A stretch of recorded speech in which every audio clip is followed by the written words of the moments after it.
Alright. Oh boy. Feeling a little bit strange right now, but I'm getting there. It's definitely... I definitely just had like a weird... Ooh. I don't know how best to describe it other than like... Yeah. Like an anxious jolt. I don't need any of that. I don't need any of that when I'm getting ready to stream. Just like I don't need that right now. Okay, one thing I did see, which I think kind of it made me laugh a little bit when I read it, but I went reading through the I read through the guidebook before stream because I was like, okay, what's left? And there's a couple of Djinn left. But the thing that kind of caught me off guard a little bit was that I was reading ahead and it said, oh yeah, here's the secret boss. Because you need, as I recall, what is it against? 1, 2, 3, 4, 5, 6, 7, 8, 9. So you need all 72 Djinn, which we're actually pretty close to having at this point. We're doing quite well on that regard. However, the thing I learned from reading the book was if you're not level 50, you're gonna die. And I was like, oh, okay, well that definitely puts a bit of a timer. That definitely puts a little bit of a stopper on the plan. Last time we did get to like the last part of the game, really. So we got to the last lighthouse.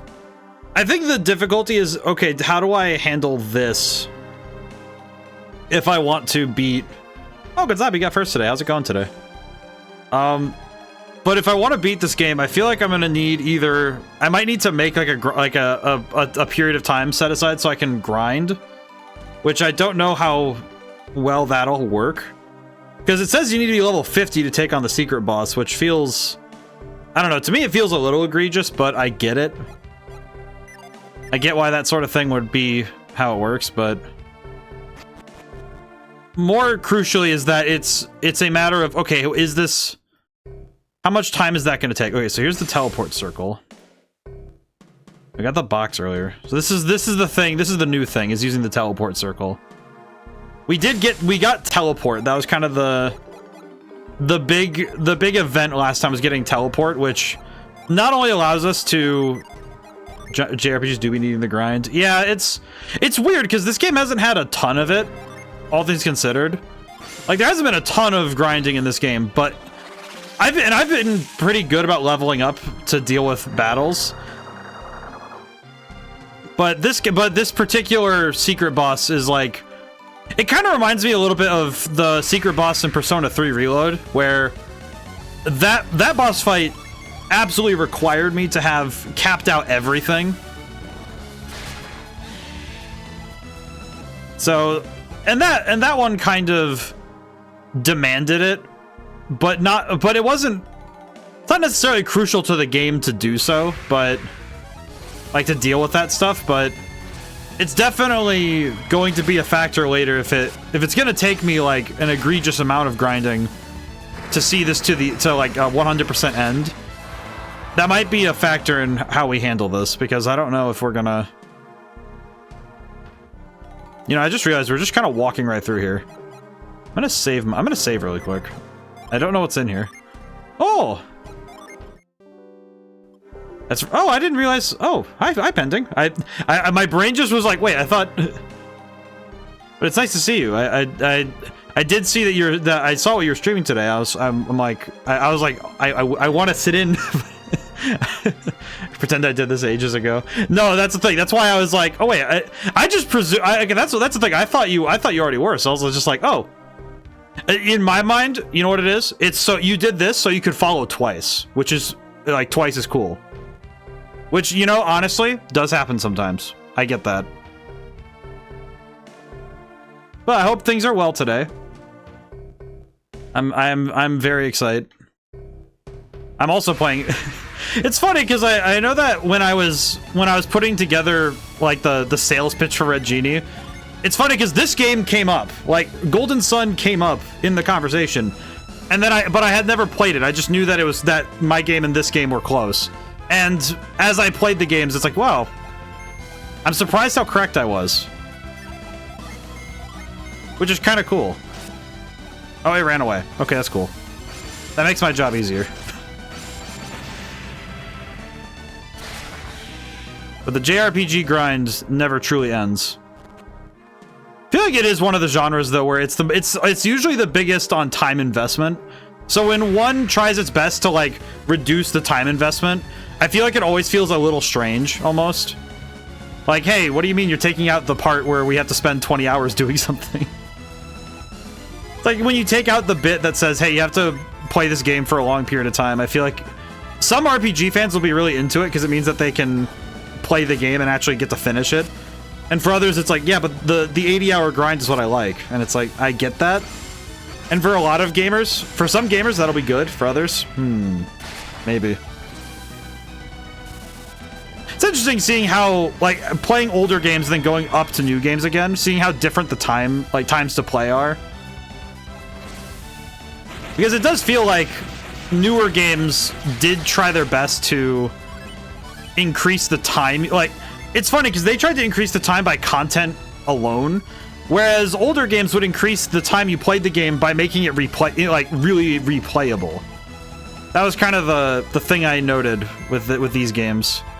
Is it always felt like it does feel like a lot of these games are really replayable by how good they are and having really good replayability, rather than being like, oh, well, you have base 100 hours. Never once felt like I had to grind in Dragon Quest XI because I leveled up like crazy by just exploring and traveling. That's actually the thing that Shin Megami Tensei 5, that's how it feels in that game, where if you do all of the content, you'll be fine. And I think the only reason I'm getting my Fade ran in SMT on Thursdays has been because I've been like trying to find all of the content and sometimes making the mistake of challenging something I shouldn't before I'm done, which is entirely that's on me. That's just me. That's just me making a mistake. I don't think that's the game's fault. But I'm also playing on hard mode in that game, so that also is a factor, I think. I think that's like a big part of it, you know, where it's like you're playing.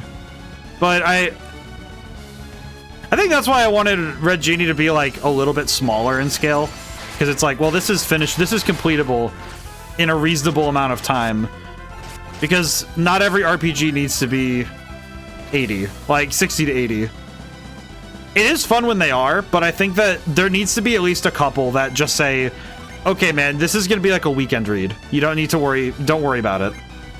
So I always feel a little bad whenever I'm like, oh, I want to recommend RPGs. Same with Genie 2, having a single character management. I never once had to go back to place and grind to get a new character caught up. Oh, Pokemon. I think Pokemon, it's interesting because when you have a new character, it's not like when you have a new Pokemon, it's nice when you're able to, you get a new party member and that can fill a niche that you didn't have before. But it can also be, it can be really difficult if that new member is like, okay, I have to spend time directly working on this character.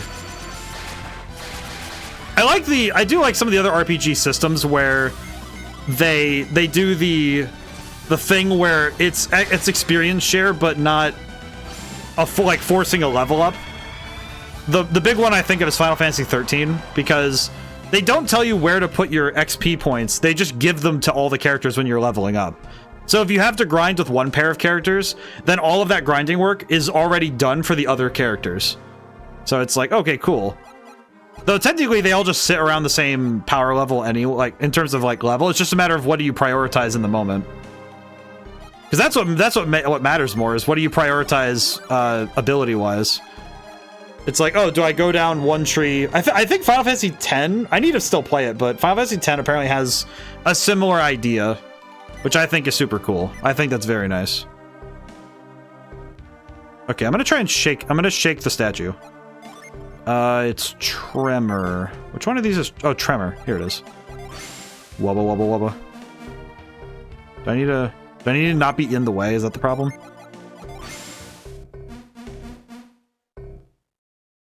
What do you want from me, game? So I liked about the later Pokemon games, automatic XP share for the whole team and less grindy nonsense. And it's like, I think it's a topic of debate for that. Howdy, hey, Cloudy, how's it going today?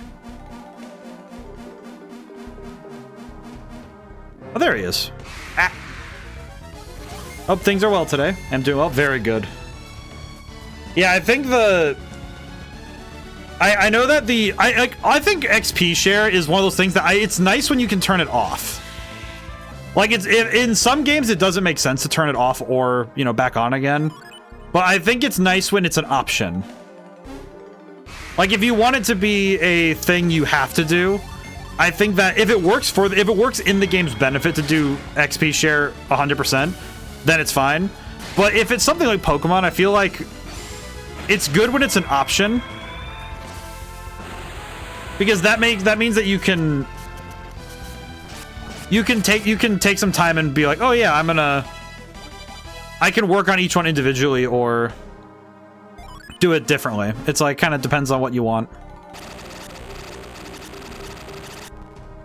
Serac. Okay, so that's another water gin. Is that the only one in this cave? I actually don't remember. Is that the only one in this cave?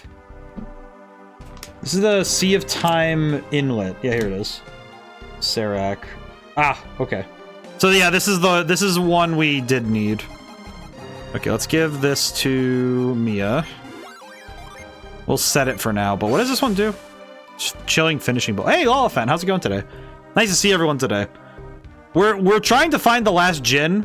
I am a little uncertain if we're going to be able to do the secret boss in the moment. If only because I don't know how quickly we can level up. Because apparently, I read the book. I have the guidebook right here. And it says here that if you're not level 50, you're gonna die. Like, what was it again? It's like, by the way, the verbiage in this guidebook is hilariously, like, it's kind of funny how brusque it can be. Yeah, here it is. Let's see. It's like, if your party isn't around level 50, you won't stand a chance. I appreciate that the book just says it outright. Like, you are not even gonna survive.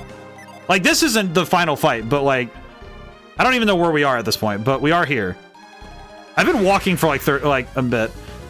I feel like I remember seeing this beat in level 38 before. Well, it's like, I feel like whenever I see something that's like, oh, you need to be this level, unless levels are extremely critical to the gameplay.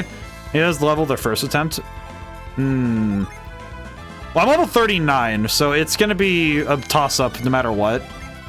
I think, personally, the thing that I'm considering is I'll try it at like whatever level I'm at when I get all of the Djinn. I'll go try it, and if I just get cooked, then we'll go back and train. And what it could be is as long as all of my characters level up once, I think we're good. Okay, there is one thing I did want to test really quick while I have like a fight that's not critical right now. Hang on, I do want to try something. Okay, question. Can I switch? Okay, so how does this work? If I swap party members around, what does that mean? Let me see. Okay, but does this take a turn? No, it doesn't. Okay, cool. It does not take. It doesn't take a turn, but I can only do it once per round. Okay, that's good to know. Actually, I'm gonna need that later because if I need to swap in characters, that's gonna be really key. Liquefier. Okay, I have not yet seen Liquefier. What the heck is that? Well, let's see if we see it though. We'll see what happens though. But I think the key is going to be me leveling up a bunch. Ooh. 9,000 experience. That's pretty good. Okay, status, rearrange.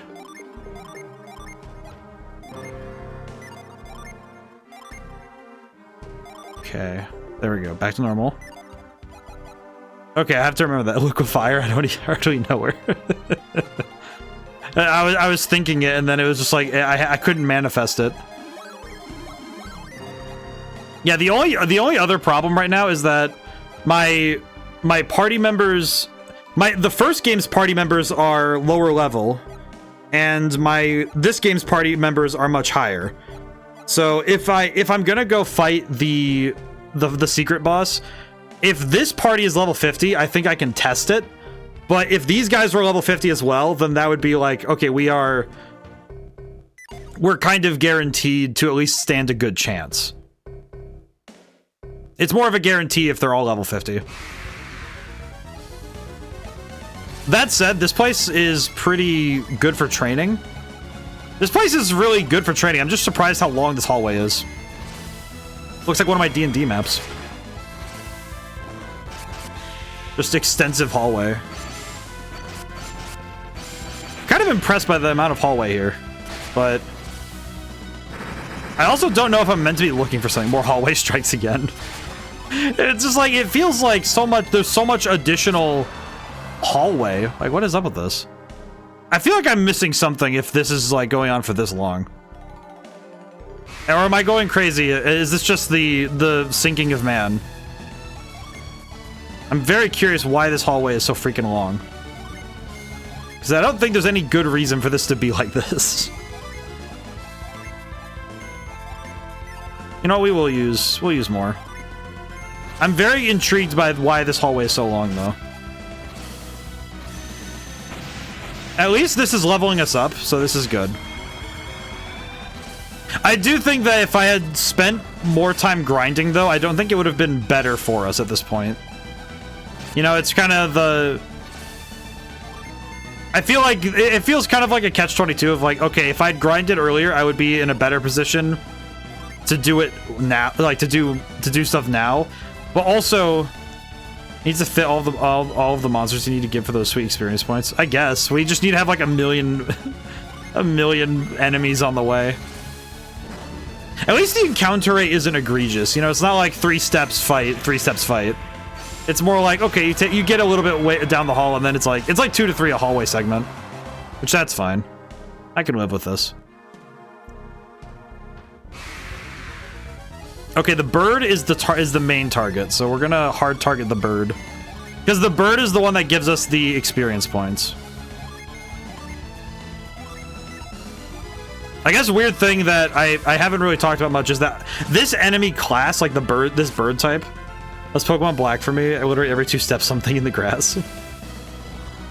I feel like there were some Pokemon games that the encounter rate was a lot more confusing. I appreciate that it was one of those things though where they tried to make it so if you wanted to go egregious doesn't even get to describe it.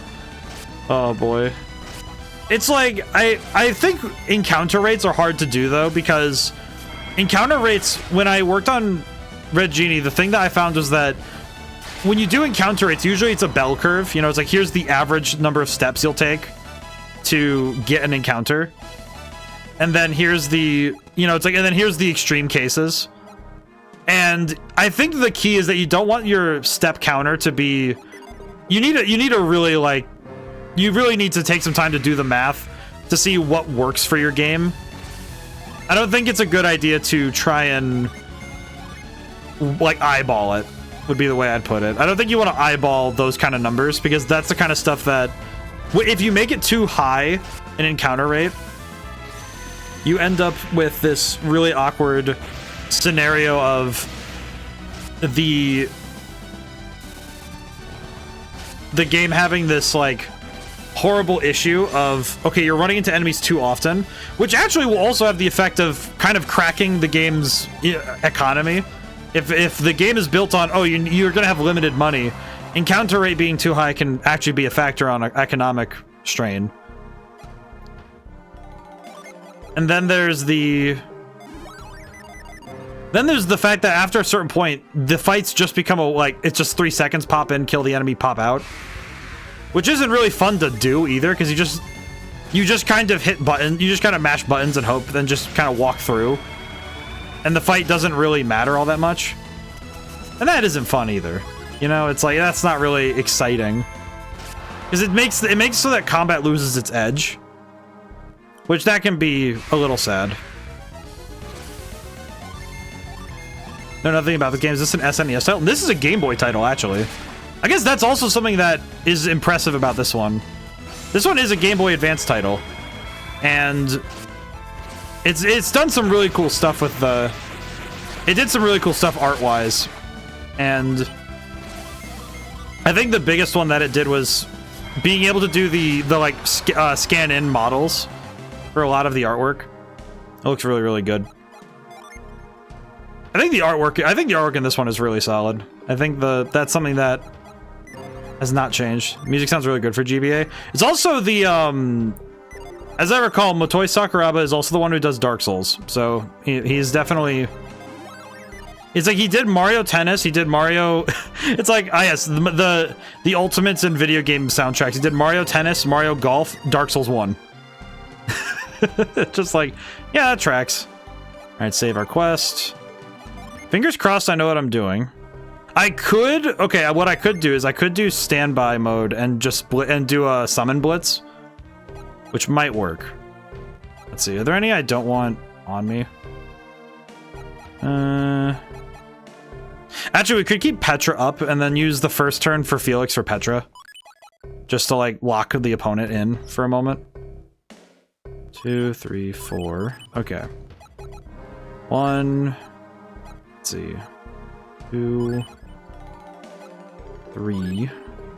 And 4. I don't remember. I don't know what this enemy does, really. I think this place is gonna... Because this place has been water focused, so I'm gonna do... I'll stick with not using water. Let's see. Actually, we'll do this. Okay, there we go. Okay, we'll see if this works or not, but... Hello, sir. I'm the Guardian of Wind. If you would claim my power, you must prove your worth.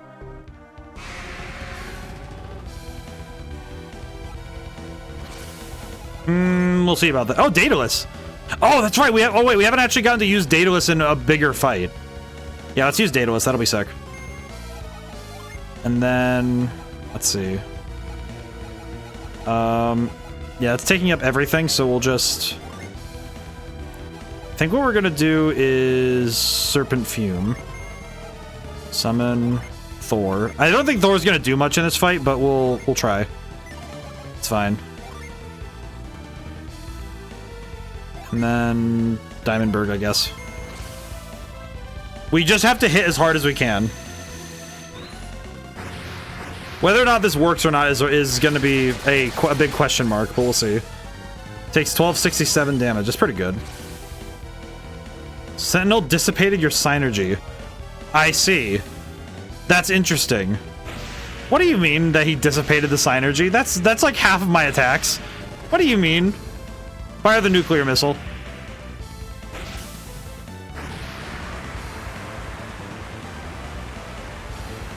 You know, I don't really know how this works, but it does work. 529 damage.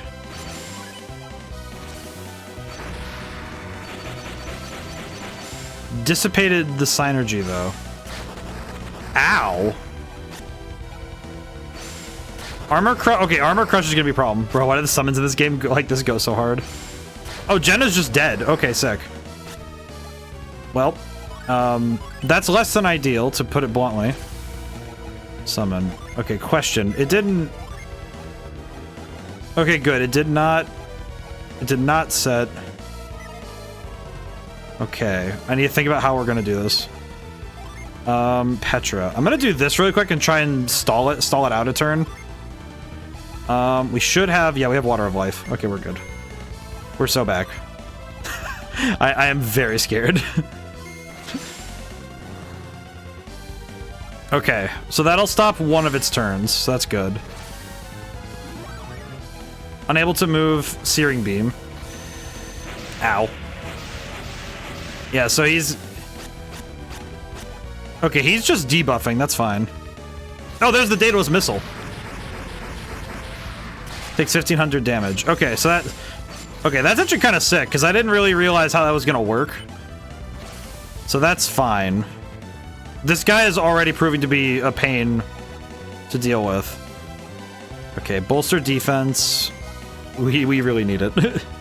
This fight is already turning into something I am having trouble with. Let's see. Cool Aura. I think we just attack. I think we just need to attack rather... Like, summons are gonna be the way we... I think summons are gonna be the way we win. But I am gonna need to pass a turn or two just dealing like a little bit of damage at a time. Ow. Armor Crush seems to be the scary move though, because that actually deals damage and lowers attack and lowers defense rather. Okay. Yeah, this fight is already scary.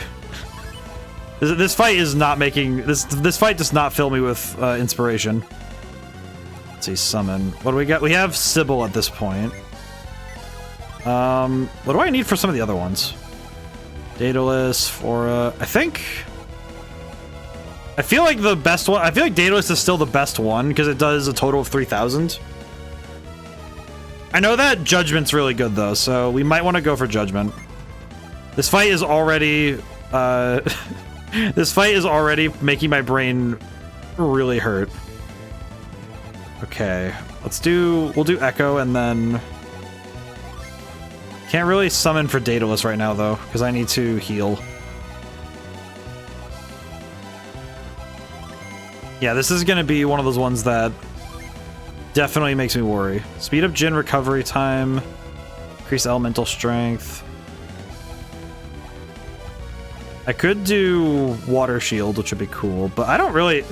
Man, this one is good. I feel like this fight alone is going to hurt my brain a lot, just on the basis of real fear. Okay, I did not need to use Pure Apply. That sucks. Oh well. Yeah, I did not need to use Pure Apply. Probably could have gotten away with. No, you know what? It's probably good that I did it this way. It is good I did it this way. Yeah, these secret bosses definitely go a lot harder than other games, I think. These secret bosses are not playing around, which is really cool, but it also can be a little scary. Let's see. Take a deep breath. Poison foe. I think this thing isn't poisonable, but it might be worth it to try it. But I think I'm just gonna keep attacking. Just keep things moving. Let's see. Sucks I can't do this early, like before Felix goes, but that's fine. Let's do this. Oh, he would have. Wait, why did he go first? What the heck? Why did he go first? Oh, because maybe some of the other summons are still recovery. I do not know. Either way, Judgment's gonna. Either way, that's good because that means that we get to have Judgment and a higher defense, so that's good. I like this attack because it just implies that we just blew up the island just to get to the Sentinel. I do know that the HP values start to get a little stupid at this point, though. Compared to how much HP how much damage we can do, the amount of HP these guys have is a little crazy. How much does this guy have? I think the book says. It does not. Why does it not say? Oh no, there it is. Yeah, no, it's stupid. I looked at the number and it's like, oh yeah, that sounds about right. I mean, I've hit this guy with multiple level 4 summons and he is still standing. Oh, that's right. We can't do that. Alright, we'll just keep the attacks moving, I guess. Oh crap, we can do healing aura though. Do we have any? Do I have any? Oh, I have psi crystals. You know what? It's an emergency. We can do it. I think that's fair. He's also recovering 200 HP a turn, which is nuts. Wait, he is? Huh. You know, I probably didn't. I'm gonna read it really quick because I don't think I was even noticing that. I need to look at that really quick because I need to read. Ow. Destruct Ray. Oh, that's not too bad.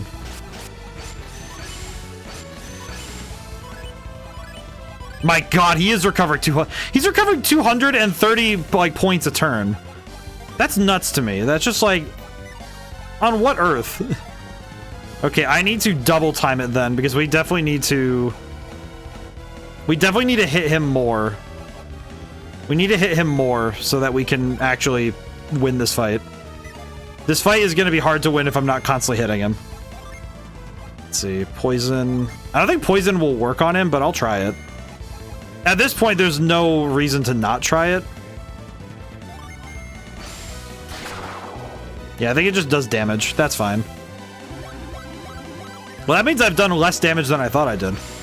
Man, just walling harder than Clefable.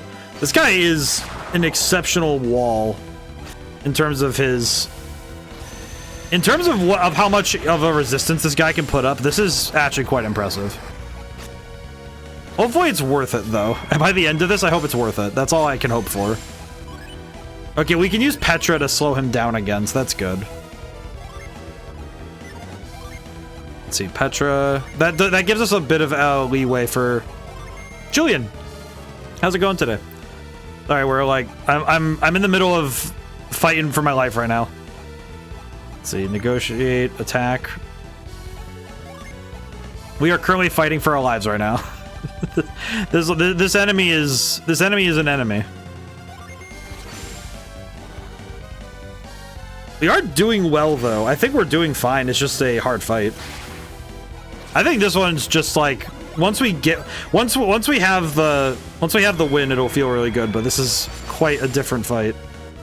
Searing beam. Okay, resistance by 40 might be... Yeah, it was good. Okay. Ow. Okay, what do we got in terms of summons right now? I have 2 Earth. Okay. I really have to think about what I'm doing here. Truly. I think this turn I can afford just Healing Aura. I think. This is gonna be a weird one. It's one of those battles where I feel like not really understanding. At the very least, not very much understanding multi-classing, but understanding enough about summons that I can make this work. But good lord, this is a battle and a half. Ow. Okay, that also sucks. That's not too bad. Okay. How do I handle this one? Let's see. We have 3. If I want to do Daedalus again, well, I need the fire ones, which we don't have. So I think we'll just go for 4 on... Go for 4. That seems to work pretty well. I guess technically now I could start summoning. I guess now I could start summoning this way. Because now we have the ability. But this is definitely... This battle is definitely taking all of my brain cells to work out. Which is bad. It's bad for the start of a stream for me to have to do that. Let's see. Let's try Waft. I don't think it'll work, but we'll try it. Apply well. Oh, I know. Now this one we might want to use the super ply. Takes damage. This battle's going well, I think, but I only have the slightest idea if that's true or not. This battle is definitely going to be... Spark Plasm does not hurt that badly, all things considered.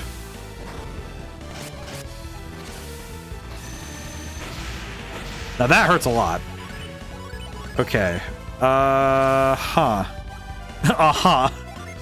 Just Okay, we can Judgment. We don't have any... We can summon 1 for Mars, but we're gonna do Cool Aura so we don't die. Summon Thor. Summon Boreas. I think this might be enough, maybe?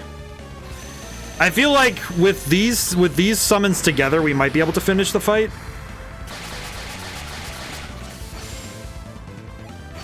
I hope so, at least. I'm at this point, we're just hoping, right? Like, just, okay, let's hope that this is enough damage. That is the second giant explosion we have dropped on him.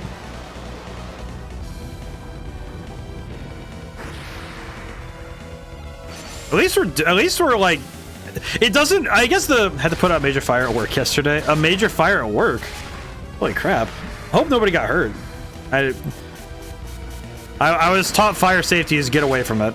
Oh, hey, we won. Oh. Well, holy crap, I actually didn't think we were winning. I didn't think we were winning, but we did win.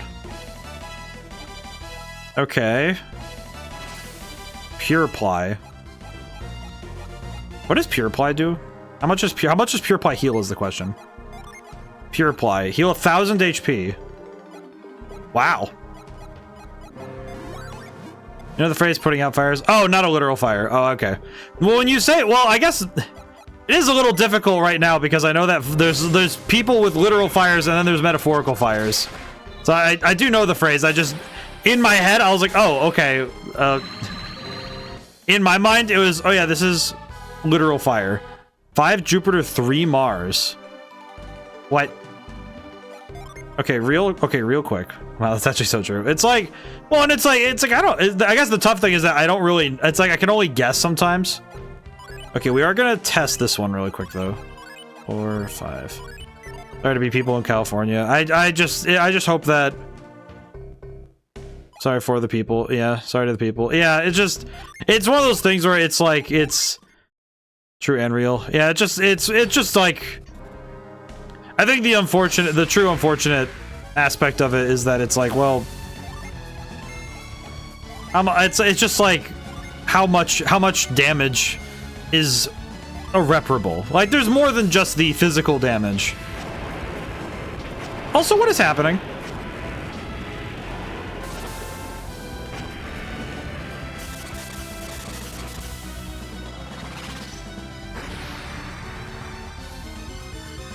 Oh, it's like a lightning version of Judgment. Oh god. That's a lightning dragon?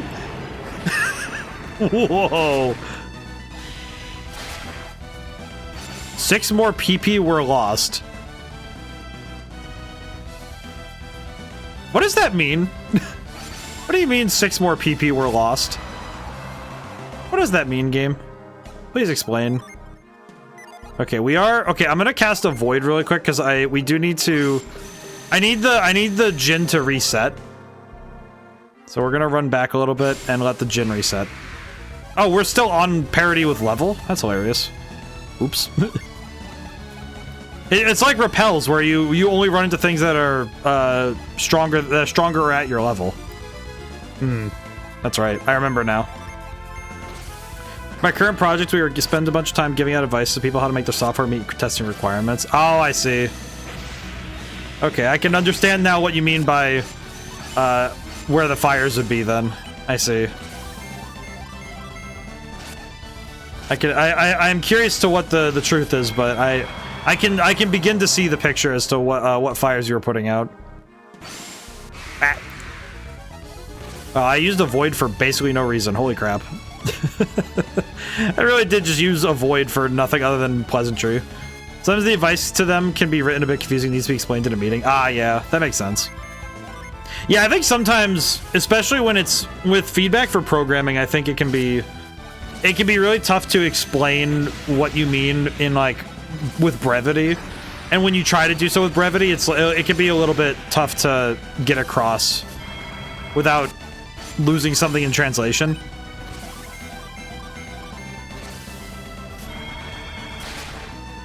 So I can see that.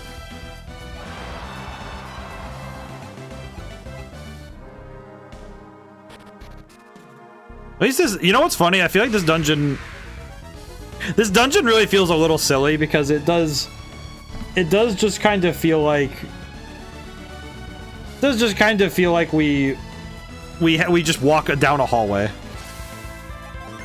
Okay, one thing I do need to check is I need to check my Djinn. I need to check the Djinn names.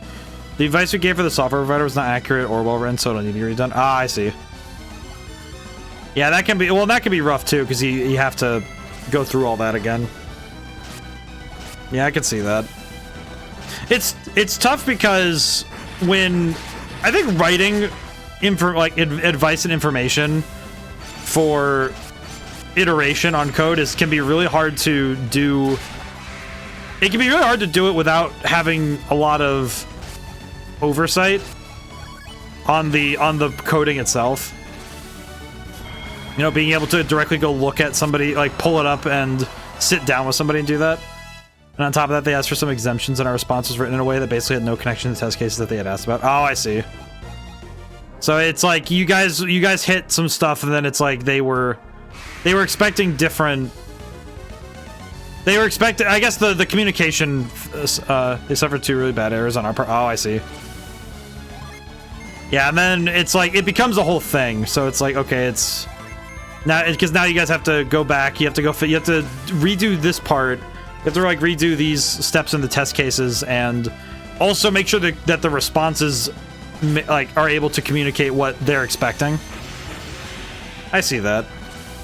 That's tough. That's the sort of stuff that is also, it can be really hard to keep it all straight, I think.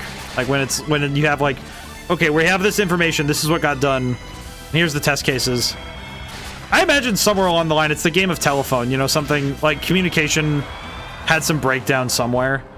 And it's just unfortunate because it means that something just really fell down later. There we go.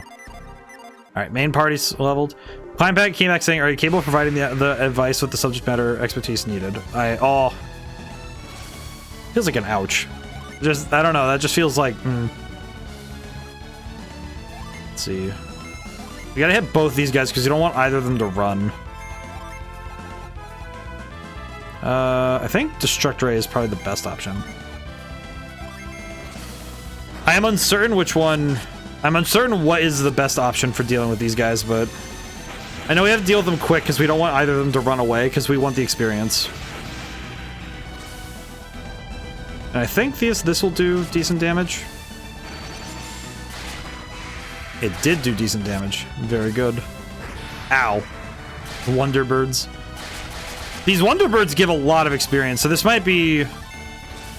Let's see what... Because this is a group with 2 Wonderbirds. What does this give us? 17,000 experience.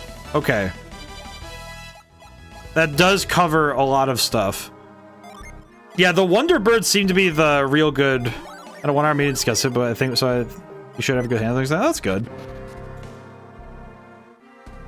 I feel like if we need to grind, this will be where we do it.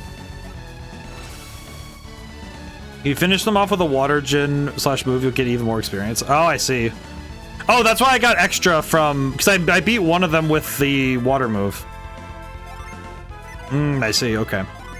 I understand. You ever seen an enemy flicker in rainbow colors when you KO them? I probably have, I just don't think I noticed it. I don't know if I don't know if I have seen it. It might have been one of those ones that... In case you use the right element, gain bonus XP. Okay, I did not know that. That's really good. I need to check that out.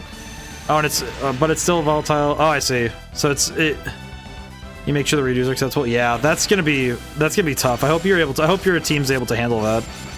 That is gonna be a lot of stress. I can feel that. I hope that goes well.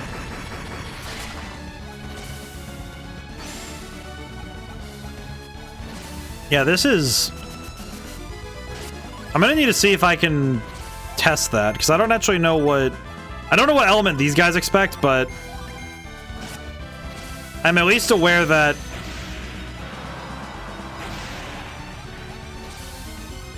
I'm gonna need to see that. Basically after 2 1-hour meetings, the second meeting was like half our time wasted because the admin had to stand there and have us explain what we were doing for the next unit. See, I'm never a fan of the... For me, if a meeting is redundant, I check right out mentally. Like, I am the worst when it comes... Like, that was the thing that I learned both at college and my first job, was that if a meeting is redundant, I just check out. I'm just like, okay, yeah, I get it. I think the thing that caught me off guard so much was listening to a meeting at my first like desk job, and basically hearing that one guy say he was doing the same thing for like a week and a half, and I'm like, it does not. I know it doesn't take you a week and a half to code this. This is not something that takes a week and a half to code. And if it does, then I know that you're like doing it like a line at a time. For as far as we had stuff to get done and couldn't get to it because we had our time wasted. Ugh. It just sucks. So now I have to meet tomorrow.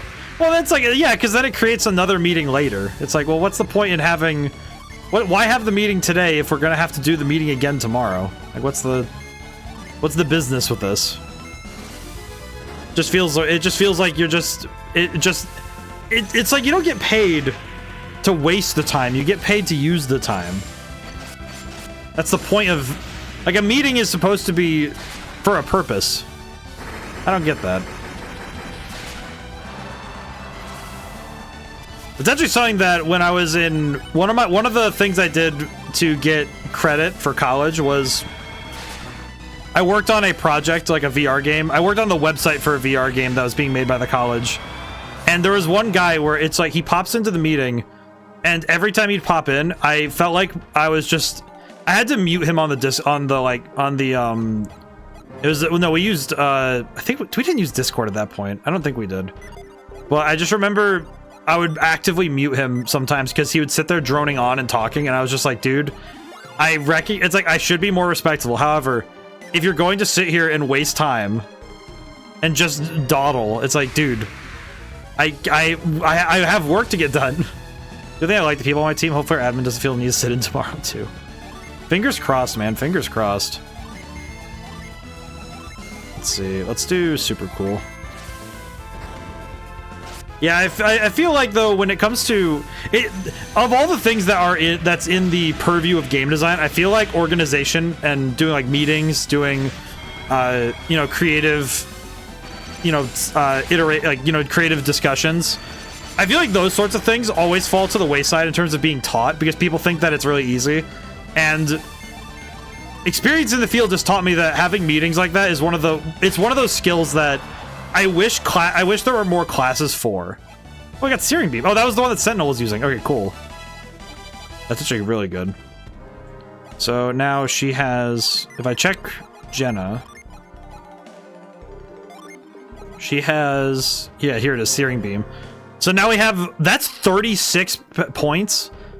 That better like do like 400 damage or something. That cannot be that expensive.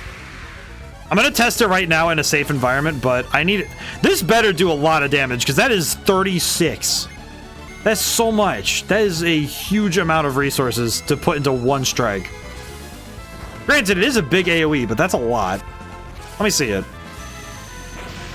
190, 276. Okay, it's not great, but it does hit a lot of enemies with a lot of damage, so that's not bad. But it is definitely not my favorite. Definitely not my favorite.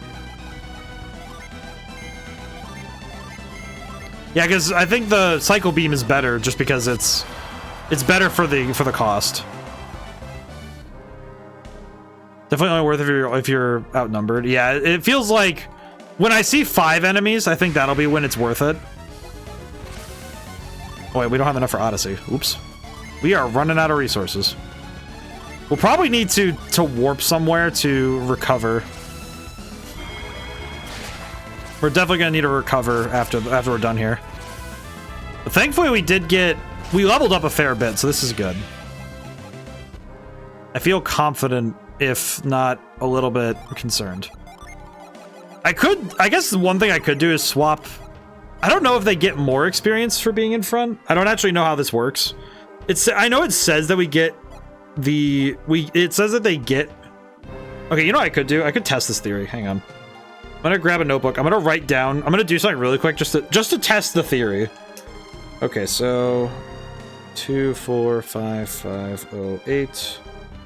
And I'm gonna test this theory real quick by seeing the difference between Piers's experience and, let's see, 490 422. Okay. Have you used all your Orichalcum yet? I don't know, actually. I have to check. Let me see. I think I did, but oh no, I got 2 more. When did I get? Oh yeah, in the tower, I got 2 more. I can go use that really quick. That would actually be. We also have. Oh, we have Golem's Core as well. Yeah, we got some good stuff to use. We should go use those before we forget. Before I forgot. I do not like the dark matter though. I'm tempted to sell the dark matter, but I'll make it into something and then sell it. I'm not a big fan of the dark matter because it makes cursed items, and I haven't yet found a reason to be cursed. It's one of those things where I don't know what being cursed. I don't know what the benefit of wearing cursed items is, besides the fact that you can. Like, their stats are better, but the detriments of being cursed doesn't really make sense to me to keep it on. It's one of those things where I haven't yet figured out a good reason to... I haven't found a good reason yet to curse my soul with cursed artifacts yet.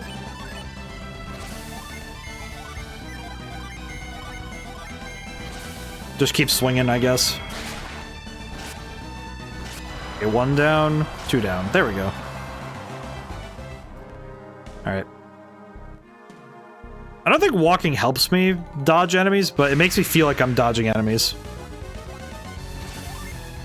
And at this point, I probably should stop fighting everything I see, but I also recognize that this is going to be the experience gaining that we... Oh, wait, you know what? I didn't even... You know what? I probably should have checked after that first fight, but let me... Actually, this is good, though, because I can... This might work better for me. Hang on. Okay, so let's do status. Right now, we can just do energy. Experience. Okay, so went up to... I can check this really quick. So 492730. Okay. 492730.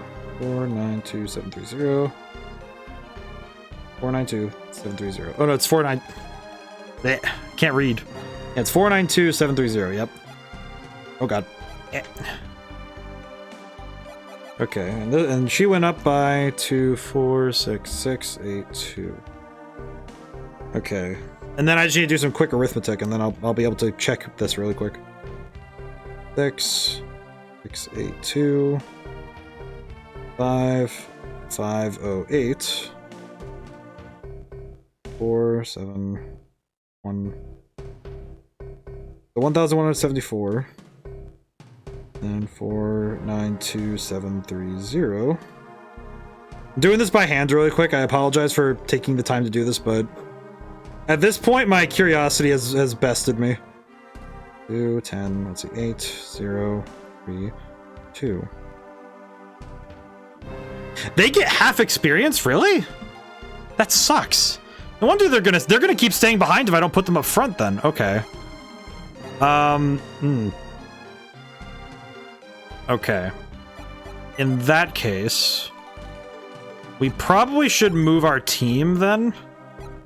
Because these guys are not going to level up fast enough. When it comes to RPGs, the more math you know and do, the better. Yeah, I went and checked this really quick. And so these guys are not leveling up accordingly. So that is a bit of a problem. That said, we also optimization for the win. The only other downside is that I don't think their equipment is as good. We have good equipment, but I don't think we have, like, good equipment. At least I don't think. No, I gave them better stuff. That's right. I did give them better stuff. That's right.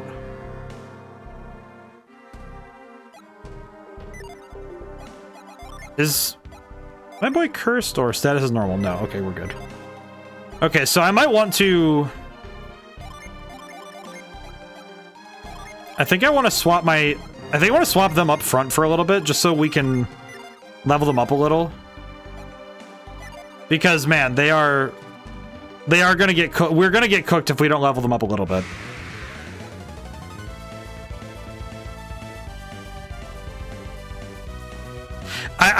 It just struck me what they did, and that's cool, man.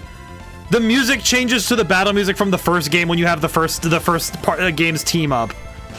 Oh, that's cool. Okay, that's sick. That's fun. They didn't need to do that. I wouldn't have even noticed, but then I wouldn't have even really been bothered if they didn't, but it's like, okay. They went the extra step for that. That's cool. That's fun. Let's see. Let's do Fireball, I guess. And the only downside is our boy is these guys are not as strong. Definitely not as strong. So fights might be a little harder.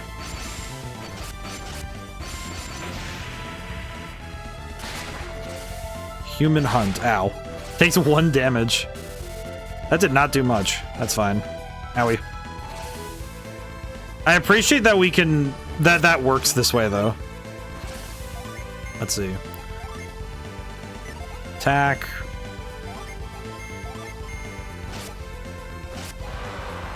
Mega cool. Ow.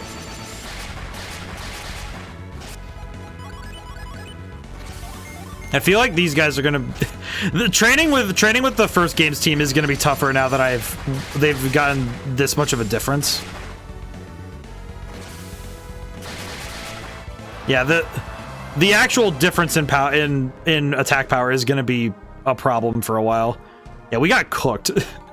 Yeah, that particular fight we got deleted for a little bit there. Okay, we'll swap back for now, but we're gonna need to find a place to train them up because we definitely need these guys stronger. It'll be good if we can level them up at a faster rate, but I think this place will be the way we do it. Oh, hey, Wonderbird. I think this is the way we will do it, but it's gonna be a little tough.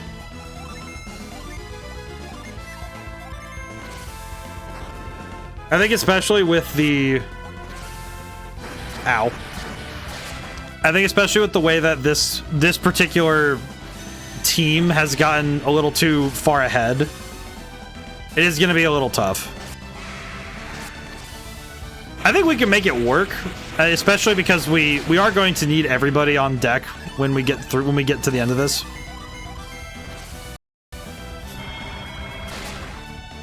Because I think the last fight, from what I understand, the secret boss, we're going to need everybody anyway.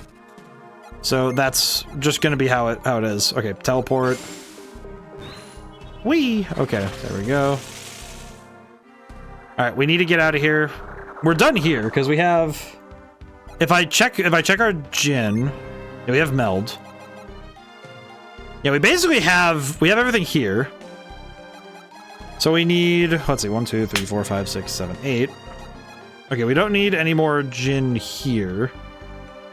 Because we have all the Earth Djinn. We're missing 2 Fire Djinn. Which I'm not really sure where that last one is. And we're missing 1 Mercury Djinn. So it's 1 Mercury and 2 Fire. That's what we're missing right now. Now, I think the next place we have to go is Treasure Isle, but we're gonna go do the stuff with the, my brain's turning off, but because I'm thinking about what we need. I'm trying to plan ahead. We need to do the forging stuff next. We do need to do the forging stuff next. Okay, Shiba, please read this turtle's mind and let me go across the ocean. You also have to go back? Yes, please. Take me back. Whee! Thank you, turtles. I appreciate that this turtle takes you to a secret place because you brought him a friend. Here we are. I'm gonna go to my secret spot again. Just let me know. Thanks, buddy. Still one of my favorite people in this entire world. In the whole wide world, he is probably one of my favorites. And it's not even close. Just thinking of like, what other characters could I say are my favorites? So it's like, let's see. Select. Oh, Piers needs one more. Really, Piers? Hang on. Okay, let me go back to the village real quick so I can...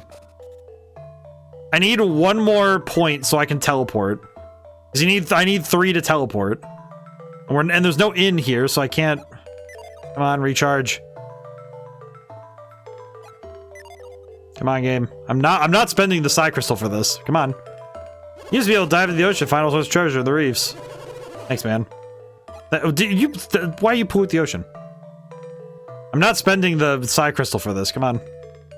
Piers, come on. Recharge. It's like I'm shaking him like a battery. Just like, let me in. Why is he not getting the point? What is wrong with you?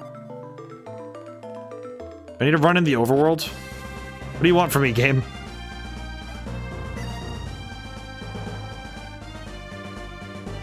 Okay, we're good. Thank goodness, now I can teleport. Send me somewhere else. Very cool, we're going to Yalom. Okay, cool. Like, I'm gonna walk there, I'm gonna teleport. I have the ability to teleport, I don't care. Excellent. Alright, cool, now we can sit at the inn, which means now we have our resources back. Hello, sir. Welcome to the end. 128 coins. Does not matter. We also have an egregious amount of money, which I have not mentioned yet, but as of yet, I have not talked about it much.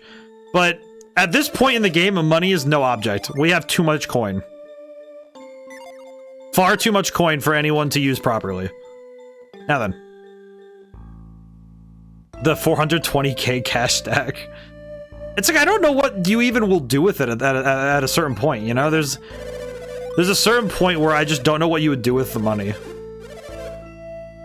Let's see, where is it? Let's start with the Aura Halcon and work our way from there. Alright. Thanks, buddy. I think equipment will be a factor in later fights, but I don't think it'll be a massive edge, but it'll be just enough to make some fights winnable. Because some fights are going to be decided by single digits of damage. So it'll add up over time if we get better weapons and armor. No such thing as too much money when you can fill up your inventory with all the healing items as possible. Yeah, that's true. Let's see. The Big Bang Gloves. What the heck are the Big Bang Gloves? Raises fire power. Okay, well... Interesting that it actually is worse for Jenna, slightly, but her defense going up is good, because she is also one of the main healers. I think more importantly, it's the fact that she has the... She does also have the... She does also use more magic, so firepower being up would be good.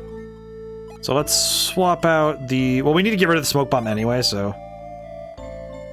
Yeah, we'll do that. It's -7 attack.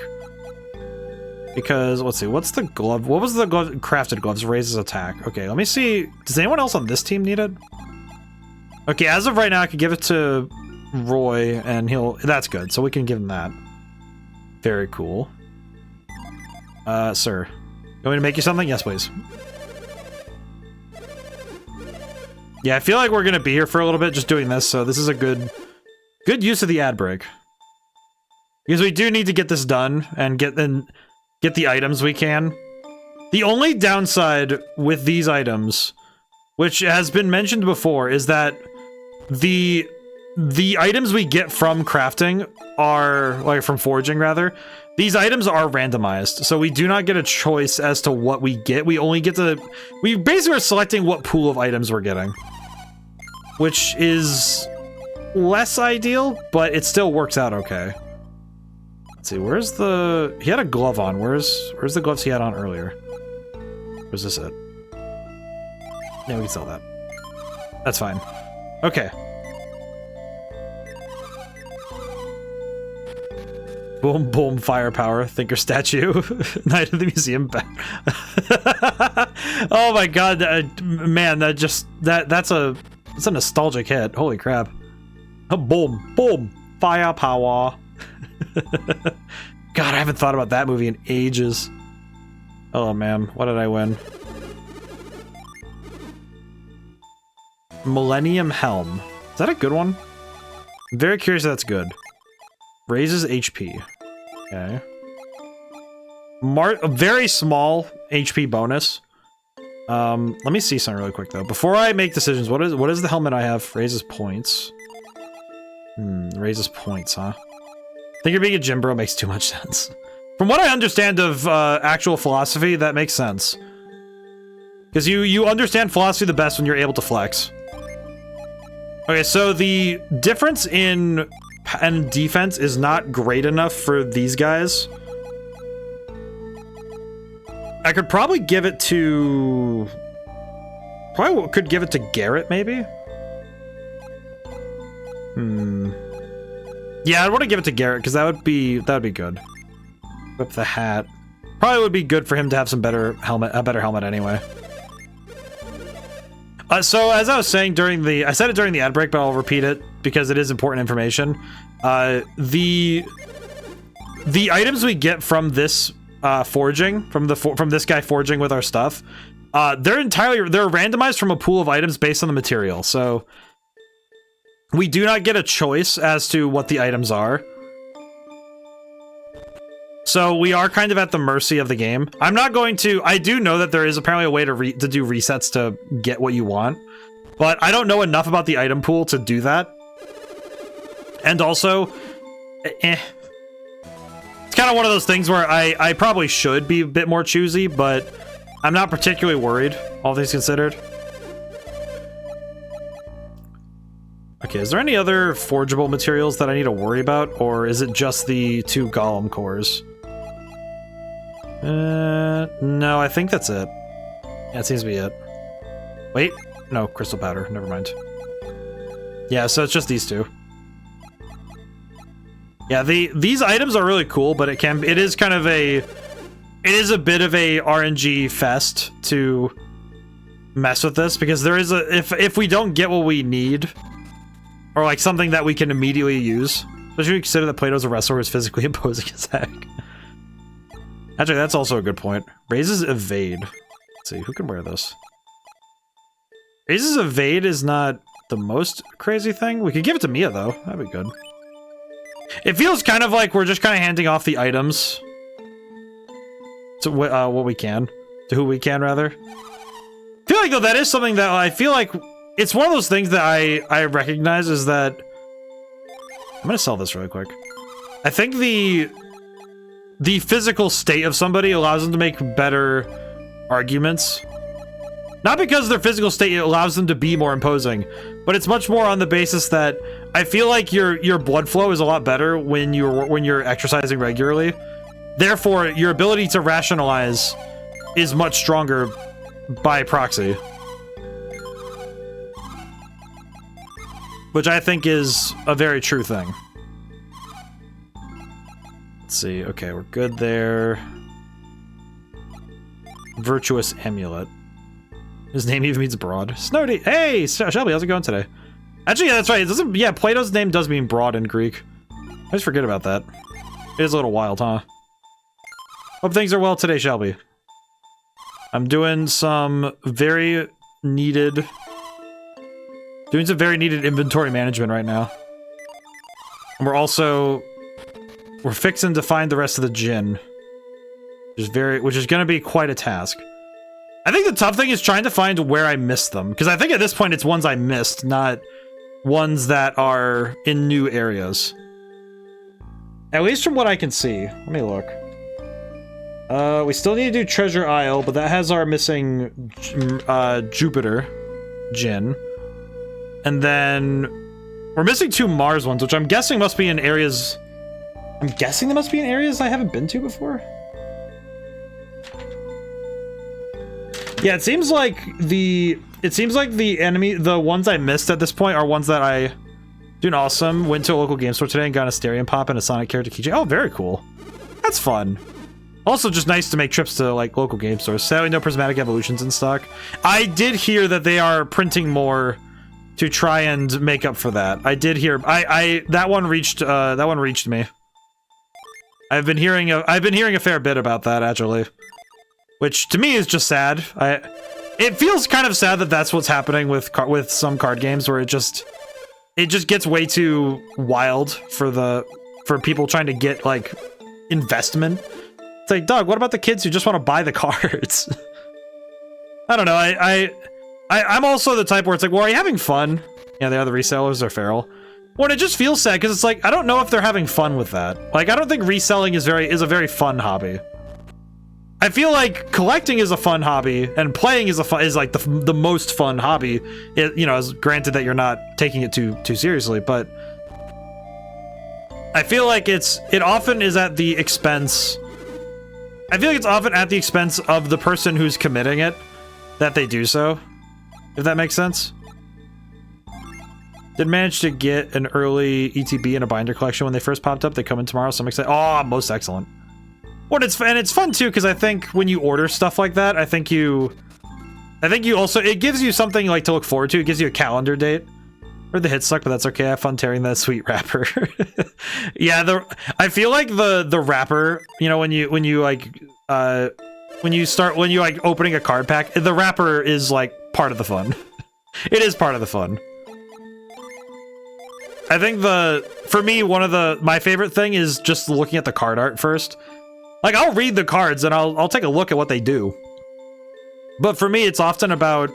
It's first like, okay, what is the card visually doing? What is the card mechanically doing? Because for me, a fun card, I think the best cards are the ones that have good art, like good and fun art, but then also have a fun mechanic, like something that you know you're gonna have fun playing whenever it hits the field, even if it's like, doesn't matter if it's a strong card or you know it's like a little guy. It's always so pretty. I love when well-known artists draw stuff. I'm a big fan of the. I like the different art styles that the different card games have brought together. And I'm a big fan of the, like, I like Yu-Gi-Oh's unified style, because I think it is crazy that they've had, also Naroctum got second, that's awesome. Hi, how's it going today? But I feel like, the thing that I always think of is how often it is that, like, Yu-Gi-Oh is really cool, because all of their art looks to be Yu-Gi-Oh cards, even the ones that are off-model, as it were, even those ones look like Yu-Gi-Oh cards, even if they aren't. There's like a small set of cards by the same artist that include a hidden Pokemon in each image. Pokemon, I really like the storytelling in their card art. I think the storytelling is really cool. I had a student show me Pokemon cards today that their brother gave them. Golden VMAX Pikachu on the top of the stack looks sick. I think the gold cards are actually kind of just crazy to look at. Yu-Gi-Oh! Ghost Art, but I know what you mean. Yeah. Well, and it's like... Oh, Apprehentus. Let me get my foxes. Sniffling real quick. Hang on. But... It's like, I like each of the major card games have a unique aspect that they like kind of hone in on. I think Pokemon's inherent style. Fox Muzz, oh, thank you. I was quite pleased with this one. This one I put some. I was really happy I was able to put some time onto this one. How's it going, by the way? But like I like Yu-Gi-Oh because all the cards can feel the same. I like Magic because they cover a wide swath of aesthetics, and Pokemon I really like because they do a great job of capturing Pokemon both in natural environments and in just action shots. I like the way that they, because it's about a matter of focus, you know.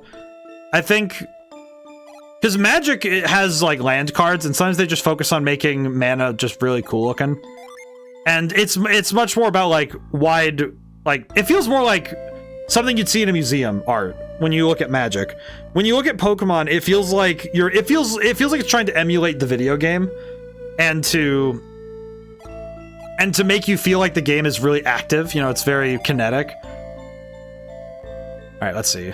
And then Yu-Gi-Oh! It's like the whole goal is to emulate the show, like to make you feel like you're the guy playing the card game. Where's my boat? I always forget where the boat is. Well, that's fine. It comes with me anyway, so it's not a big deal. Okay, what am I missing? We're missing 2 Mars Djinn. Favorite Pokemon art are still the clay dolls. Oh, the clay dolls are so adorable. I love those. Let's see. Oh no. Do not tear. Okay, we're good. Ah! Oh, thank God. They have a Djinn appendix in the back. Thank God. Let's see. Mars. Cannon, Char, Coal, Core, Fugue, Fury. We all have all 7 from the first game. Let's see. Which one of you is on this guy, though? Fugue, Fury, let's see. I'm trying to read. See some of the behind the scenes of making those. Yeah, they do some crazy stuff with that, with all that. I really like it. Let's see. Which one of these ding dongs is on? Boy. I'm trying to figure out which one of these Djinn is the one I'm missing. Let's see. Let's see. We have Cannon. We have Char. We have Coal. We're missing Core. Okay, Core. Got it. Page 119. Okay, cool. Thanks, book. Oh wait, what's the other one? Wait, what's the other one I'm missing? Hang on. Missing Core. So Core. Okay. I almost slapped the button. I know what button I almost slapped too. We have Shine. We have Reflux. We have Kindle. We have Tinder. We have Tinder? We do not have Tinder. Okay. So 113 and 119. Okay. Huh. It's very funny looking at this and just thinking, okay, cool. Thank goodness this book has an appendix. Oh my god, that would have been a lot of awful cross-referencing if I didn't have that. It's very good. It's very helpful. Yeah, I love seeing how the art is done. I still have my appendix. I do too, actually. You know, knock on wood, of course. But I'm grateful that I have not had to have anything removed in my life. Also, knock on wood for me saying this one, but I've never broken a bone, which I feel like is weird given how clumsy I am. Which is like, I'm not clumsy as in like I'm tripping over things constantly. It's that when I do trip over things, I just kind of freeze up. I do the thing my dog does where I'm just like, what am I supposed to do when I fall over? And specifically if I'm not expecting it. Like if I jump from something, I can tuck and roll. I'm really good at that. And I can do, you know, if I'm being shoved, I can fall nicely. But it's like if I trip over my own 2 feet, I have no good instinct for it. It's just like, oh, oops. Okay. Okay. I guess I'm in the state of falling now. That's a shame, but what are you gonna do, you know? It's like, what do you do when you're falling? I'm already here. What's the problem? Okay, where is this settlement? It says,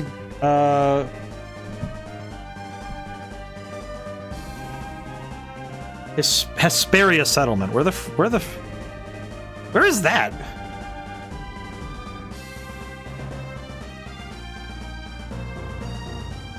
I'm like looking back, I'm looking at the book, look at this. Martial arts class I took when I was 12, drilled, falling correctly into me, it's a reflex now. That's pretty good. It's like, I can fall good, but it's not my instincts. If it's me making myself fall, I don't get it. Because that doesn't happen. It's not supposed to.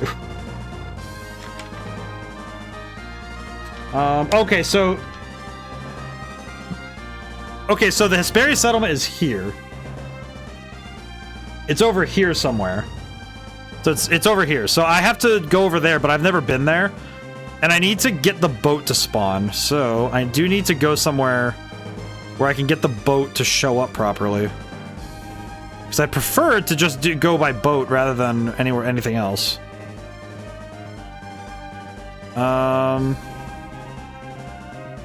Where is the boat? I just realized I don't know where the boat is on the map. Wait, where's the boat? Oh, boat's down there. Okay, that's awkward. Oh, you know what? We could fast travel too. We had padded floors, of course. Yeah, it's a little different when you have the padded floors versus the floor, like when you're doing hard concrete. I feel like hard concrete is just I don't know why my brain decided to say concrete like that, but I feel like when you're landing on concrete or like any hard surface that has no give, it's a little. It definitely makes you think, why is it over there? Game, what are you doing with me? Why do we have to play this? Why do I have to keep doing this? I'm not walking over there. Oh, I see, that's why. Okay, you know what we'll do? We'll use evade so we can just get there. I have fallen on a hardwood gym floor before, and despite my legs having given out on me, I fell correctly, managed to not get hurt at all. I feel like my instinct when it comes to fall, when I would fall on stuff like hardwood gym floors, I feel like my instinct was always to just like start rolling like profusely. It doesn't really make a lot of sense, but it just worked.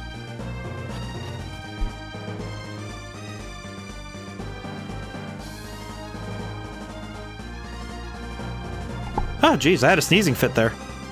Ugh. I will say, my sinuses have been the weirdest they've ever been lately. I'm not really sure what the deal is, but it's been odd. Maybe if I go up to Eidola, maybe that'll work? I just need to get the boat to spawn somewhere else. I just need the boat to be somewhere easier for me to reach. Okay, now it's up there. That's good. I can work with that. Heck. How do I go north of Eidola? You know, it's probably not that hard. I just probably have to walk. Yeah, I feel like with any skill, it's just a matter of practice. But now I threw my body so my arm struck the floor first. Use the momentum to ensure that I rolled on my hip. Yeah, it's like I feel like any skill, I feel like learning how to fall over. It's one of those ones that does just require you to have to be willing to fall over a lot to practice it. Split my lip on a hardwood gym floor. Honestly, that it's like I feel like that's one of those injuries that just it's like it sticks with you. That does suck though. It's like I feel like hardwood gym floors was a place where memories were made, and not all of them were fantastic, but that's a fall drills are meant to prevent. I suck at falling. Remember being taught to fall track practice throwing one another in the wrestling room. Yeah, it's like it. I feel like it's not a tooth on the gym floor. Jeez, that terrifies me. That scares the crap out of me. I remember that was always the thing I was really scared of was ever hitting something too hard. You know, it's like it's not a common thing for somebody to like get smoked in this regard. Okay, where did I end up is the question. Okay, now I need to go directly. I could just go skirt the coast here and then go directly north. I was at the ground too hard. Yeah, the tough thing is the dispersion of force. I think that it's tough because it's one of those techniques where I think I've never fallen the wrong way. I feel like that's mood. But I feel like it is always an interesting conversation to look at. I'm gonna work while making it. Hey, dinner's good though. We are past the hour mark. I hope everyone's had a good week so far. We're really moving. Still feel a little bit of the scar, especially on the inside. I definitely have gotten some scars that I would feel for a very long time. I feel like some of them just don't go away, unfortunately. But that's okay because there is, at the very least, it does stand as a firm lesson, even if it's not a fun one. Must be very brave to come all the way here by boat. Thanks, man. Took me quite a long while. Let's see.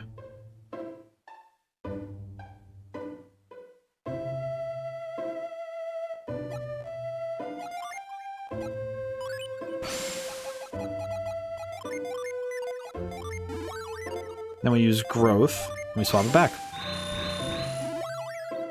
Yeah, I feel like though that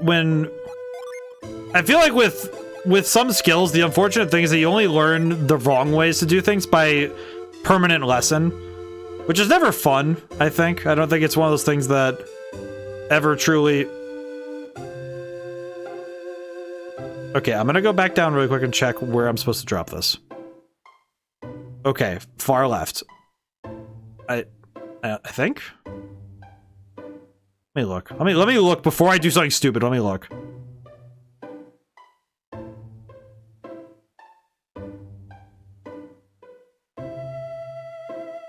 Yes, it is far left. Okay. I'm like looking at it like, okay, yes. I understand what you desire of me, game.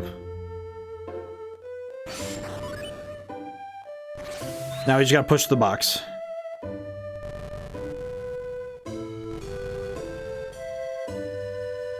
Alrighty. Yeah, I think though that some things, unfortunately, like, I think that's one thing that video games do. It's funny because I think some video games have moved into allowing players to make decisions that feel like that. Like, it sounds really silly, but I'm gonna make my point. It's that it feels like, I feel like some video games were very, it's been a very tentative dance to try and get a game to allow a play, like, to not be it's not the wrong decision for a game to make you make a permanently bad idea, like bad decision, if that makes sense. Like, it's one of those things where it's sometimes you have to fall on your face to understand. Hey, Pojin, good to see you. Been a while. I'm sorry. You don't need to be sorry, Pojin. It's so good to see you, man. It's been a while. How's it been? My goodness, my friend. I saw your name pop up and my brain just immediately went, it's like Pojin. Pointed, I was just like I was doing the Leo thing. I'm like, hey, that's him. How has it been? My goodness. It has been quite a while. I hope you're doing well. What is this? This place called Shaman Village in the middle of the continent. Supposedly one of the rivers leads to it. I have no idea which one though. Oh. Child. People of Shaman Village are very wary of strangers. Be careful if you ever meet them. I did. They were really weird about strangers. It's okay though. Move. Alright, we have what we came here for though. That's what's key. We have what we got, what we wanted. Excellent. Now what do I do? This good roommate just brought you up in conversation. I was like, oh man, I should go say hi. Oh, most excellent though. You know what though? I'm happy that I come up in conversation and it isn't like, it's never in a bad, it's never in bad, it's never in like, in poor standing. At least I hope not. I'm trying, I don't think I've made any enemies. Then again, if I did, I probably would have tried to start conversation. Because I would have wanted to know what I could do to try and reverse the statement. It's like, how can we change this from being enemies to friends? How do I become friend? Let's see. We need to find another secret Djinn. Okay, so core, if I'm not mistaken, core is the last one. Yes. Okay, let me do this really quick, and then we can do this really quick. Congrats on the Easter game. This is the conversation. Oh, yeah! Honestly, that's fair, though. That's fair. What does Tinder do? Vibes down, Dallas. Now I smack talk to you about my friends all the time. Honestly, fair, though. I feel like, though, of all things, though, it's nice at the very least that I at least do enough things where people can both talk good and bad on me. Because I feel like it is necessary for my continual growth to have both good and bad considered. Like, on the one hand, my hubris could use, like, a little bit of sanding just to, like, bring it down a tiny bit. Though I will disagree. I understand that I should, but I will not. But I think my work output has been pretty solid for a couple years. Where is this Djinn? How do I read book? Let me look. Sail to Ateco, look for a small beach on the eastern tip of the continent. There are 2 beaches there. You want the northern one. Leave the ship and walk east until you come to a wooded area between 2 rivers. Fight core. Okay, question. Okay, I need to actually know what is this Ateca? Which one of these is Ateca? Am I on Ateca? No, I'm on Hesperia. Hesperia and Ateca.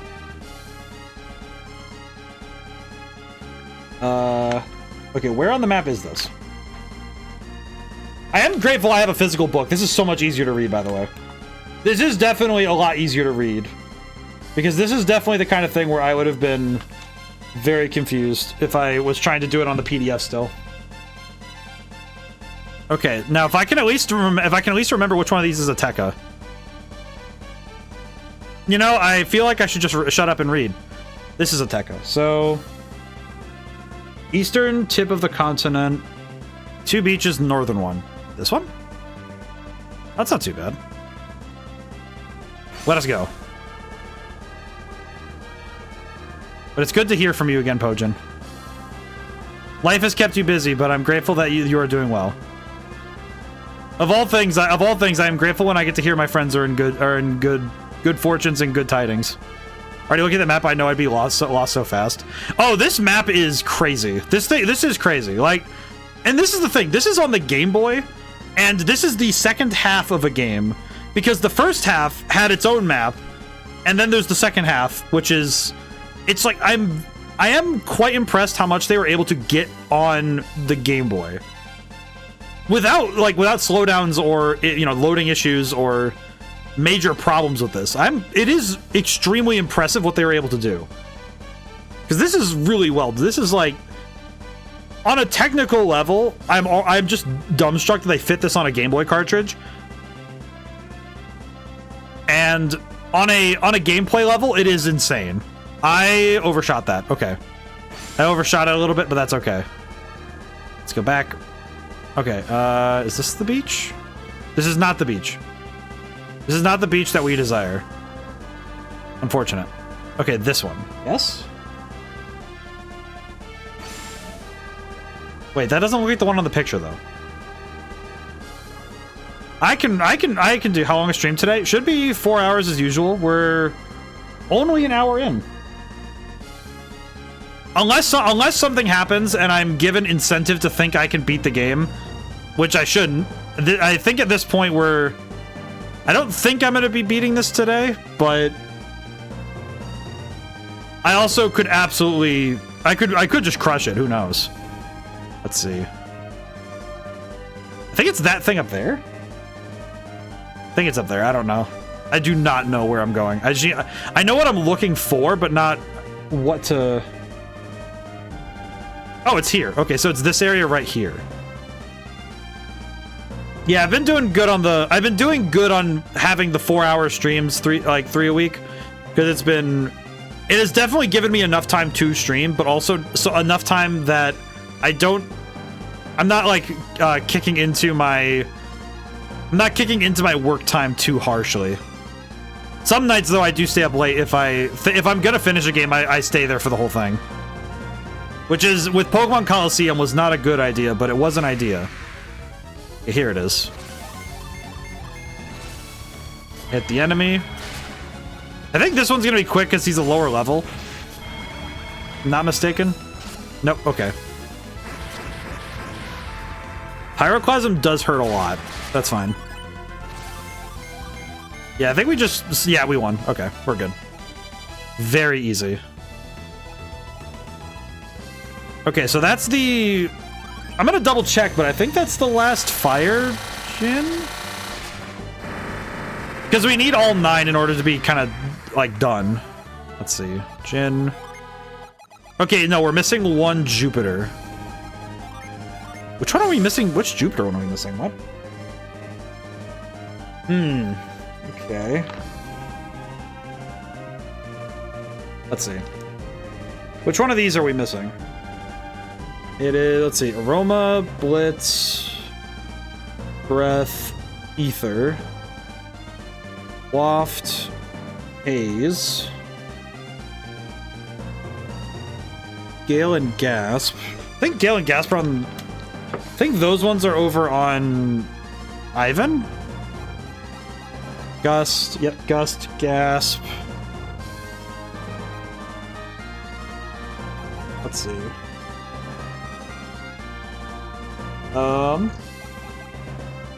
Let's see. I need to read. Lol. The Waft. Wheeze. Whirl. Okay, so we're missing... These are missing Gale? Yeah, we're missing Gale. Gale. Page 152 found in Treasure Isle! Wait, I was right. Wait, no, wait, we haven't been there yet. No, that's right. I was like, wait. No, we haven't been there yet. That's right. Treasure Isle's the next optional place we need to go. So that one is gonna be one we just have to go back to. Okay, Synergy, Teleport. I will say, Teleport does make these trips a lot quicker. Teleport makes these trips a lot... Oh, wait, we can't go there. Well, we can go here and warp. That'd be fine. You can't warp to Treasure Island. That's right. I forgot that you can't teleport to Treasure Island. That's okay. Okay. But yeah, we still have a great deal of time left today. I'm gonna send the foxes back for now. Well, if only because I've been keeping them busy doing research. Unfortunately, it has been... Oh wait, you know what? I just realized I should stop at the inn so we can recover some of our stuff. It just occurred to me I should probably recover. I could also stop in and say hi to the lady. I wonder if she has dialogue now that we finished our stuff.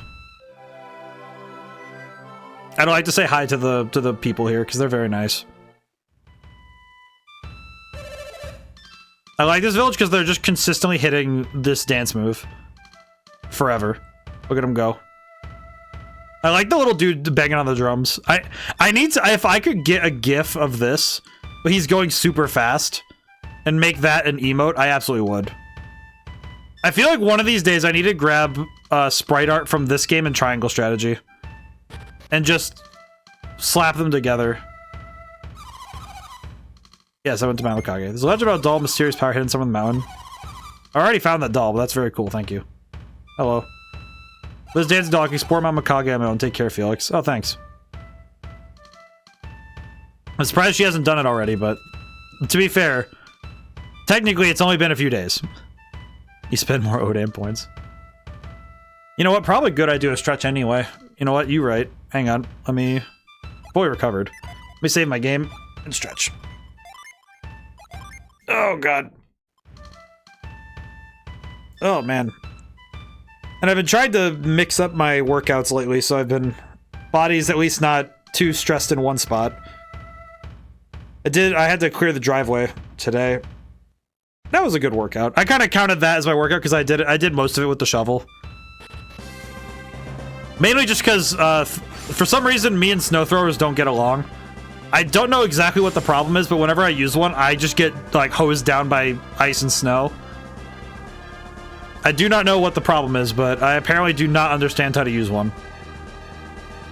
Okay, I'm already next to Treasure Island. Holy crap, that is fast. It does strike me sometimes how fast it actually is to just go zooming across like this. Because you do get some real fast movement with this. Because you get to cruise.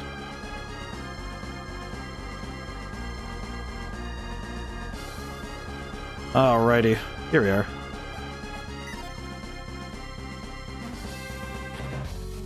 Alrighty, now where is the Djinn here? Okay, it's just like there's just a spot where I have to use lift. I can figure that out. I'll probably see it on my way through, so that's fine. That's right. I remember now that this place has quite a lot going on trap-wise.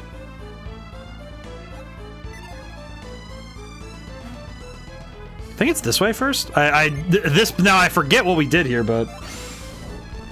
Let's see. Taking a quick gander at the map, because I wasn't really sure what's going on there. Yeah, let's see. And we're not missing anything else, right? 1, 2, 3, 4, 5, 6, 7, 8, 9. Yeah, we're just missing one. One little guy, and that is all we need. Well, we're gonna need more than that to beat the final boss. Like, the secret boss and the final boss, I think, are gonna be tough. I feel like the secret boss in specific, the thing I'm curious to is, can we actually do it at this point in the game? You know, that's kind of my bigger question is, how likely is it that we can actually do it? Because that is gonna be an interesting... That's gonna be an interesting thing to run into, is the enemy at that point. I'm wondering if I should have been here earlier, but I think it'll be fine. Let's see. I think I see the strategy here, and I understand it now. I do like the puzzles here. I think the puzzles... I've warmed up to a lot of the puzzles in this game. It doesn't feel like they're ever too easy or too hard. I think they're about right for what you want in this kind of game. I think it is a bit of a wild play to have so many different options in the overworld, though. So it does become a bit of a challenge to remember what tool goes to what situation. But I think once you get it down, it makes more sense. But by then you've had to kind of flounder a little bit to understand it all. Let's see. I think this one I grind. I think one of the ones like this one, grind. I feel like grind is one that is very niche and specific. You know, I understand what it's doing and what it's meant to do, but it is quite a different... It's quite a different ability to have just on tap, you know? Let's see, what is back here? Oh, the box. We already opened that one. That's right. I also appreciate this game not throwing enemies in puzzle rooms if it's supposed to be strictly a puzzle room. This one, however, it's also fine that they just leave it as is. Let's see. Do I need to keep track? Not exactly, no. Okay, we're good. It's also good that I stretch my neck out sometimes. I feel like the one that gets a lot of gamers and a lot of people who play video games for regular amounts of time. I feel like stretching the neck regularly, very important if you're going to be playing in front of a computer for a long period of time. I feel like it's the one thing that's like I don't think anybody who's into playing video games likes hearing, the health stuff, but some health things are easy to do while you're doing nothing. Just a matter of making a good habit of it. It's also good when you're doing computer work anyway. Alright, level 41. Let's see. I think this way? Oh, there's a box here we didn't get earlier. Oh. Iris robe. Is the iris robe good? Let's see. It raises luck, restores P. I see. Okay, well, it's immediately better than Jenna's equipment, but let me see what is Jenna wearing right now? Moony robe. Restores HP.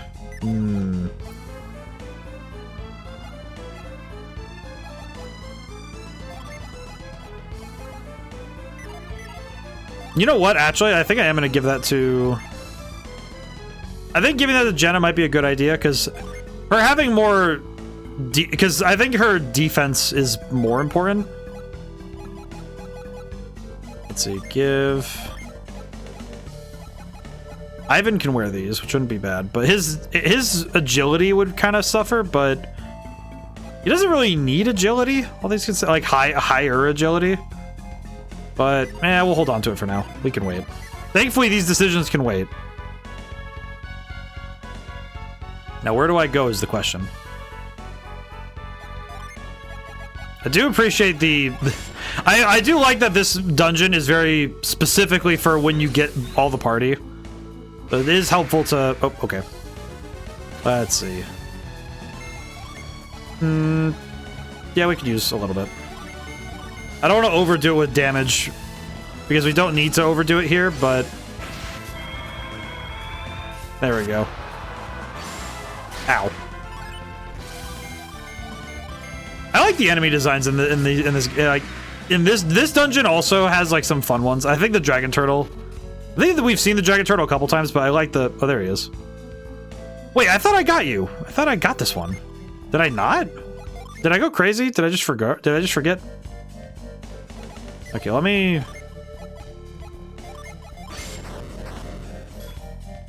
take a gander here, because now I'm curious.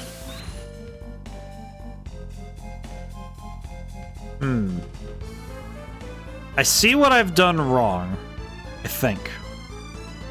Let me test my theory really quick, but I think I messed up already. Returned with fish sticks and potato salad. That's pretty good. Apprehensive, that's pretty good. That's some solid food choice right there. Whip. Can I go this way? Yes. Hello, friend. Small one. Hello. Alright. Excellent. I have found the small one. Which means we will actually be done with the Djinn hunt for now. But we do need to go and get ourselves the ultimate power.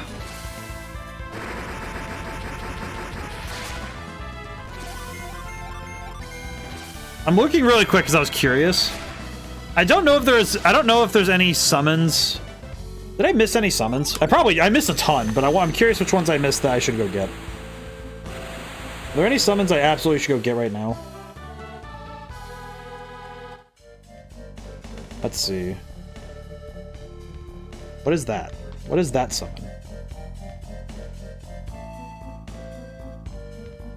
I'm gonna go look really quick. I'm curious what I can find. That's blacksmith information. We don't need that.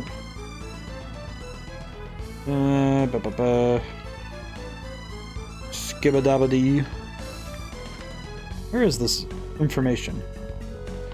I guess the question becomes, where is this summon? I see here there's that summon. Where's the other one?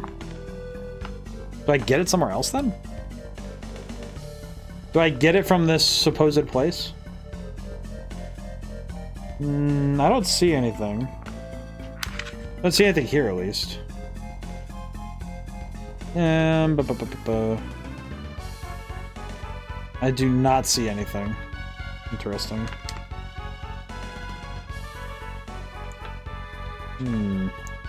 I do not know where to get Eclipse. It mentions Eclipse, but I do not know where to get Eclipse. What does the book mean?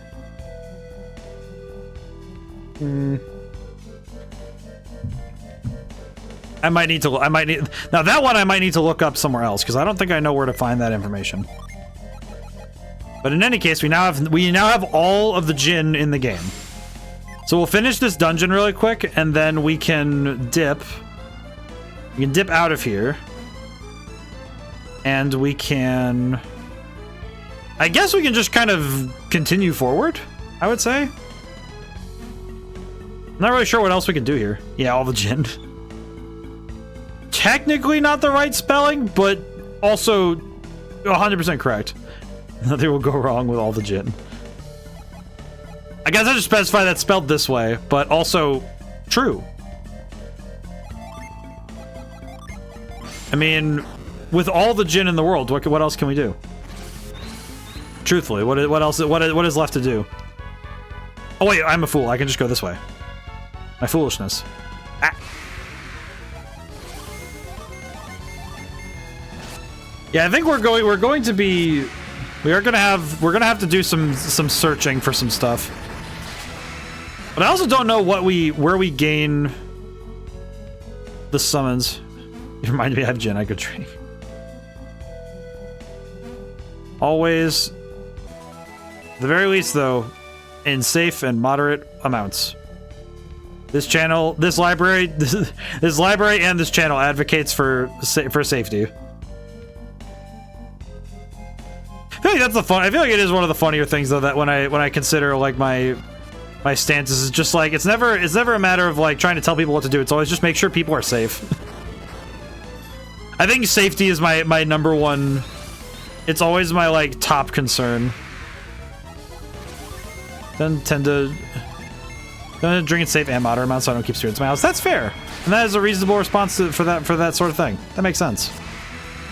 I am chronically bad at I'm chronically bad at overdoing things because I prefer to be in control of my body. I do not like being out of control. That's the sort of feeling that I don't like. So I am very much one of those who just like I am not going to do more than is necessary. Okay, how does one?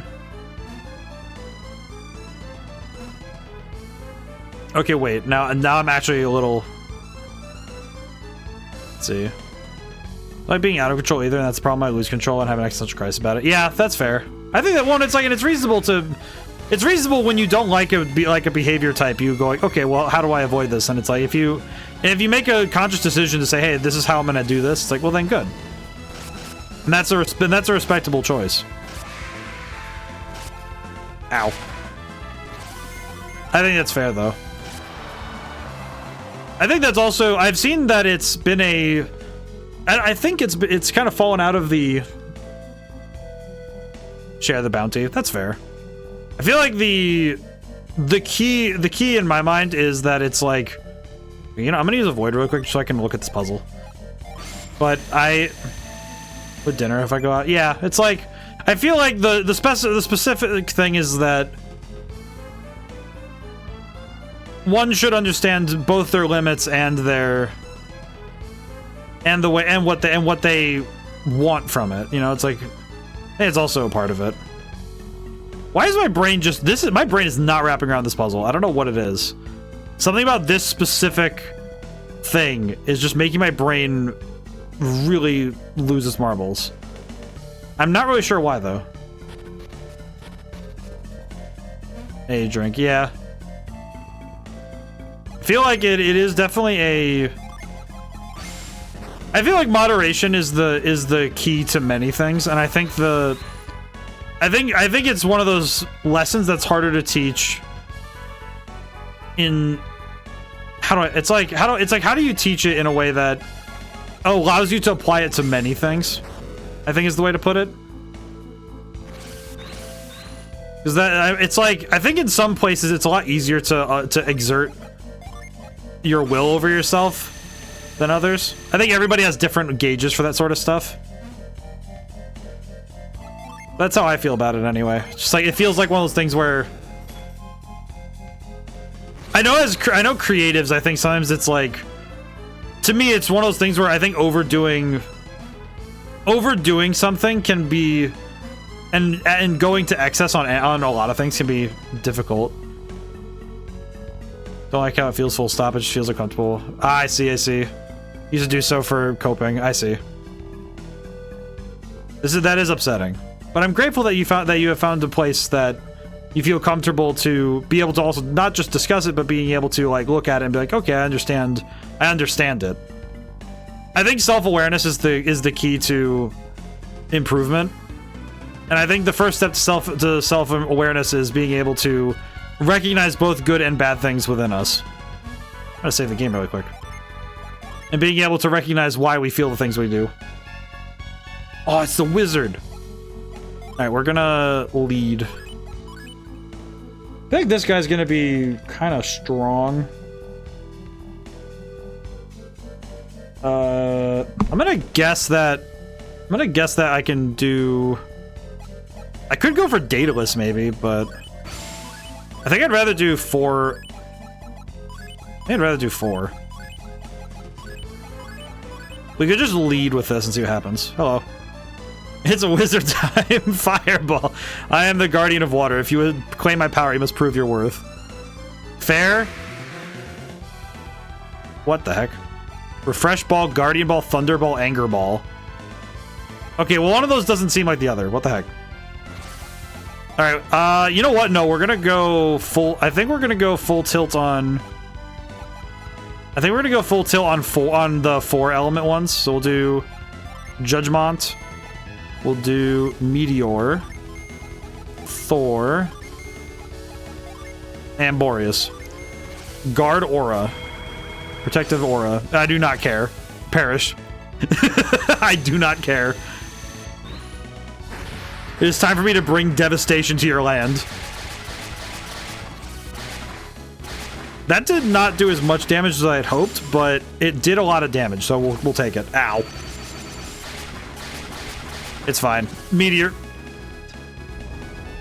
Just dodge this. I feel like this one is... I do like the meteor animation, even if it's a little meaty. Okay, one of the balls is dead. Very good. Excellent. Yes. Change forms as you have hats. What kind of hats? Well, let's see. Some of them are technically not hats, but some of them are hats. Like, technically, this is a form. This is a form because I got a hat like Aragaki. This is a form. You have a Dimmadome hat? Not yet, but mainly because I don't know how it's gonna... I have not... Well, the closest I have is I have Speedwagon hat. Harry, this casual drops a meteor on him. It does work. I have the Speedwagon / Zappelli hat. I have Nonaka's box from Stella Glow. I have the Velvet Room stuff along with the hand of cards. But yeah, this one's from Voice of Cards. This is Lack's little crown. Do you know Blue Pino? They have a Dimmadome hat. I need to get a Dimmadome hat. He's talking about Doug Dimmadome, owner of the Dimsdale Dimmadome. That's right. Doug Dimmadome, owner of the Dimsdale Dimmadome. That's right. Not right. There was that one meme where he just goes like, Doug Dimmadome, owner of the Dimsdale Dimmadome? Not right. And then he just goes on for like 30 seconds saying his name again. I love those memes. Mystic Call. Oh, he can just make ball? That's impressive. I appreciate that he can make ball. That's very cool. Very cool, wizard. But let us see if you can handle this. Aha! Oh, he's making more ball. How dare. I should get a Dimmadome hat, though. I feel like a Dimmadome hat would be funny. The owner of the Dimma. It just goes off like on a huge tangent. How much HP does this wizard have? Okay, he's gonna be a problem, but I think as long as I consistently use AoE attacks to deal with the ball to enemies, I think we'll be fine.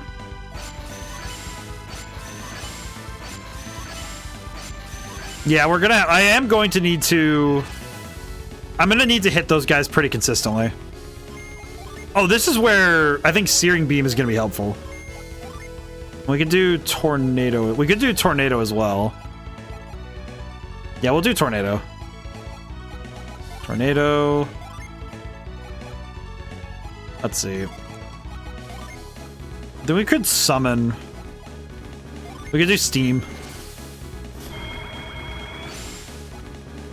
Oh, they can defend too? That's funny. I didn't know they could guard. That would explain why some of them are taking less damage than others. Mind Ball. Ow. Alright, Searing Beam. Oh, that did a lot. Okay, that was a good hit. Nice. This fight definitely was supposed to come before the Sentinel. We were supposed to do this one first, for sure. We were not supposed to do this one before we did Sentinel, because this one is a lot easier. Even though Sentinel's one enemy, this one's gonna be a lot. This one feels a lot easier. Let's see. Petra. We'll stop the Magician. I want him obliterated. This wizard is not having a good day. Let's see. Oh, you know what we could do is I'm gonna try poisoning. I don't know if it'll work, but okay, I'll go for the Guardian Ball really quick just to try and knock it out. Because I know that this is exacerbating the fight, so yeah, because that's taking up a lot of the damage. I'm recognizing now that if he is... Oh, he's defending. Oh, that's funny. Interesting. Okay, good to know that they can defend like that. That's actually really good information to have. I might just want to go ham on AoE damage then, because these guys are gonna be really hard to get rid of if we don't.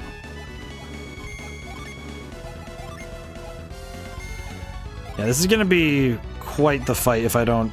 Let's see, what do we... We do need to get around to summoning more, though. Let's see. Yeah, unfortunately, Guard Aura is gonna be making this fight a lot harder, so... Yeah, the Guardian Balls being extra targets to deal with is gonna be a bit of a problem, but... Spark Plasm... Ow. Okay, we're good. I like the boss fights here because they have definitely been a fun challenge to take on. Because some of these are absolutely going nuts with the ways that they're making me have to think about the battle system. Because I don't normally have to get this. I didn't get this in depth of the game until the end of Golden Sun 1. So it is a welcome challenge to have to try and push my brain even further along that path. Destructive Ray. Let's see. Summon. You know what we could do? We have 2. You know, let's do Water Shield. I don't know why this one has priority, but it's really good. I appreciate that the shield has priority. Okay, ball is down. Does mean that I could have summoned, but... that's fine. This is fine. Good that I didn't... Actually, kind of a good thing I didn't heal, because now I can spend Jenna's turn healing. Let's see. Yeah, because now I can summon with other characters. Let's see. Attack with a double strike. Yeah, the fights at this point in the game are actually already getting quite involved. we are definitely getting to the point where the game is reaching the the singularity of, okay, how much more can I push the system? And I'm appreciating that there is more for me to learn. Come to think of it, one of the things in this game that I haven't messed with at all is actually trying to multi-class. Because I do not fully grasp how to multi-class in this game. Like, this game absolutely has some crazy stuff going on with that. And I have not learned it yet at all. And I probably should, because it seems to be the place where the most depth and technical skill can be found, from what I understand. Let's see. You know what? We could go for... I feel like Catastrophe will be the winning shot if I go for it. What I could do...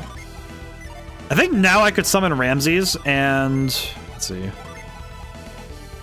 Yeah, we could summon... We could do some more summons. We got moves to go for. Summon... I don't think I want... I think we want to... The tough thing is trying to figure out what to go for and when. I think now we can go for Boreas, though. No matter what, Boreas is a good idea. Yeah, this is the part... This level of play, like using the summons. The summons raise an interesting gamble with this game, because you have to knowingly lower your stats and make yourself vulnerable to the opponent to get larger attacks off. Because the summons require you to give up the stat bonuses conferred by the Djinn. So it is absolutely necessary to understand the risks you're taking when you're changing out your Djinn and which ones you're using. That's another part of it that I haven't really gotten into, is which Djinn to swap in and out. Because I have not been swapping them out in ways that are, like, hyper intelligent, in my opinion.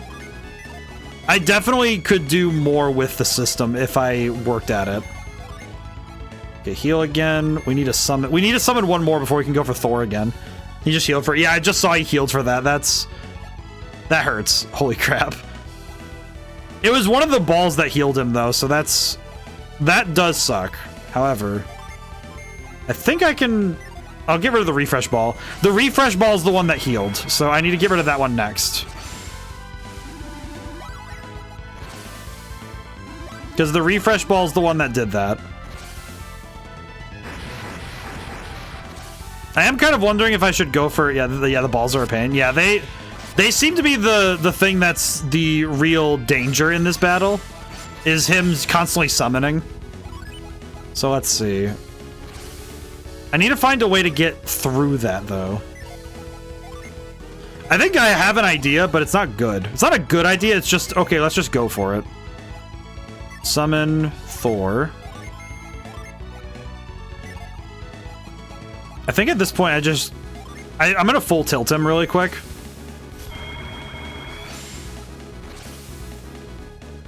I think at the very least it'll help me catch back up on ground that I lost.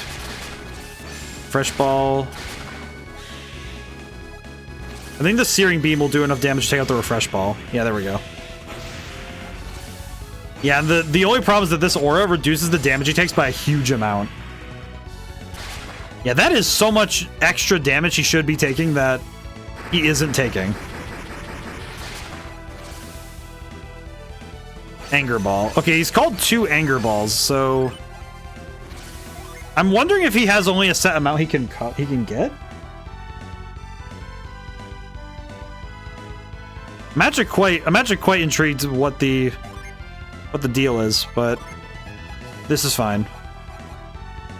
I think we're gonna go for... You know what? We should probably go for Meteor again. I think going for Meteor would be a good idea. I think we need to go for it.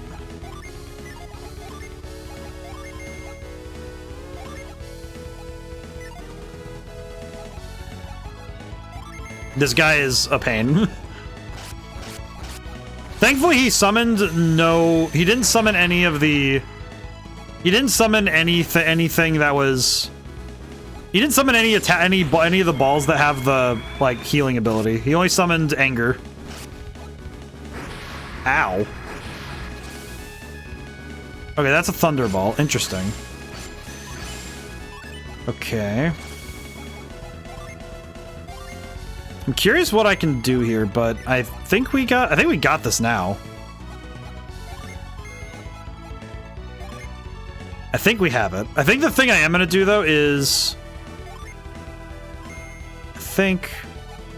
this might be a risky move, but I'm gonna heal after doing the attacks.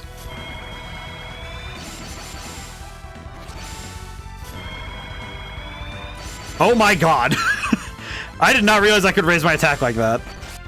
What? That's actually kind of crazy. I didn't even realize I could do that. I didn't know that was a thing I could do. Oh, right, because it's a percentage-based attack boost. So if I use an attack boost and then an attack boost, it raises the attack by the second attack, not the first attack. Which means that I can boost my... Ow. Sheba is down. Oh, wait, Sheba's down. That's less than ideal because Sheba's the one with a lot of the healing items. Oh, wait, no. Wait, no, we're good. We're good. Hang on. We're good. We have revive. I have my own revive. It'll be fine. It does suck that I have to waste a turn doing this, but also we kind of need to. I'm gonna make sure she doesn't go down. Yeah, probably wise I did this. It's okay. We're making it work. It's fine. Ow. Ow. Oh my god, he had another... when did he get the other refresh ball? I thought that was a thunder. God dang it. Oh god, that he healed again. Well, now I just feel like an idiot.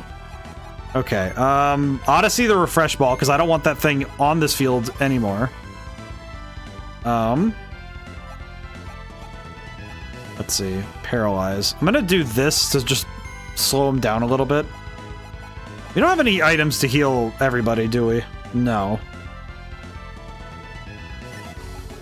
Okay. I do need to hit the refresh ball, though. Like 100% the refresh ball needs to go. Yeah, we need to get rid of that, because that's bad. It does suck that he was able to heal like that, but... I do not like how often he is doing this. This man is doing way too much summoning. Ow. Angry Mine. Oh, that's more, yeah, it's 2 knockouts. God bless, dude.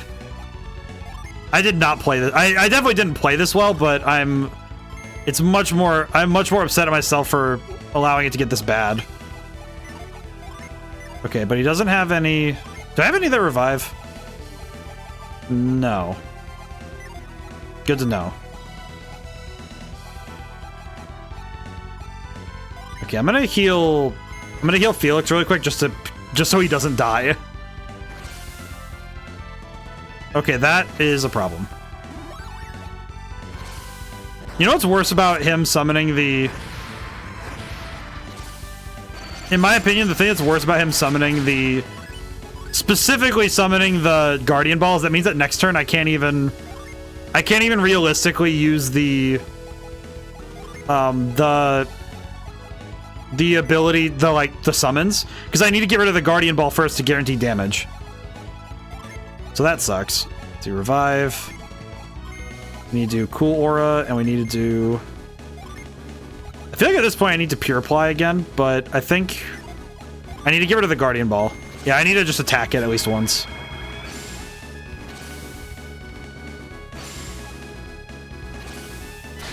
Okay, I think Jenna's down again. God dang it. Man.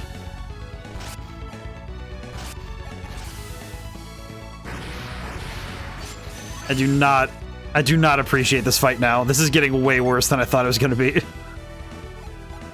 Oh, wait, no. Sheba can handle revive now. Which is good. Technically. Do we have any... We have Water of Life, but we don't need to worry about that. Okay. I think the potions are on Sheba. No, Pierce has them too. Okay. I think I'm gonna Odyssey the Guardian Ball. Water of Life here. And just to make sure that we don't lose Sheba again. Yeah, this fight is definitely taking a turn. I was gonna say, if it was a refresh ball again, I was gonna be mad. I feel like this fight, the unfortunate thing is you do need to deal with the ball enemies as much as you can, even though you don't want to. Like, I don't think you want to be... Like, you don't want to be spending your time just fighting the ball enemies, but you kind of have to. Okay, I'm going to... Yeah, we need a summon. We need to do Meteor, like, today. Okay, do we have any other summons we can do? No. Good. Okay, that's good. Okay. I'm trying to think of how else we can solve this problem. Okay, Pure Ply. I'm gonna Pure Ply... I'll Pure Ply Pures first. Because with resistance up, we might be okay. I think we'll be fine. This fight has definitely become a saga because this man should have been dead a while ago. Okay, hopefully Meteor just takes this boy out, or at least takes out his summons, because then he loses his turn advantage. The main thing is that he's able to gain advantage on the action economy by summoning so many different like ball enemies. So he is able to kind of consistently refresh his resources with this. Okay, I'm going to Odyssey him, and I'm going to Cool Aura, and I'm going to Destruct Ray because we need to. Then I'm going to Pure Ply probably Felix.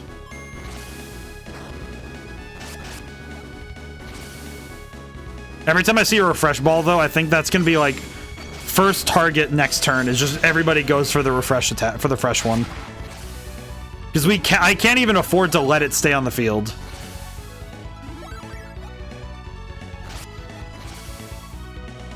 Yeah, this is gonna be this is rough. Okay. I just need to go for it, and I'm gonna go for this, for Searing Beam. Yeah, we just need to kind of go nuts. I think what I'll do to make sure Jenna doesn't die... Oh, wait, no. You know what? No, we need to go for a Refresh Ball. I need to just make sure that thing does not get another heal off. Regardless of what happens, I just need to make sure that doesn't happen again. Okay. That's good. That's fine. That is fine. We can live this. We're doing okay. Like, this isn't going well, but we're doing okay. This fight has been going on for so freaking long. This has definitely been a fight for the ages, truly.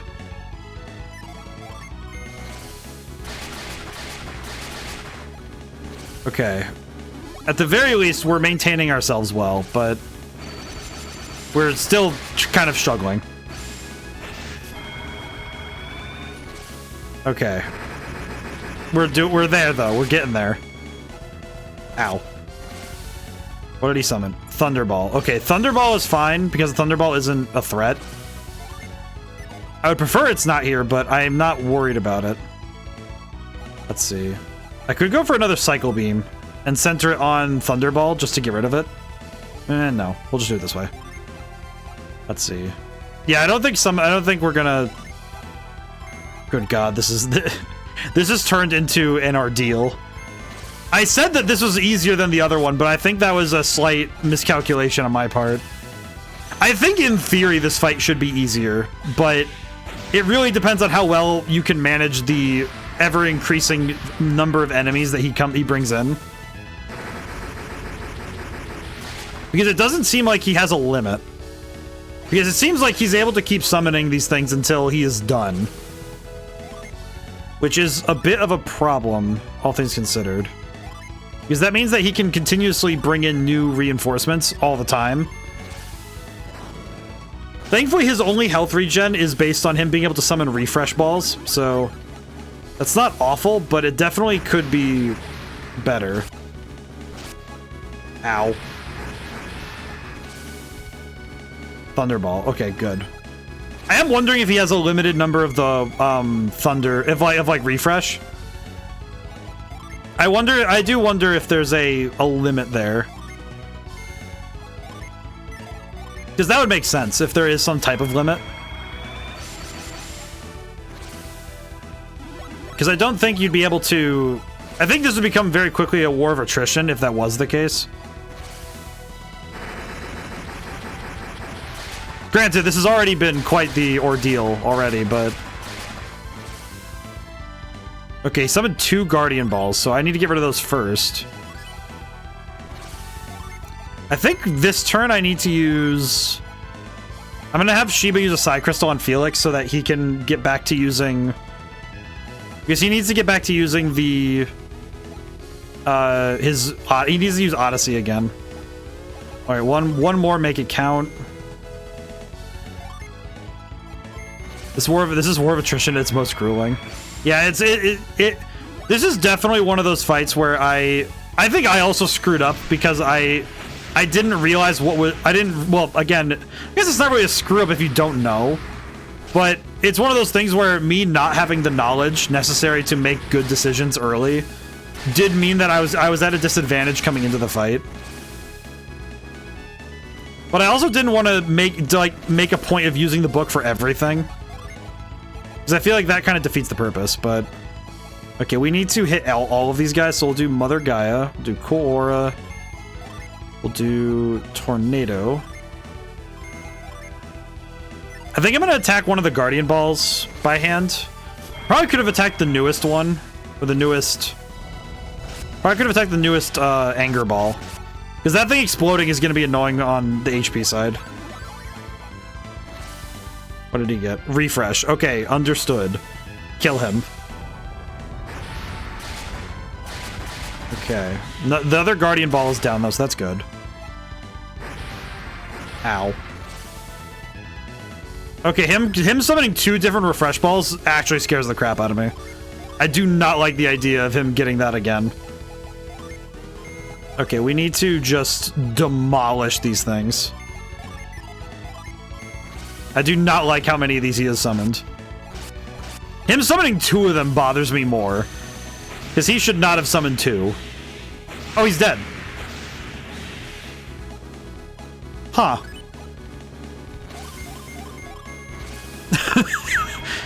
Could have just let him summon 4 Thunderballs, but all the others are extremely bad. Thunder's very whatever. Yeah. Well, I guess he just died. I guess I got him before he could heal. Well.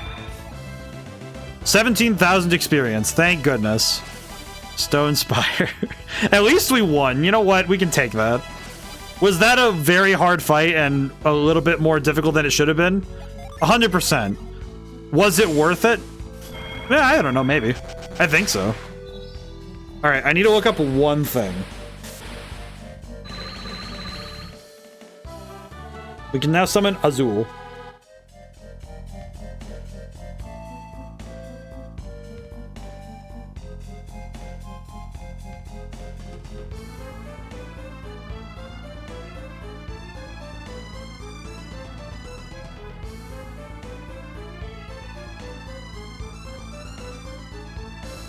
Okay, I see. All right, we do... Ow.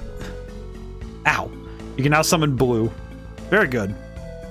Okay, you know what we can do? I just realized. Hang on. We have the thing we wanted. I am gonna remember to use retreat, dang it. I do not need to walk out of this dungeon. I can retreat. I can do that. Is this the one I'm thinking of? No. Maybe. I don't know. Maybe? Let me find out. So let's see. It's 3 and 4? I'm just gonna do it this way because I forgot. That was my favorite summon.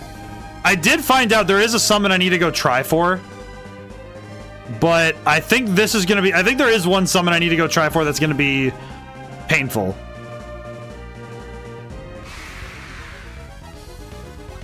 Okay. Actually, you know what we could do is just guard. And guard and summon. Did I get the wrong one? Oh, it's Earth. I'm a fool. Hang on. Run. Hang on. It's Earth. It's Earth and Water?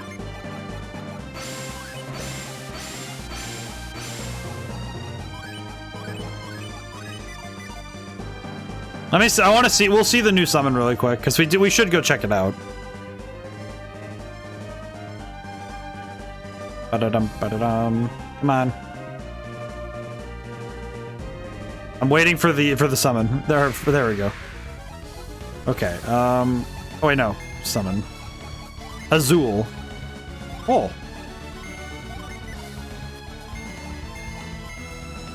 Summon Azul. Oh.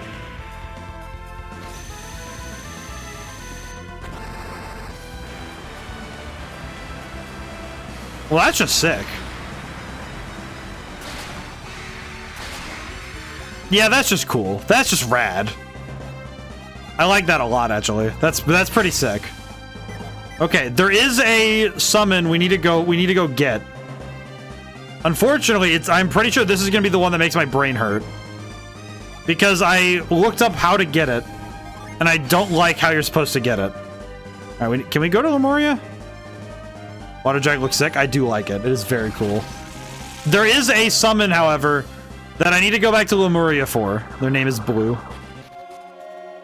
I like them a lot. We need to go back to Lemuria really quick because we need to go to, I need to go to the Lucky Shrine. Unfortunately, I learned where this thing is and I don't like it.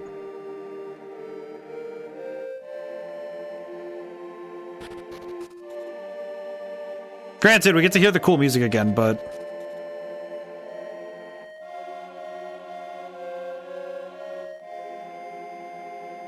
So we're gonna need this for later. This is gonna be a surprise tool that helps us later.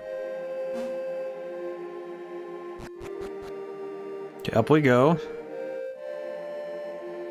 Yes, yes, Lemuria once again. This.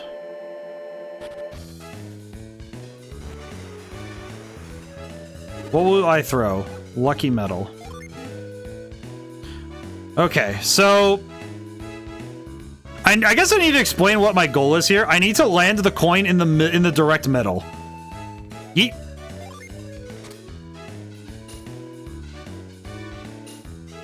Almost. And by almost, I mean not at all. Brilliant circlet. Very cool.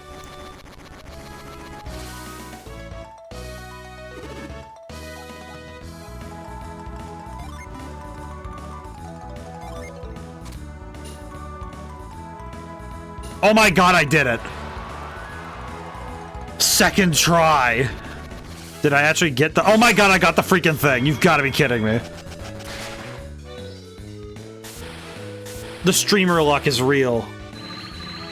I can now summon Eclipse. 3 Jupiter, 2 Mercury. From what I understand, this is the one that they said for the secret boss you need. That's what it says in the book. You need this particular summon. So it's 3 Mercury, 2 Jupiter. I'm gonna go... Let's see, I'm gonna save my game first. Okay. Status, select. Okay, other thing we should do, I'm gonna go check the Djinn and see if we can... I would like to see if there's any that I would prefer on different characters. Let's see.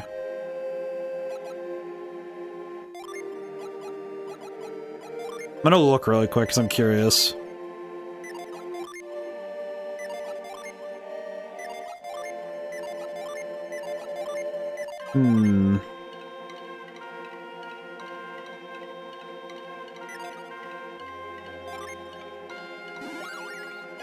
Yeah, so this is gonna be one of those things where I have to think critically about what we're putting down.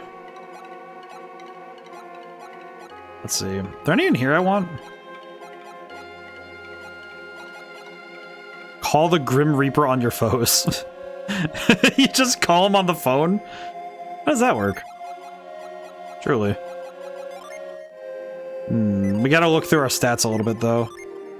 Yeah, this is the stuff the Djinn do that I am... Is that the Grim Reaper? I love that particular... I love the animated version of that, too. Alright, so...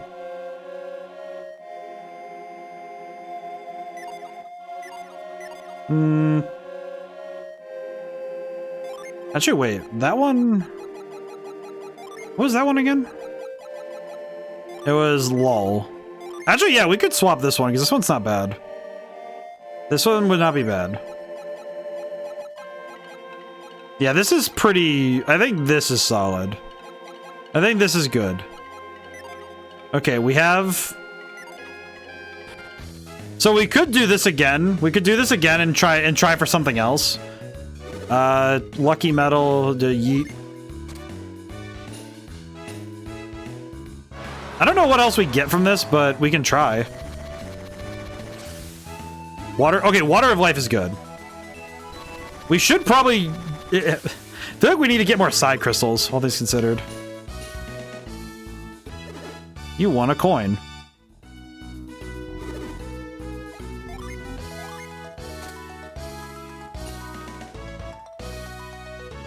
Oh, not too bad.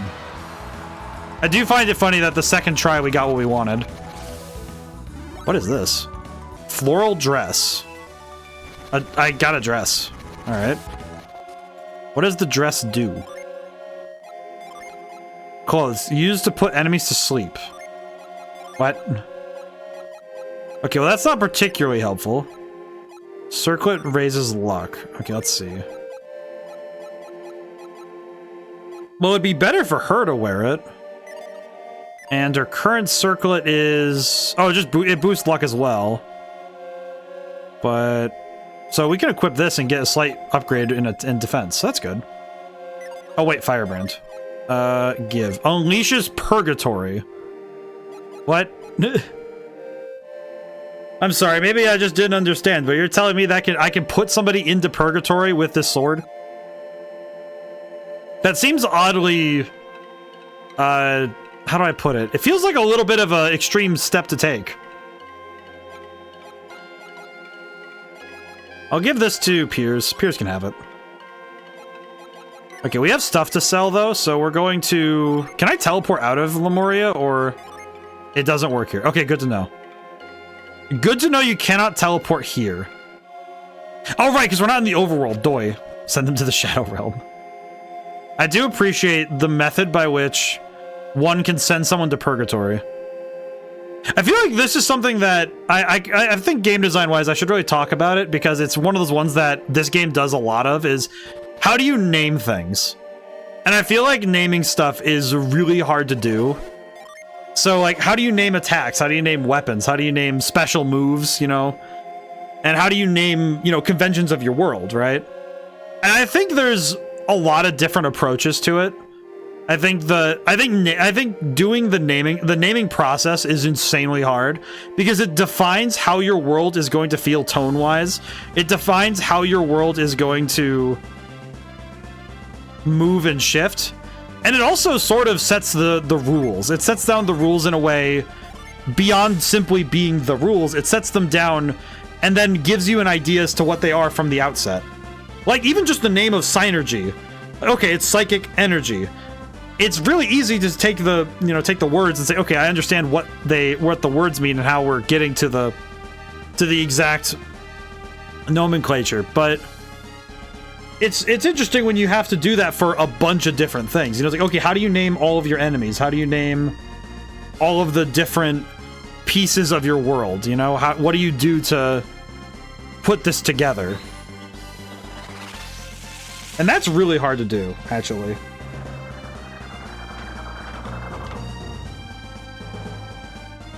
Okay, I'm looking back through here really quick.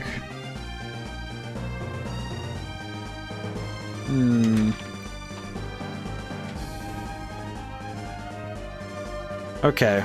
Well, we needed to go to Contigo for a reason, however. Besides just wanting to check it out again. But we need to be here for something specific. Alright, into the inn. Hello, sir. Okay, so we're gonna do something first that's a little stupid. And by a little stupid, I mean a lot of stupid. But I think it'll be fun. And if nothing else, I feel like being a little reckless is a good idea to start. Okay, let's start selling stuff really quick, because we need to clear our inventory. Oh, I didn't do the Sylph Feather. Oops. Let's see. Sell the floral dress. Imagine somebody's gonna like that. We just need to clear the inventory a little bit. We don't need to clear it too much. Yeah, that's pretty good. That's pretty solid. Okay, artifacts. Can we buy anything else here? Oh, we can buy Psy Crystal. Okay, we'll give this to Sheba. How many can I buy? 3? Okay, that's pretty good. I still don't know where the game tickets are used in this particular game. Let's see. Water of Life. Go. I can buy 1. Very cool. The Mist Potion, I actually am going to give the rest of these to Piers. I hope everyone's week is going well so far. I know I said it earlier the hour, but hope everyone's week's going well. This week has been very fortuitous, so I'm hoping everyone else is making strides in the right directions if need be, or making good progress. But yeah, naming stuff is, I think doing names in general is insanely hard. But I also found that sometimes you don't need to get so smart with it. Whee! I feel like sometimes it is just a bit too much for, I think, for some people, if you're going to be weird about naming things.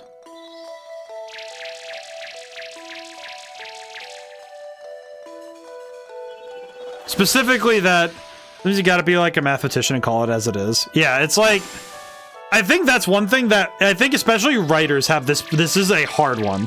Like the Harry Ball theorem.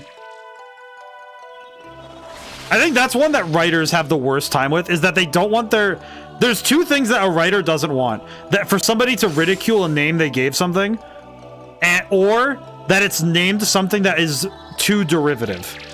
At the same time, however, there's a certain level where you can't keep going too far down the rabbit hole of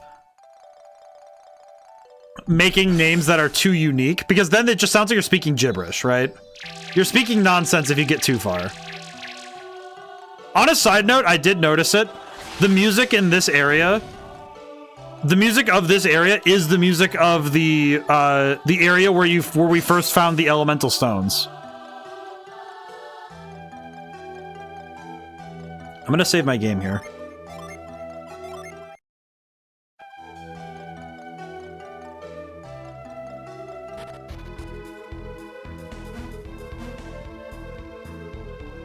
Inherited the power of the land to create a great darkness. You create this power, attack this slate.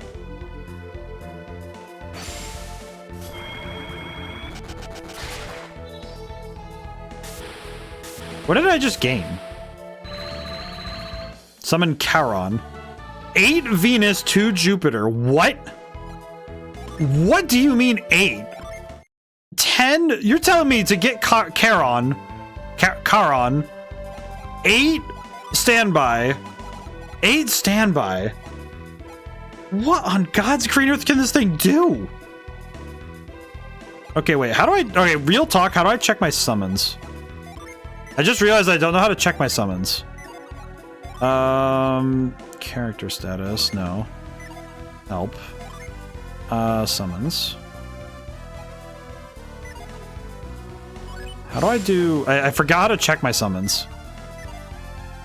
I'll check it later then. That... Grave White. Okay, what are we dealing with here strength-wise? I feel like this is going to be very important to figure out, is how strong are these guys?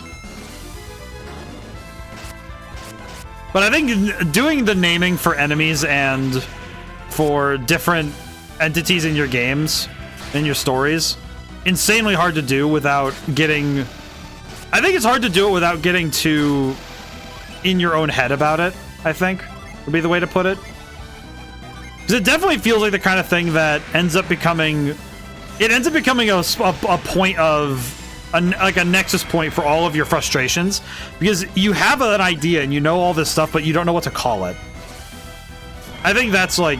It's probably it's one of those things that I think is very quick to grind a project to a halt in some places. Because I think when it comes to character names, for example, I think it's very easy for a writer to want to get too fancy with it. You know, they want names that are going to stand out, they're going to pop, you know, and it's like, You know, you could just, like, this game said, here's Isaac, here's Felix, here's Jenna, here's, like, sometimes you can just, it's just that simple. You can just call it as you can call them, give them easy names. Is it going to be the most is it going to be like the most insane thing ever? No, but it doesn't need to be. Sometimes a character can just be. And that sort of stuff is very hard to, I think that's hard to take in sometimes, you know? Like it becomes second nature, I think, for writers to try and do the gymnastics of naming, where you go through and you have to come up with some really fancy names for a character. You have to do a lot of that extra work to put all that together. And I feel like it is, gotta call it a night. I think I have a new set of games to play on my Switch. Golden Sun looks addicting. Peace. Hey, of course. Have a good night.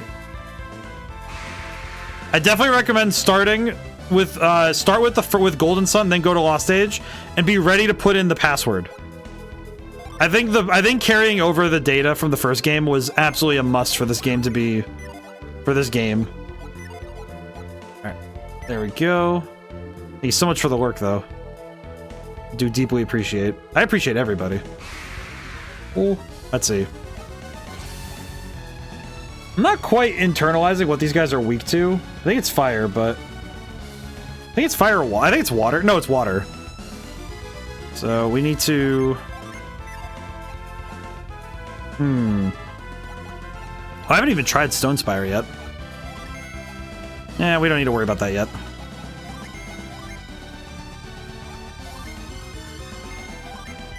I would like to see if I can trigger the that particular effect that I was told about earlier about the where if you defeat them with an attack they're weak to, you get more experience.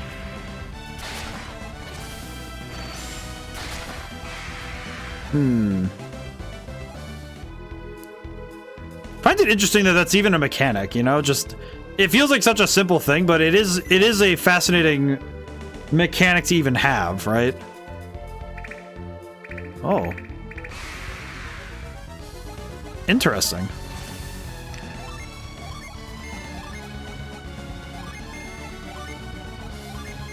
Now the question becomes, if I fight everything in this dungeon, do I need to... Will it be enough to level me up, but also not enough to royally mess me up out of recovering? So I think coming into the fight with anything less than maximum is going to be a problem.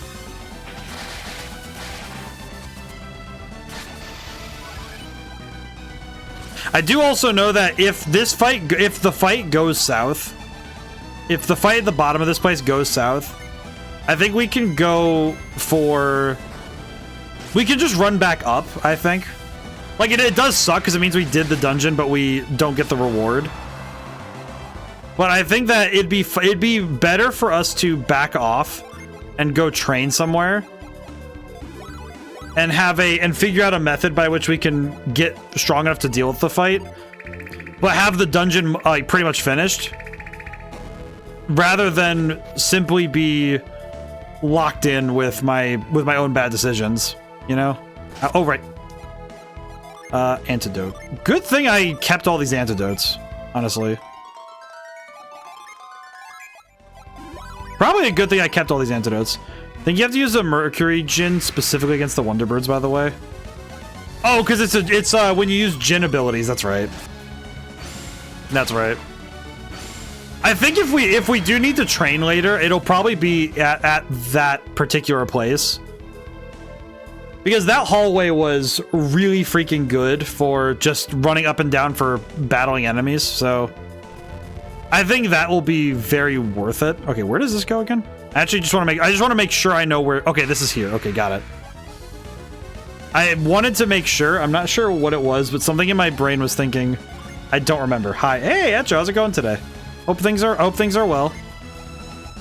My brain is currently cooking on plans for the future. Oh, very, very good. Yeah, I have been also getting my brain primed again for map design. because I'm doing the next... I think the next game, the biggest thing I can do is do a lot of good map design. I think with RPGs, I think having fun and engaging maps is an underrated science. Oh, hydration. I haven't had a lot of water today.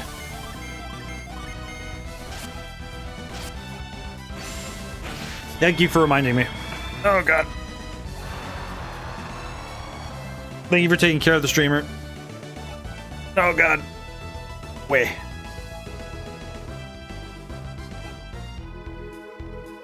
Gotta stretch the arms up to the sky sometimes. Okay. Now that I have understood the shortcut, I can go forward. What's this way? Ah. A lot of the same troops, though. Not a bad thing, just good to keep track of. Oh, boy. Well, like, these dungeons, I think, do a good job of making sure you're not so confused that you don't have any clue what's going on. It's much more like you're walking into a room and saying, okay, what does this room have in store for me?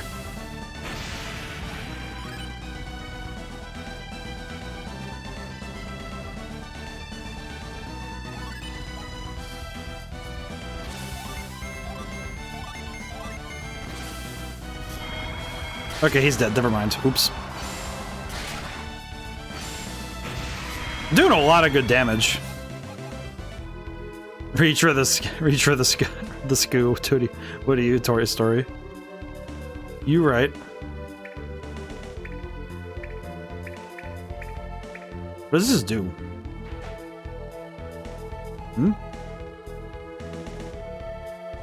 Oh! I don't understand, but I like it. Ah!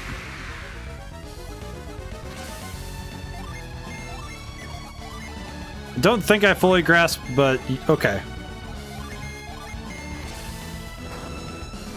Oh boy.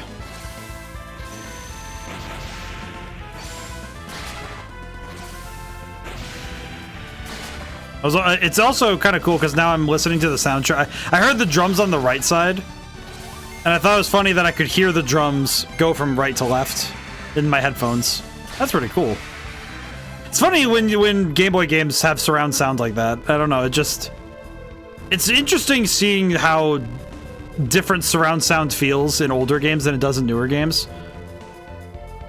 It's not that it feels... I don't think it feels worse. I think it feels like... It feels like an odd sort of synthesized that it's like you don't really get from newer games, but I kind of like it. I think I really like that it has this particular feel to it. Like a very specific sort of texture in the sound that you can't really get with newer sounds. Even if you do them like with the way that the stereo works, it feels different too, because it's programmed differently. And I like that. That's pretty cool.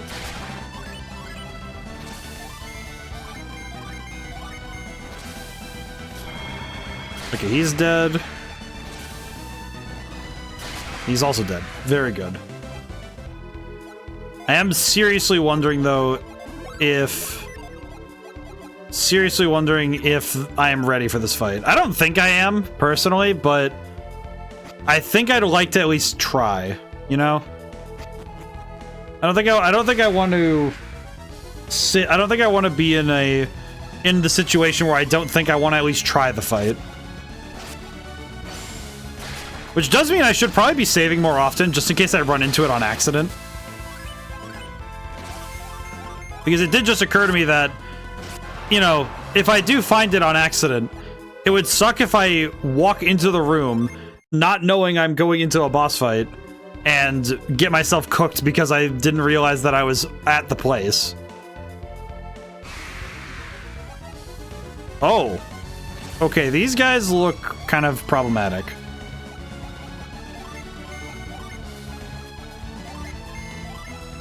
These guys look very problematic, actually. The demons are probably some of the hardest enemies to deal with overall. I think these guys are weirdly tanky for no reason. Yeah, probably good that I targeted one at a time.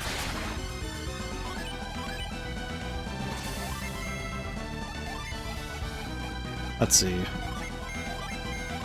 I think this will work, but we'll see. We'll see if this works as intended.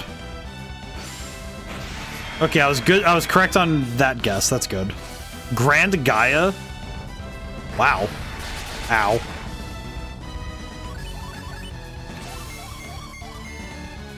Yeah, we'll just take swings. Yeah, there we go. Hey. Yeah, the enemies here tell me that I am definitely making... I don't think I'm making a bad decision being here, but I'm definitely not making a decision that feels like a good idea. You know, in hindsight. It certainly feels like one of those decisions that unilaterally isn't going to be my best idea. But that's okay.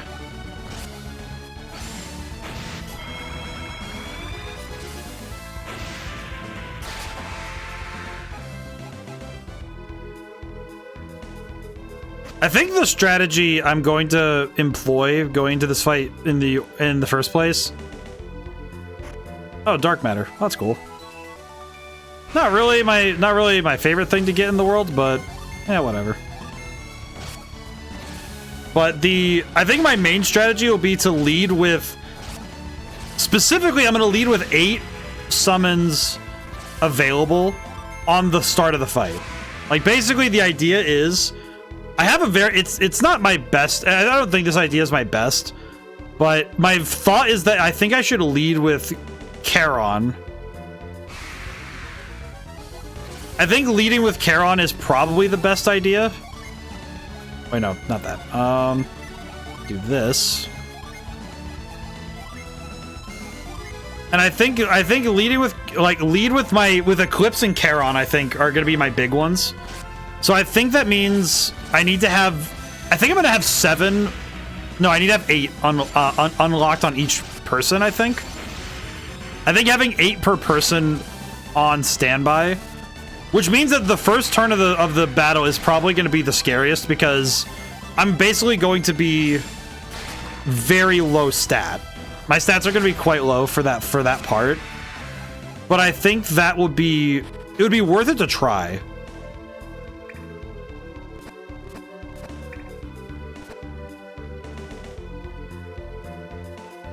Okay, I already saw what I did wrong.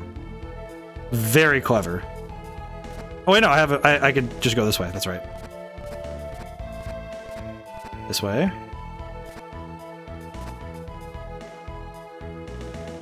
I did it wrong, but I'm happy I did it wrong because I can showcase what I did, how to do it right. Because I saw it after I saw my mistake after I took that step down. Hang on. It's still this way. Okay, then this. Then this way. These kind of puzzles are, I think they can be hit or miss, but I kind of like them. You know, where you have to do the steps, you have to do the steps around. I think they're pretty fun. I think they're fun. I think they can, there are ways that they can kind of lose their luster, but I don't think they do so very easily. I think it's specifically the way that they feel, I guess is the way I'd put it. Because it feels like a proper brain teaser to figure out, to do pathfinding. And to make the restriction of, oh, you have to go a certain way so you hit all these things and also get to the end point that's designated. I like those. Those are fun.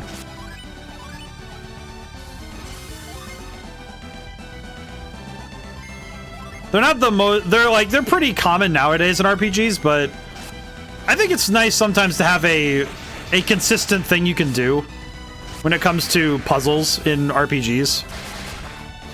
It's one of those things like, to me, it sort of feels like block pushing puzzles, you know, where it's like, this is something that a lot of games do, not because anybody's creatively bankrupt. It's literally just, well, it's easy. And it's a very effective puzzle to use when you're trying to actually, you know, make a space. You know, it's like, okay, and you're doing something in a 2D space as well. It's like, well, it does work quite well to use this sort of mechanic for, you know, like for a game in the 2D space, where it's like, oh, I need to move these blocks around so I can make a path. And it works. It works well. Obviously, I don't think it's good to rely on only the basics and rely on only... It's sort of like music writing. You don't want to hear the same 4 chords all the time. But the really strong, you know, like there's a reason why simple chord progressions and like the really like common ones, it's why they exist. It's not because people are creatively like, it's just like, no, it's because they work really well for getting a lot of hitting a lot of different moods and hitting a lot of different tones. And they work very well. It's very easy to take something to take the idea that something is common as something to be avoided. I think one of the ones that gets me is sometimes the naming of currencies in fantasy worlds. You know, it's like, I think after a certain point it just becomes, okay, just name it just give it a consistent name and let it be, you know? Like you don't need to beleaguer this any further. You know, you just let it go. I think it's very easy to end up kind of going a little too crazy with that stuff.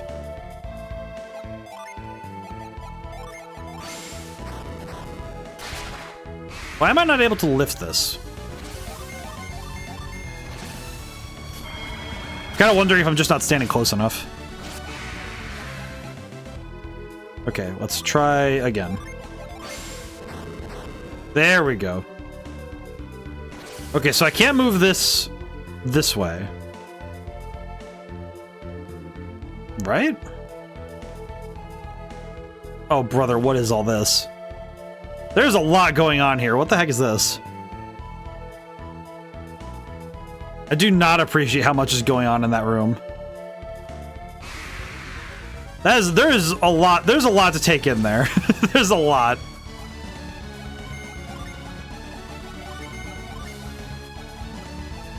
I feel like these areas are gonna be some of the most mentally taxing. I can definitely foresee this place being a lot for me to take in later if I ever have to come back through here. Yeah, these enemies are doing a considerable amount of damage to me. So I probably am making a mistake being in this building in the first place, but I also think that if I wasn't checking it out, I feel like it would be at my own detriment not to try it at least once. Because this definitely feels like a end game place too, so.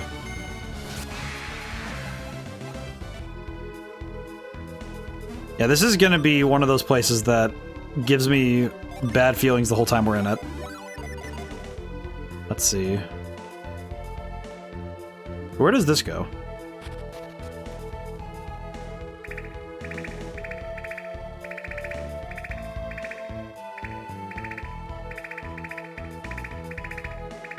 Oh, clever. Clever indeed.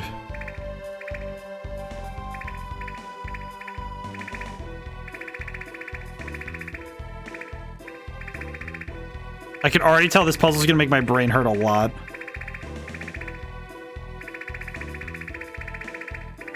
I think I already screwed it up a little bit, but... Yeah, I screwed it up. Okay, I gotta go back.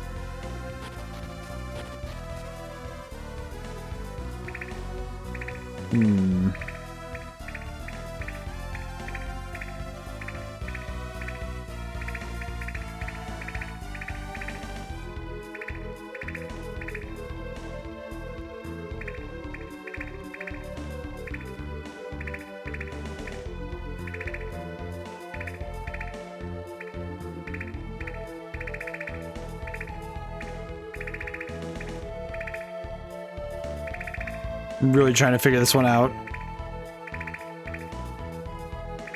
Okay.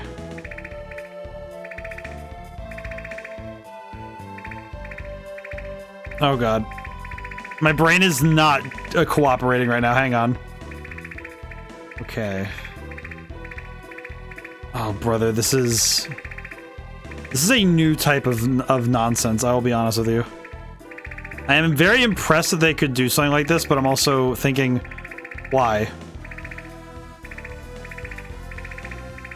I am grateful that there's no enemies here, because this would be too much for me to handle with enemies. Okay, let's see.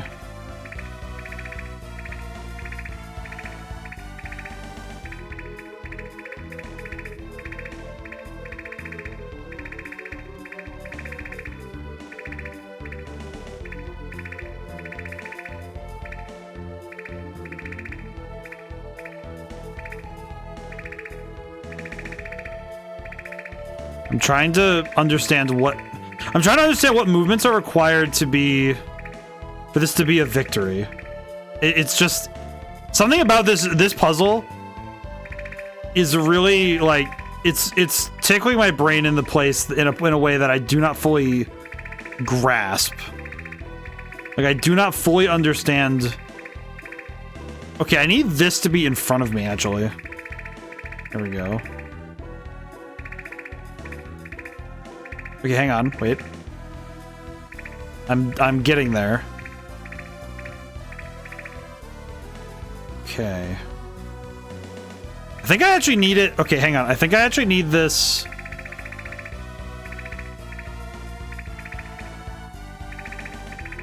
Whoa. Whoa.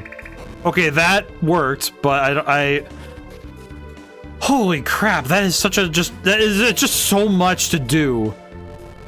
For a singular puzzle, that is so much mental strength, so much mental work for getting that to work.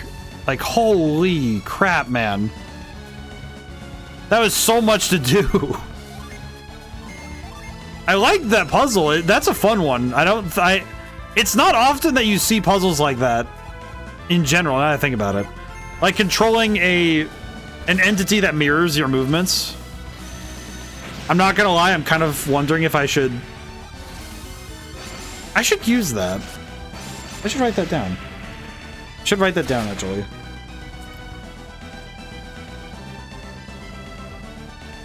That one I feel like I could use. I could do something with that one. Moving man puzzle.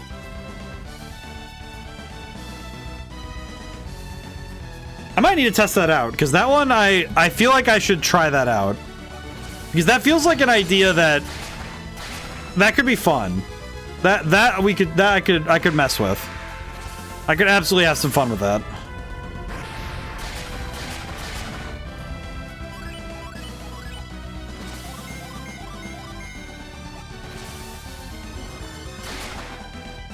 Yeah, the battles here are already kind of tough, so I'm wondering how much we'll level up while we're here, but we'll see.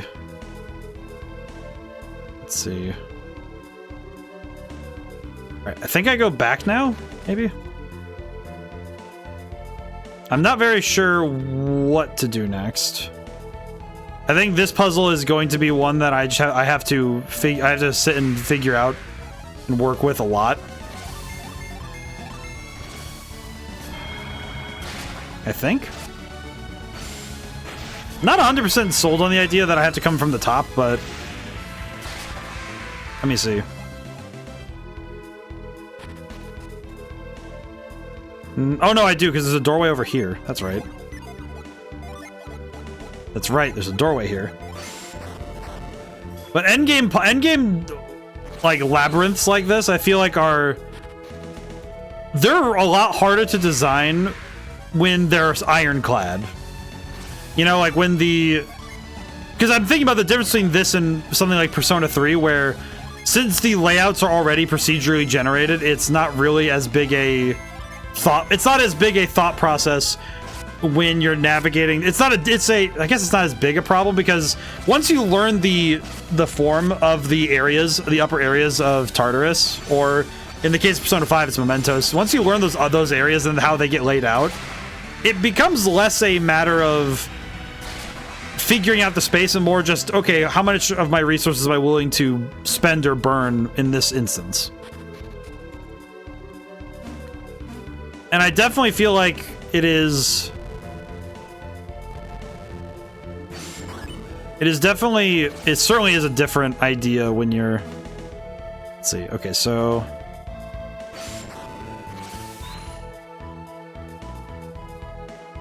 I move this now, so what can I do with this is the question. Can I move it from there?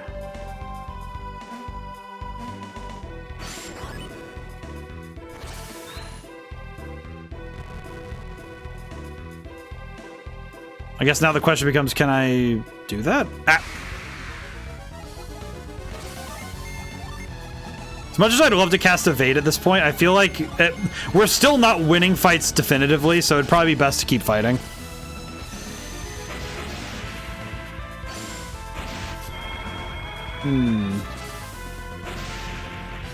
Should probably also be more aware of when...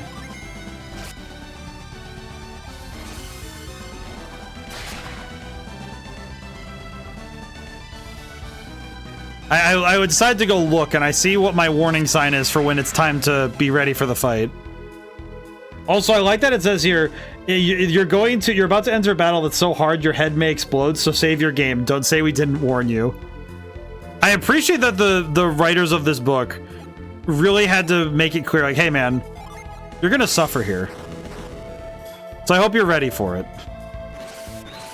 Like, wow, devs, I appreciate that. Very kind of you.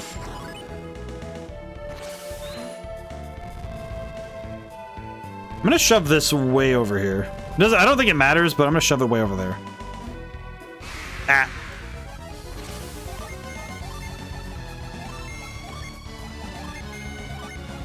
Yeah, I guess just going back a couple steps design-wise, it's also why I think the naming systems for mechanical stuff can also be a little hard to put down, I think, and not make it sound silly.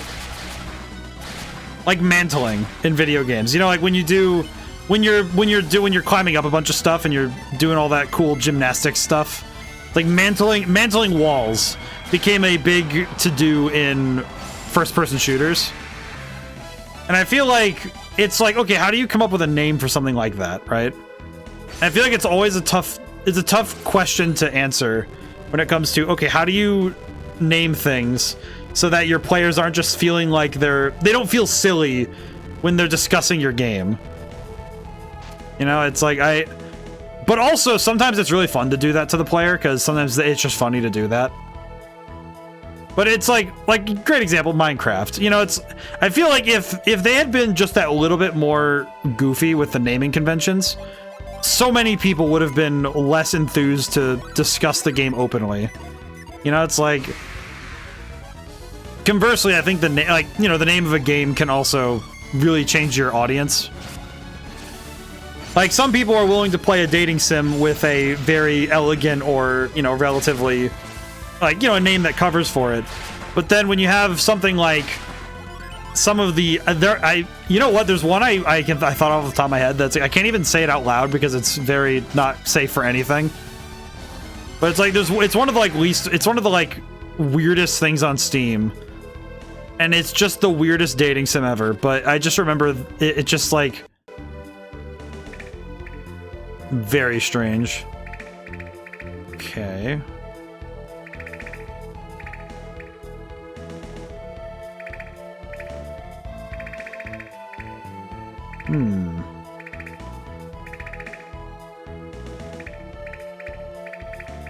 Interesting.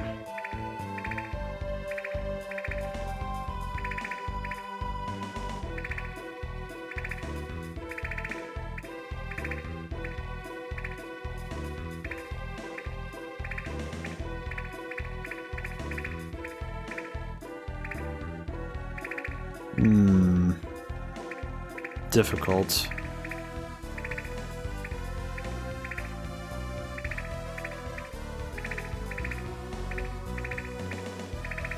Hey, I got it first try. Holy crap. I had to stop and think about it. It was just... Whew. I am appreciating that the puzzles are still making my brain work, but not...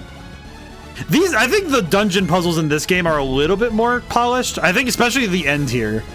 Like, I think the end game dungeon being this well polished is And I say end game, but this one's like a optional side quest thing. But I think it is important that this particular dungeon is well done, because it's meant to really be the ultimate challenge of the game. So I appreciate that the design in it is really well handled, because it definitely feels like it could have been. There are times where I'm looking at the design of the rooms and I feel like there are places where it could have very easily been worse. And I appreciate so much that they didn't. You know, just that you can I can sort of feel that there were points where it's like, okay, this could have been worse. But the devs were cognizant and aware of the ideas of such things and did a good job of handling what the game was offering.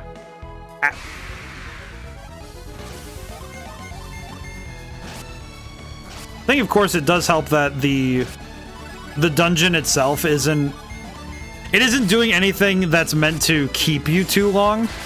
I think the lighthouse has a bit of a requirement to be more difficult, because the lighthouse, at the very least, is the end of the game. Like, the story's over once we do the lighthouse.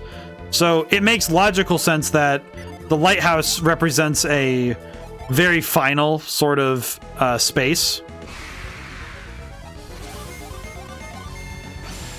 And I feel like without, if it wasn't the final area of the game, it being as complex as it is would be a problem. But I think here, I think the difference with these two dungeons being put together, it's nice that they clearly understood that this is supposed to be a secret in the first. It's supposed to be a secret challenge. It's not meant to be more. Okay, what's this way?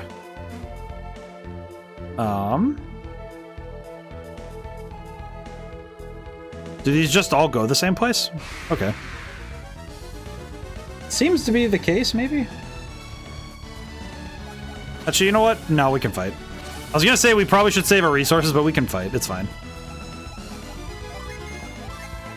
Honestly, probably well that we do anyway, but...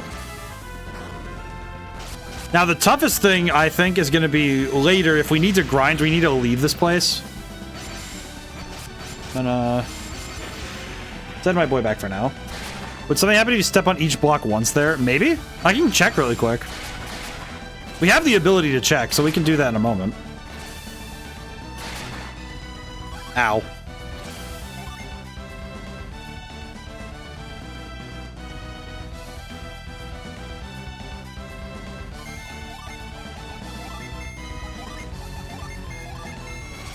I am kinda dying. That's okay.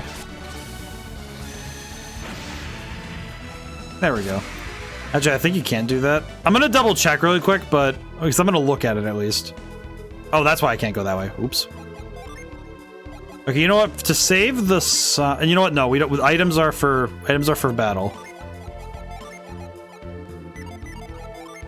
Okay, speaking of, I should probably move some items around because give to Shiva.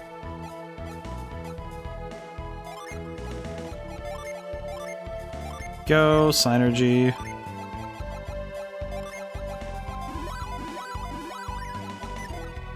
There we go. Not too bad. Okay, so we need to go around a different way.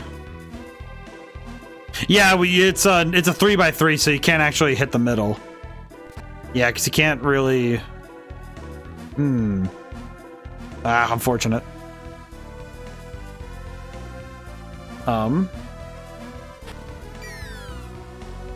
Okay, I need to go back up though, but that.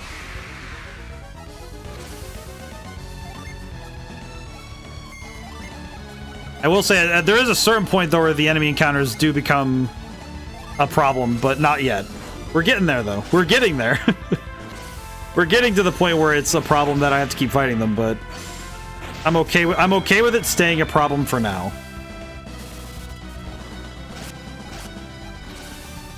Thorny Grave. Interesting. I have not yet seen that move.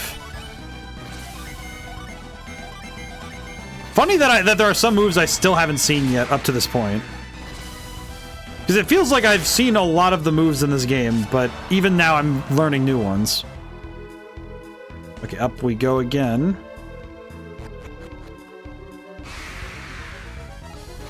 Thankfully, some enemies are just easy to knock out. Yeah, some of these are just kind of a walk through the fight sort of thing. Okay. So where do I go now?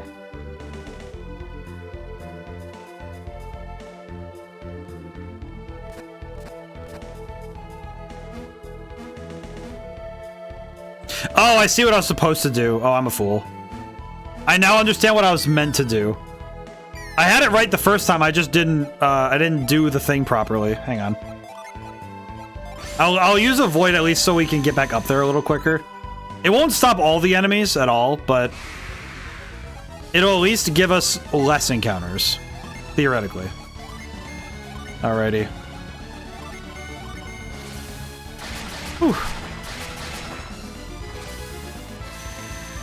I am grateful, though, that I was able to get my... I have a ear doctor appointment, because my right ear is giving me a little bit of anxiety. Mainly just because it's like, there's a thing going on, but... it's a whole thing. I feel like I would have to, like, set aside a block of time to talk about it, but I'm grateful that it moved up. Like, it's next Tuesday now, so I'm like, yes, good. Because I feel like anything involving my ears is, like, immediately a thing. Like, it's immediately like okay, I need to worry about this thing. There's a whole, it's like, we don't have enough time to cover it all, but it's basically like one of those long-standing things. One of those long affirmed fears. Mainly just because of like, specific illnesses I had as, like, a specific illness I had as a kid.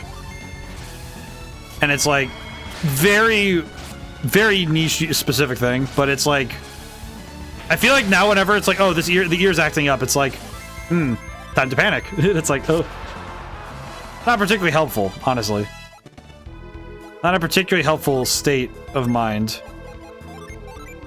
So it's good when things can work out that I can get in sooner, but I'm grateful that it's not during a time or day that I would be streaming, because then I would be worried about it. I feel like that is something that factors into work that I think sometimes when you can psychoanalyze yourself, I think and you're self-aware to look at yourself when you're working on creative endeavors. It can be difficult when you see where some of your work is coming from. Fear, you know, like when you're a horror writer, I think it's sometimes very easy to miss,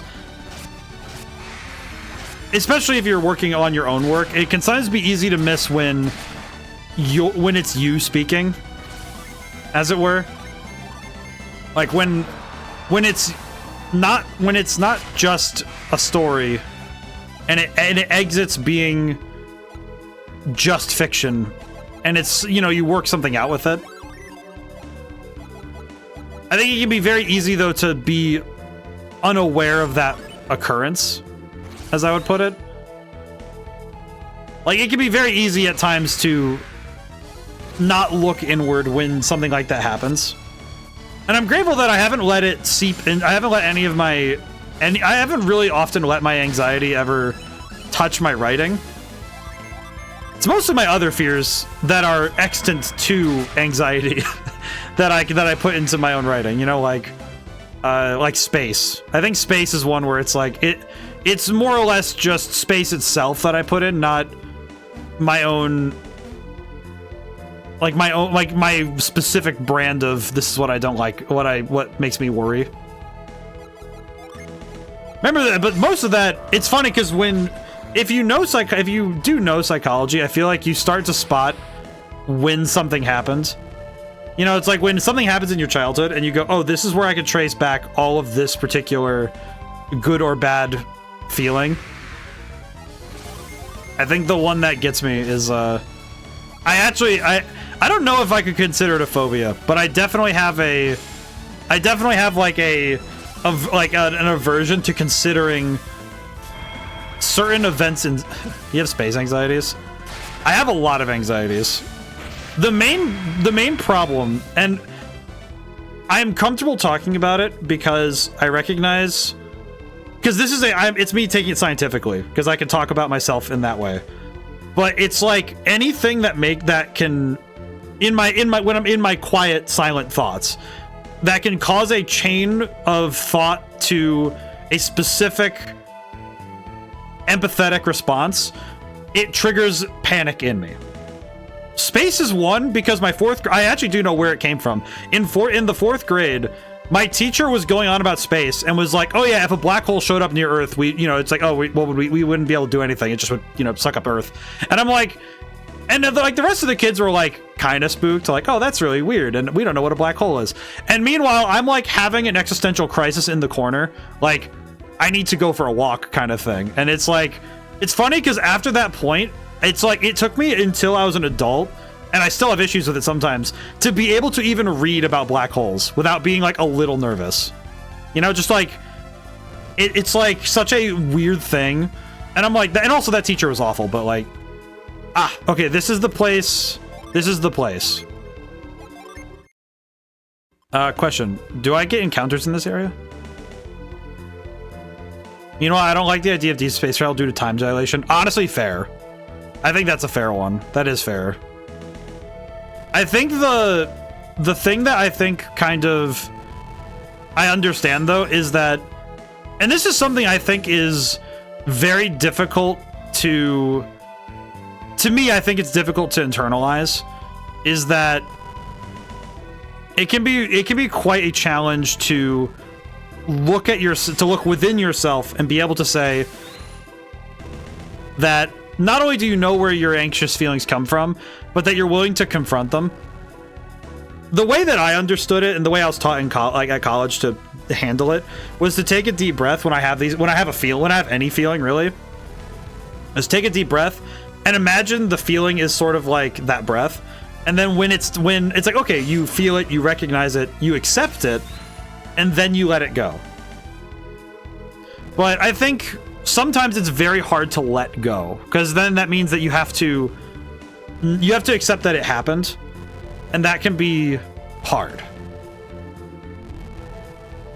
And I think anxiety is very hard to handle, because anxiety is not an enemy you can fight conventionally. I think there are ways to do it, to fight it in a conventional sort of manner. For me personally, I think staying physically active does alleviate some issues with it. It's like, I imagine some people, and I think some people do like take to exercise. We really take to exercise and just keeping yourself busy.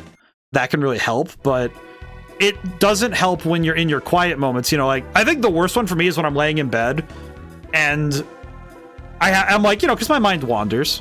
So if I'm not tired out sufficiently, I start to do that. I start to have those thoughts, and it's like,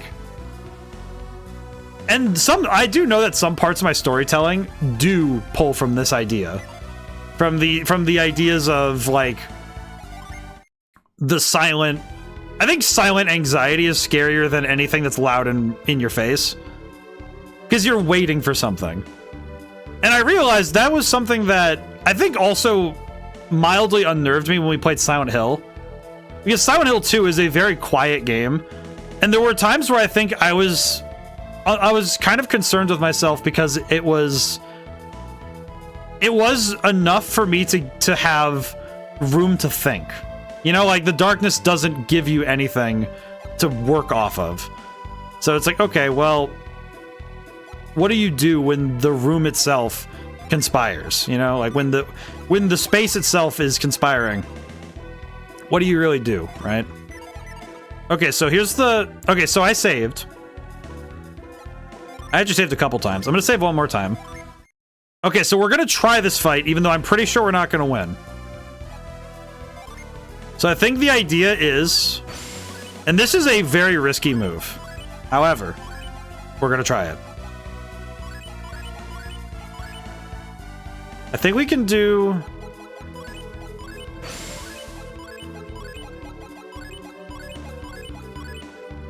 I think this is... But I think... I have a bunch of those thoughts, though, but the key thing of my anxiety is I recognize that it's actually a chain reaction of getting to a empathetic response. Where... Because my brain is very good at empathizing. Like, if I see something happen, I can very easily picture that feeling. Like, like if if I see something, you know, if I see something burning, I can understand warm. I can understand those things. But it's specifically the idea, though, that my brain basically does a computer, like, it kind of like blue screens. When my brain says, hey, how do you empathize with like, the idea of not existing?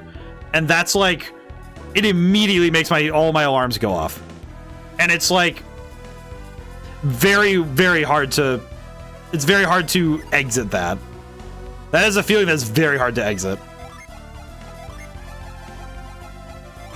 But I'm grateful that at the very least I have understood it. Hello, I am the shadow, the keeper of light. If you want the sun's power, show me your own. Oh, understandable reasons. Yeah. Also, I think I screwed up. Charon, save me. I'm gonna really hope that Charon can save me. Okay, wait, question. Oh, because it uses 2 of the... Oh, because I need 3. Oops. Okay, that makes sense. Okay.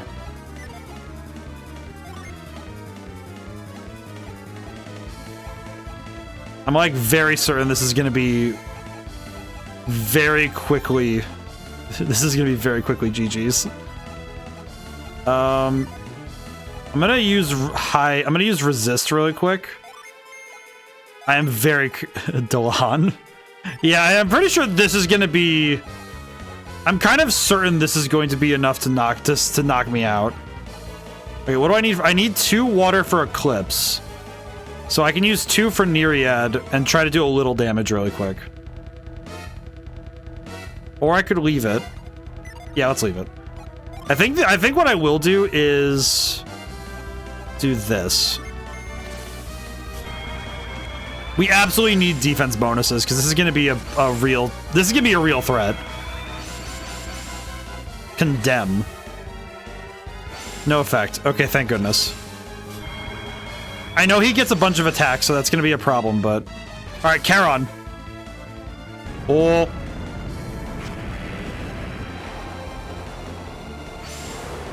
What the hell is that?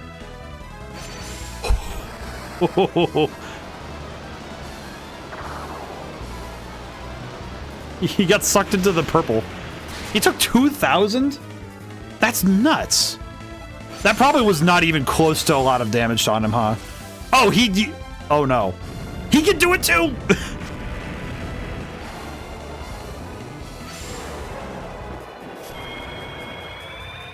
How could... You know, at the very least, we have the same taste. I'm fine with this. Given how much damage that just did to him, how much is that going to do to me? Ow. Blech. Okay, that... Can I just say, that went a lot better than I thought it... He recovered 200 HP. He recovered 200. Oh my god. Question. Okay, we do not have Meteor summoned yet. Probably for the best. Okay. How do I handle any of this? Okay, I need to... Oh, I can't even revive with Felix because I don't have the means. Uh-oh. Okay, this is a problem. Okay, can we... We might just need to summon... I might need to summon Meteor... Because I don't need Meteor for Eclipse. Yeah, so we'll go for... I'll summon Meteor with Felix just to get... Just so that when Jenna gets back up, she's getting more of her stuff back. Okay. I need to use items. I need to Water of Life. And... I very much need to... I can miss Potion. I can miss Potion to cover... For at least items have priority, so that's good, but like... Okay, we'll summon Meteor. It does suck that I have to use firepower like this, but... I just need to deal damage. I need damage on the board. 1,000 damage. That's not bad. Djinn Storm. Ow. All of Felix's Djinn, Jenna, Sheba's Piers, they're drained. Formina Sage. Oh, Piers is dead. Okay, very cool. I do need to clear all of the stuff on Sheba somehow. Which I don't think I know how to. Uh-oh. Wait, don't we have a... Oh, right, they're all drained. Oh my god, they're all drained. Yeah,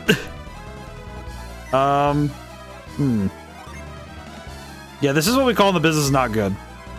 Okay, we'll figure something out. It's fine. I think we got this. Okay, items. Do we have...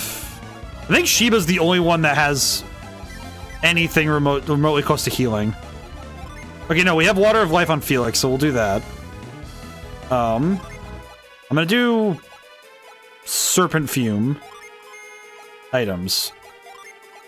Dispel Grim Reaper. Okay, good. The evil spirit's still there, but that's fine. True Collide. Ow. He recovers HP from that. What a jerk, man. You know what really gets me about this is the very nature of the fact that his whole ability, his whole power set relies on being able to do that. That is insane. Okay. Well, that's a bit of a problem. Okay. Yeah, him draining out all of them is just really not vibing with me right now. Okay, Water of Life. I think I need to keep the damage up though, because we are absolutely going to be in danger if we don't keep attacking. Hey Nama, how's it going today? Okay, stat bonuses are gone. That's fine. We didn't have any to begin with. I think he's recovering more at this point than I'm dealing to him, so... Good, how about you? I'm doing good. We're getting cooked by this fight, and I think I'm not strong. I don't think I'm strong enough for it, so... I think we are just cooked. Unfortunately. 07. Honestly, that's fine, though. I think that's fair. Element swap?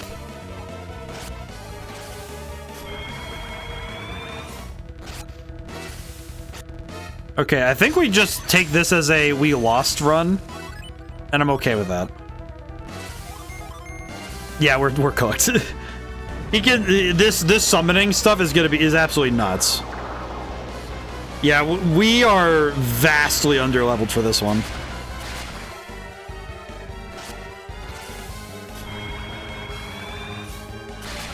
I think the fact alone that he has so many different abilities to just mess us up is crazy. Oh, we just swap party members right away. This is brutal. I should not have thrown. I have a whole other party to use.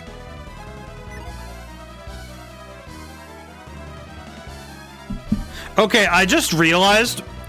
It just occurred to me something that was really stupid of me to think about. I have another party. Which, granted, this one's even less prepared. But I think I have a very stupid idea that could at least work. Maybe. Let's see. Let's begin. I'd at least like to see what we can do with this.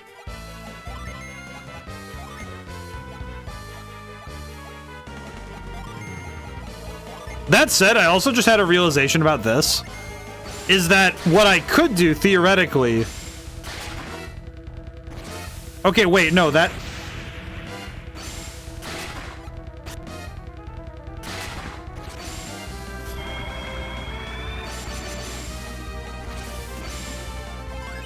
Okay, I just realized what I could have done.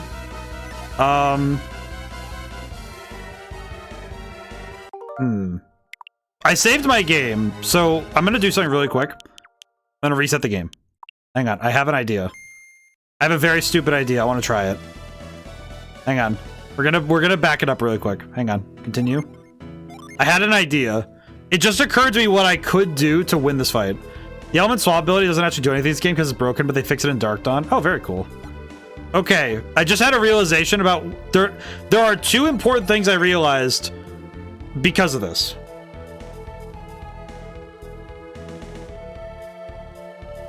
And It's mostly just because of how the summons work. So we need 8 earth, and it was... Okay, one thing I do need to remember is how do I check my summon list? So I always forget. I keep forgetting what. How do I summon? Okay, all right. Let me look this up. How do I summon Charon and Eclipse? So I think what I want to do is be able to summon Charon and Eclipse in a row. Let's see. Charon.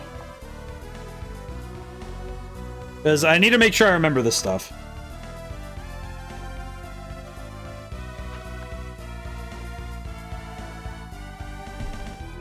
Because I had an idea, and it's not great, but it's an idea. Because I remembered that I can swap party members around. So...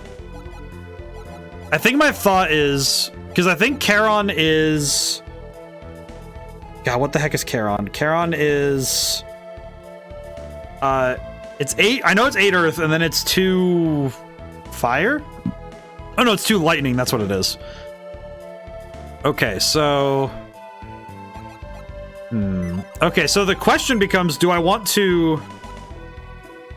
Do I actually... I guess, could I move Djinn around so that I have lightning Djinn? I just have 10... I have like 8 and 2. Way to check summon list is to get into a random fight. Yeah, you're right. Let me go outside really quick. Let me go outside really quick and check that then, because I'd like to see something. Oh.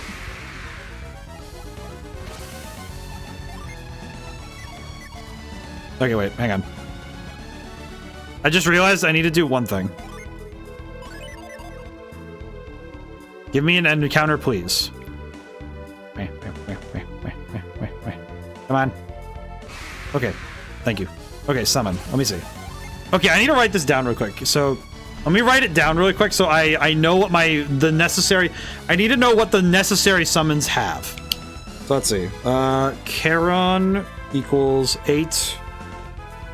I'm gonna just write colors, right? Yellow. Right now it'd be earth, 2 wind.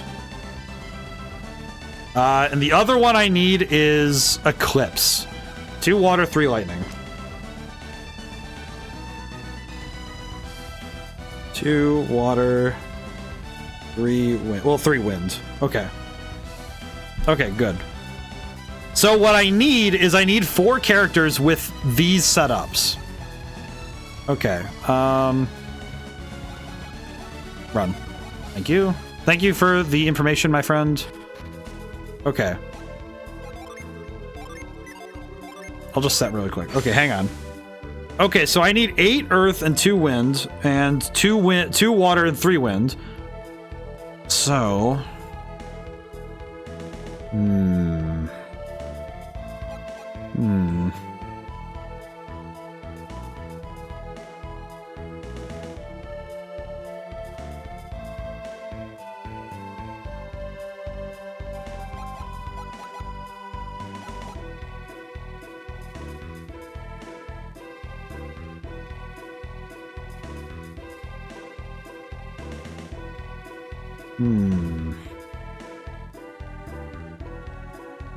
Well, the key here is that I need... So the key I recognize here is that we need... There are 2 things we kind of need in order to win this. The first one is raw power. I think the book is correct that we need to be level... I think level 50 is kind of a low cap for... a lower bound for this fight. But I also think we need... Because in my mind, I'm looking at Eclipse, and it's like, okay, we need water and wind. So we need the means to acquire water and wind during the fight. And I don't know if my team, as it stands, will be able to maintain... The tough thing is maintaining the damage. Because I need to be able to do enough damage over the course of... Like, in the course of a short time... that I can end the fight before Dullahan has a chance to do enough damage to stop me. So the idea is, how much damage can I do before he gets a chance to stop me? And the best way to do that would be having this is the best case scenario is 2 Charons, because I think you can you summon more than. Okay, I guess that's something I haven't actually. Have you encountered Wonderbirds yet? Yes, they are specifically in the Secret Turtle Island. Like the Secret Turtle Island, they show up there. So I figured if I have to grind somewhere, it would be there, because that's the only place that they show up consistently. I have not found another place that lets them show up, because this place actually doesn't have them. I think only not Treasure Isle, but the Sea of Time Islet has Wonderbirds. It's kind of the only place that consistently has Wonderbirds that I can like go to and win against. But my thought process is if I can summon Charon twice in one battle, then that would be huge. I think right now the thing I have to do, unfortunately, is I have to leave the dungeon. I think I have to leave and just go train, because I am not strong enough to handle this. Unfortunately, I am not able. Because this is a little too far over my head. You can only summon from active party members. Right, but what I mean is, so my thought process is that if I take Roy and put him on the team, so like the idea is if I have, it's like, I'm trying to think of what the team will be, but because I need Eclipse and I need Charon, so I need Earth, Wind, and Water in high availability. Technically, if I could use Eclipse twice and Charon twice, it would require me to have 16 Earth Djinn. Let's see, 16 Earth Djinn, 4 Wind Djinn, plus 6 Wind. So it'd be 10 Wind and 4 Water. So 16 Earth, 10 Wind, 10 Wind, 4 Water. If I can have that combination of Djinn on 4 party members, I could also theoretically just move all the Djinn onto somebody, or just use. My thought process is just use Roy and bring. It's like Roy. I think it's gonna be Roy. It would definitely be Roy, Piers, and Felix, and then the 4th member is where I have to swap out. I almost want to bring Mia, because Mia's the only one that has the full heal. She has like the heal everybody, because her and Jenna have full heal. Oh, Emeraldo! Holy crap! Raiding over. I need to shout out this boy. Let me shout out this boy. I have to type really slowly. There we go. Oh, you were back on that Xenoblade Chronicles grind. How's it going? I hope everyone's doing well. Welcome in, Raiders. Holy crap.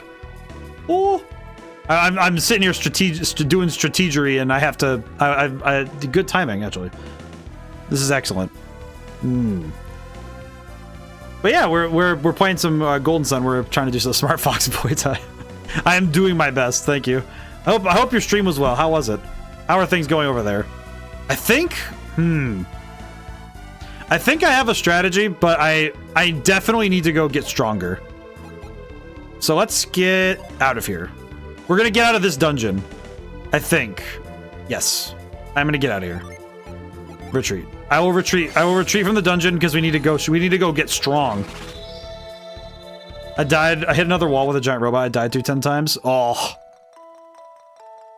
I feel like in some games it is impressive how messed up some of the challenges can get later in some RPGs. But for those who don't know me, I'm ODaM. I make many things. You can check out the About section on the Twitch channel to see. But I've written books, made a game, written music, and I stream. Having Felix, Roy, and Piers, and then adding me a wouldn't work because he wouldn't have any win from Sheba or Ivan. Nah, Mahad, this is where I have to confess, I have to do the thing I don't like doing. I have to multi-class. I think that's the problem, is that I have to do the thing that I haven't been doing the whole time in this game, and I have to get better with it. I have to accept that in order to beat Dullahan, I have to use the multi-classing system that the game has put in front of me. So I have to actually understand the Djinn and use them to their fullest power. Because technically, if I swap out a bunch of the Djinn to multi-class, we might have enough power to work with. Technically. That would remove multi-heal from Mia then. That's true. We do need the water though. So the thing is, we need the water one. So if I bring... I guess the key thing is if I bring... I guess if I bring Mia instead of Piers, so I can have... So bring Mia instead of Piers, keep Sheba because she has all my items, and Sheba's fast, so if we need to heal, then that'd be fine. And she also has the Djinn that lets her, where is it? She has Haze, so if she needs to, she can hide, so that'd be fine. And that one I might leave unchecked for, like, strategic purposes. Oh, wait, no, 1, 2, 3, 4, 5, 6, 7, 8, 9. No, we need 10 wind. This is tough, man. I did not expect to have to do this much strategizing. I need a 10th wind if I want to do all of the summons in the same turn.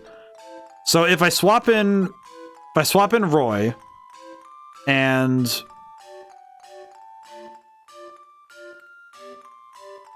because we have 8 characters here. If I swap in Roy and Mia over Jenna and Piers, move the Djinn around so that we have the abilities we want, and then this is tough. It's like I have some good class options to give if you want suggestions to try. I guess the other tough thing is that I don't actually have like a chart to understand how like the class switches will be. I guess the one thing I want to see really quick. I just want to see what happens if let's just trade these really quick. Slayer, Apprentice, Seer. Okay, so that goes that way. If I swap these two, what does the class become? Slayer, Brute, Justice, Brute. Okay. What if I do this? Swordsman. Okay. Yeah, there's like... By the way, looking at the book, it says stuff, and I'm like, what are you even talking about, book? This book is speaking malarkey, and I don't understand. It's like, hey, by the way, learn these class names. I'm like, what do you mean? The book does not explain. Oh, actually, wait, what the heck is this? Whoa. It does explain some things, but not all things.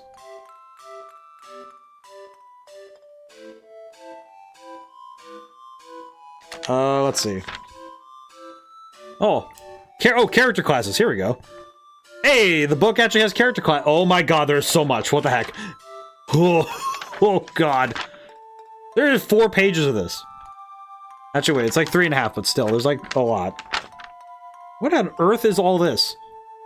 What on earth? What do you got? What do you got though, Nama? What class do you recommend though? Because I'm reading this and not understanding what I'm looking at. Ronin. Oh my god, I just figured out how classes work. I just read the book and I'm like, no way, this is how classes work. Knight. Oh my god, that's how it works. That's how it works? I'm reading the numbers here. This is crazy. So, Ninja and Ronin are amazing. Okay, so I just read through the classes because I was curious, okay? So it says here, here's how to construct the classes. It's based on the number of Djinn you have equipped. But then they have stat bonus percentages. So for example, the Knight, which is Felix and Isaac, well, like Roy for us, at level, let's say like you're at Slayer level, like Felix is right now. Let me go to status really quick so I can explain. So Felix is a Slayer class because he has all Earth Djinn. He gets plus 90% to his HP, plus 20% to PP, plus 50 to attack, plus 40% to defense, but it's percentage-based bonuses to his base stats, which is why his attack stat is so cracked. But every single class has different abilities. So the Ronin class for Felix and Isaac is 5 Mars and 4 Jupiter, which is interesting because you have to give the Earth-based characters fire and wind-based Djinn. The HP increase for the samurai class is the largest in the game. This class has no real weakness, so it requires a lot of Djinn. Yeah, the only weakness this thing has is minus 10% luck. Wow. Synergies. Wow, okay. Helm splitter. What the heck is all this? My god. I apologize for the gameplay being a little bit slow, but I hope all the raiders are I hope I haven't caused you guys a headache from confusion, because I am so lost in reading this.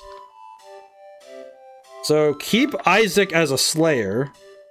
So the book says keep Isaac as a slayer, but make Felix into a Ronin. Okay. Piers stays as an admiral, which means keep him as water. Okay, that explains where the fire and wind, some of the wind, come from. Let's see. Jenna is a justice, which must be an upgrade of the angel class then? Priest, Mia, angel. No, what the heck is this then? What the heck is a justice? What is justice? I wrote a book about that once. I wrote a chapter in a book about it once. I definitely understand what I'm reading. I apologize for the slowdown, but I'm so stunned by this. What on earth am I reading, man? It's just interesting looking at all this, because I have no earthly idea what I'm looking at. Huh.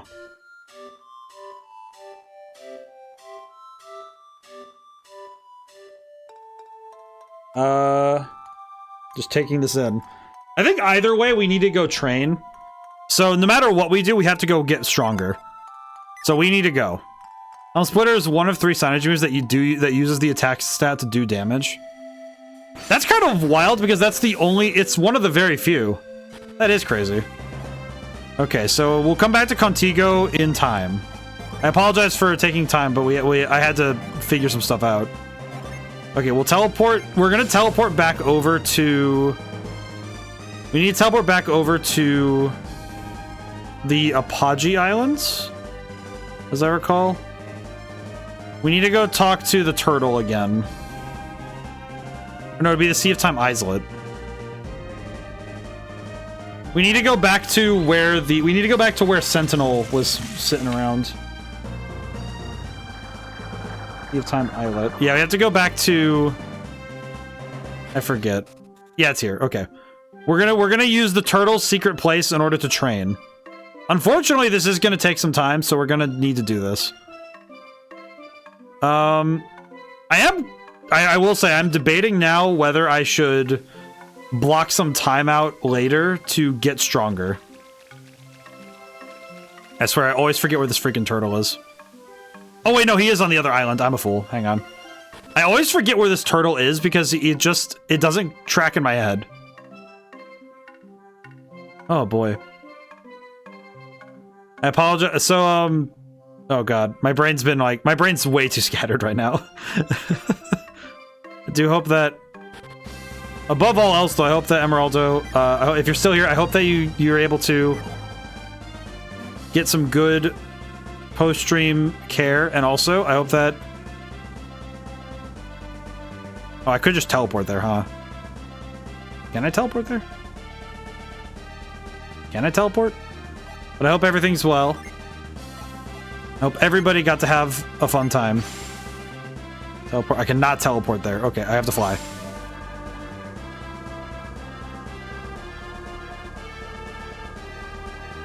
I feel like the ability for this boat to just flap its wings and fly is very funny. Alrighty, so now, sort of the secondary question of all this is, how do I best maximize my time for training? I feel like at this point, since we did the whole dungeon, so we can get to Dullahan very quickly, as long as I know where I'm going. Because we opened all the shortcuts, which is key. Because the shortcuts will stay open until we come back, as I recall. If I have to redo the dungeon, I don't really find that to be an issue, but I think the key will be that we have to just, like, get back up there. Okay, so now the question becomes, do we want to... Let's see. I think making Felix into a Ronin will probably be for the best. If I like just thinking about it. I think what we want is Felix as a Ronin. We want... I'm gonna look through really quick. I'm gonna look at the class list really quick and also cross-examine with Dullahan's options. Okay. So, what I can understand, what I can understand at least, is that there are a lot of options available to me.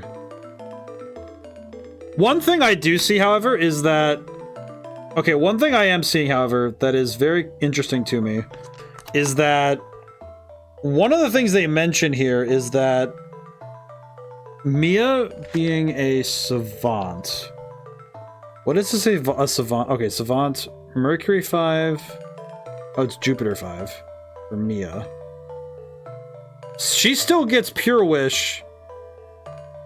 So she gets Pure Wish at a higher level. So it is possible to... It is actually possible to get Mia healing spells by using that class. Okay. Interesting. Conversely, she can also be a white mage, which is apparently a thing you can do. I didn't actually know that. It's kind of wild. Let's see. Isaac needs to stay as a slayer, which is very funny. So, Roy gets to stay as is. Let's see. So what's the idea? The arrangement lets Mia heal the party with Pure Wish and Jenna heal the party with Cool Aura and gives Ivan, Sheba, and Isaac the Revive Synergy. Go into battle with as many Gen on standby as possible. Summon all your creatures first turn. Keep Ivan and Sheba in the back and use Garrett's Resist whenever you can. Well, and this also means I have to take advantage of the character split, of like being able to swap characters mid-battle, which is something I have to get used to. So let's see. So Piers is gonna stay as an admiral, and we're gonna make. Let's see. How do I make a justice? How does one make a justice is the question. How do I do this? I apologize. I'm reading the book as fast as I can, but I'm very bad at reading quickly. What is a justice? I feel like that's one thing I haven't understood is how do I... What is each of these? I think I saw it earlier, but I don't remember. Let's see. Well, either way, we need to start training each character, but... So what we could do real quick is... For today, at least, we could just start by just working on our power. I think as long as we get started, I think this will be more important. So we got to get moving.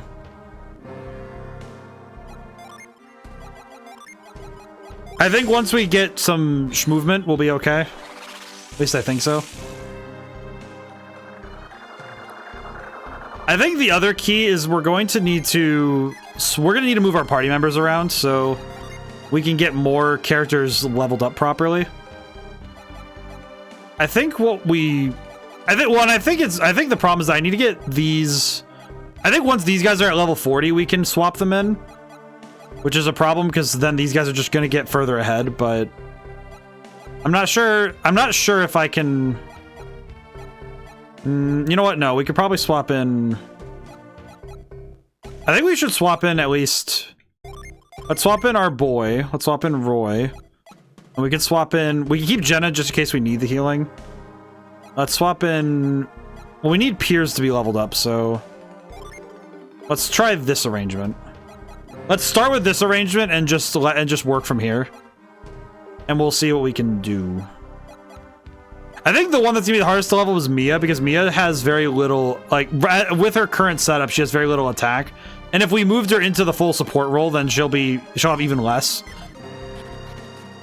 And training is going to take an egregious amount of attacking.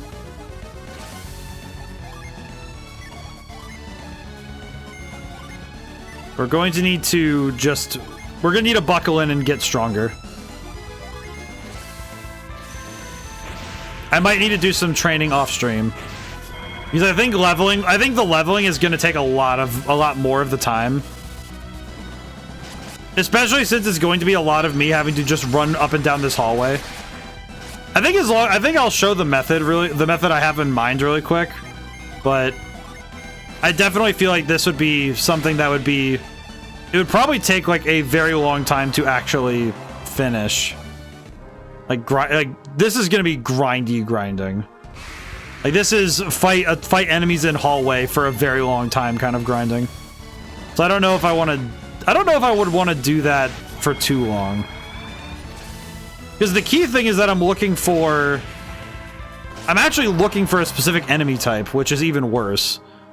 I think they become more common near the end of the hallway, but even that I'm not 100% sure on.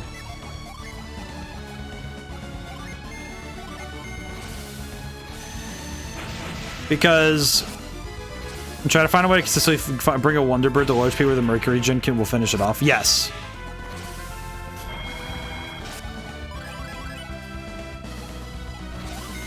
And the Mercury... Alright, I'm gonna make sure I understand... I think the key thing is making sure I know which one... Let's see. You know what's funny is that I think my brain does not... My brain doesn't do great with remembering. For some reason, it's which... Mercury's water, yes. Okay, so I would need to make sure... The key thing is making sure I actually have... You know what? I actually need... Strike a foe to reduce resistance. Do I have more striking ones? I don't. I should probably look at that. Let's see. Do we have any other attack ones? Freeze a foe to drop its attack. Weaken foe's attack. Strike a chilling. This one raises attack slightly. And boosts up HP again, but we use like 7 points. We use 3 points. No, that's fine. That is fine. Okay, so now we have an attack. We have an attack Mercury, so that's good. We'll do a few more battles and we'll... Oh, Wonderbird.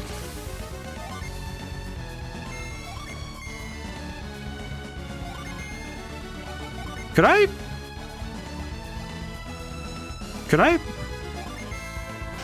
Kind of curious if this will work, but we'll see. Ow. Thankfully, the Wonderbird attacked first turn, so that's good. Oh, he died. Man.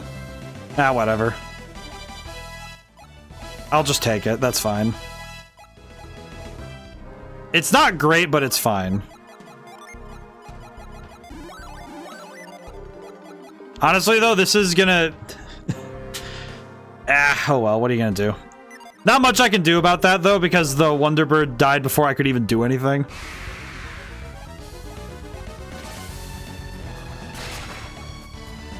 Okay, at least this time, though, I think I have the means to...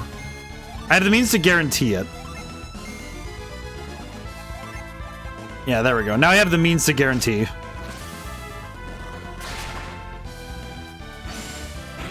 At least I hope so.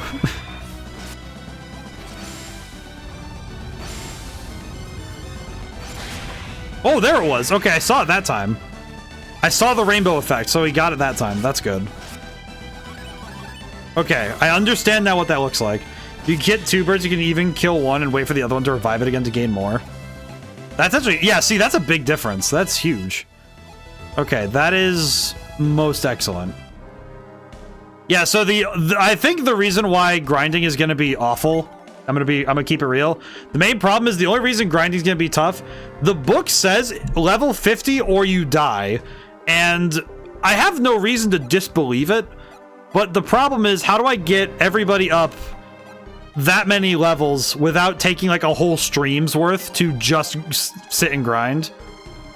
So the question becomes, do I sit and grind and do that, or do I like pretty specifically do some time off stream to try and get that ready? I guess that's the question. Would you guys be okay with like basically next week's stream would be almost entirely grinding? Because that is the question. If it's okay with you guys, then we'll just do it. I'll just, like, I just want to make sure that, like, when people come in, it's not like, hey, are you only going to battle today? It's like, yes, entirely. We have no other option. I think the other thing I should do is I should probably start getting more used to this, to the classes that I need to use, but I think that would be better. Yeah, 2 birds is best for grinding. Yeah. Getting 2 would be absolutely beneficial. So I think there is a chance for 2 birds to show up in this area. I just forget where it is. I think it's further back in, so we might need to go way back into the dungeon. Actually, you know what? We'll just go running. I think the idea I have is just to go running back and forth up and down this hallway, because that seems to be working. I'm gonna double Odyssey on one person and see what happens.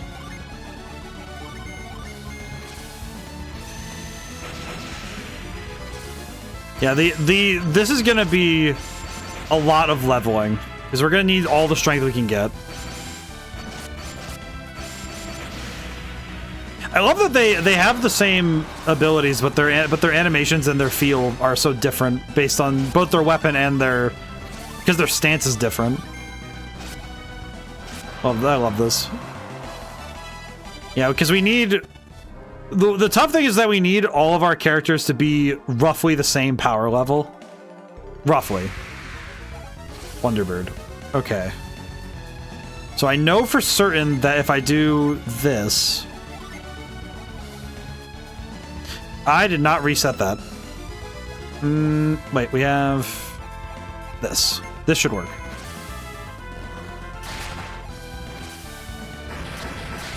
That should theoretically work, but we'll see.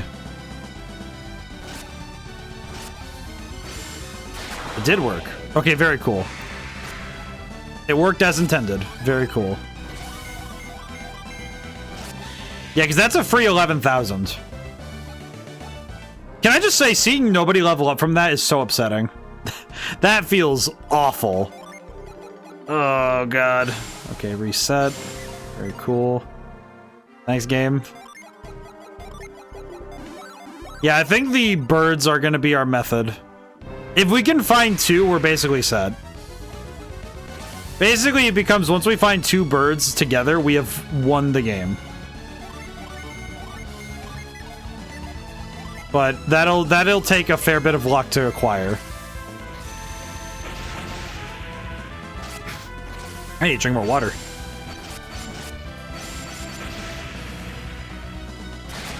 Oh, God. Oh, God. The enemies.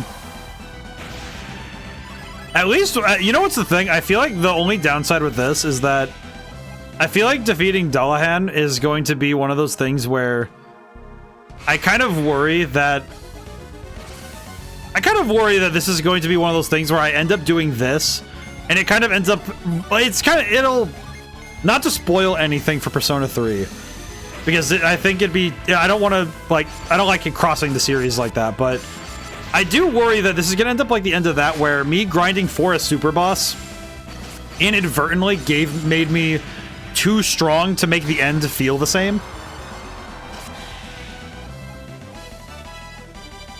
Because the end of the game absolutely feels different when... I feel like the end of the game feels different when you do so much to beat a super boss. Like, I feel like... I think getting strong enough to defeat super bosses is going to end up causing this game to... This happened in Persona 3 Reload, where it became too much of a... I got too strong. It became too much of an issue that I got super strong to deal with a specific part of the game. And then when I got to the final boss, which is not the same level as the super boss, what if you beat the final boss next stream and have another stream where you beat Dullahan?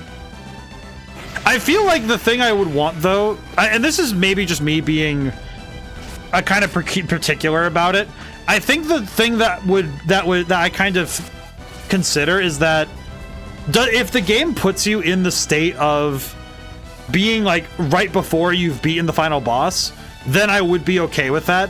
But I think this game, I don't know if this game does the thing where once you beat the game, you can go back to the I think it is that you load the save before then, but I think it would make more sense to me that when the credits roll, that is the end of the game. And it is technically also me leveraging my own rules against me, because if I go and see the credits, then I have precedent that says that once the credits roll, I'm allowed to stop streaming. And I'm like, well, I'd rather make sure that this game, when the credits roll, I can have the full catharsis that I have beaten it, that we have completed the challenge, that is truly done. Because I think this game deserves I think it deserves that kind of finale. I definitely think this game has done a lot to... It's had to do so much extra work, in my opinion, to be at the level that that's fair. It's like, it's not necessarily because that would be what I would do, but I feel like it would be easier for me if I do the work to beat Dullahan, which apparently, according to the guidebook, it actually says outright that he's one of the hardest bosses at that point in time, which is like the early 2000s. According to the book, he's one of the hardest bosses in recent gaming memory, which to me is interesting to consider, you know, like from the future 20 years later. But it is true though that if this boss fight is like a genuine challenge, I feel like beating this and then going on to then also go in like, okay, cool, then we've beaten the game right after, I feel like that would be cathartic. Alrighty, I'm gonna let stream run a little overtime because we had a raid. I'll talk schedule stuff now that we have a moment, because we do have the means. I have the means to discuss it. Let's see. So tomorrow is Shin Megami Tensei 5, which I'm doing my best to also beat that one, because that one's also causing me quite a headache. Okay, it didn't kill, thank goodness. Yes. Okay, cool. And Sunday we're playing L Sword, which I'm gonna try playing it with my controller. I don't know how well it's gonna work, but we'll see. It's kind of one of those things where I'm going to be very curious to see how it pans out by the end of it. I think it's going to be quite an interesting experience. I'll still have my keyboard right next to me, of course, so if I'm finding that if I have to suffer the mechanical keyboard noises, and we just have to play ball with how the game is working at the time, then that's fine. I would just want to try the controller because as much as I can, I don't like having keyboard noises in your guys' head, because my keyboard and my microphone are pretty close. And I know that it's not like the most awful thing ever, and I've had streams where that is just how I've done it, but I also prefer playing controller for the most part. I think it's just because I grew up with basically consoles and handhelds the whole time. It wasn't until I was like, when I was a kid and when I played games on PC, it was mostly I was playing stuff that was basically requiring the mouse to be a thing. Like those I Spy games on the discs, the CD-ROM games. I did play Roller Coaster Tycoon. I think it was 3. Was the one we had. Yeah, it was 3. And I was sad that I tried to install it on I have it, and I tried to install it on my current computer, and it wouldn't let me choose where its files would go, so it was making a ton of like installs on my hard drive, and I was like, hey, that's taking up a lot of space I need for other stuff. So it was not great, but I played a lot of, when I played PC games as a kid, have you tried OP RCT 2? Oh, Open Roller Coaster Tycoon 2. I have not. Bird.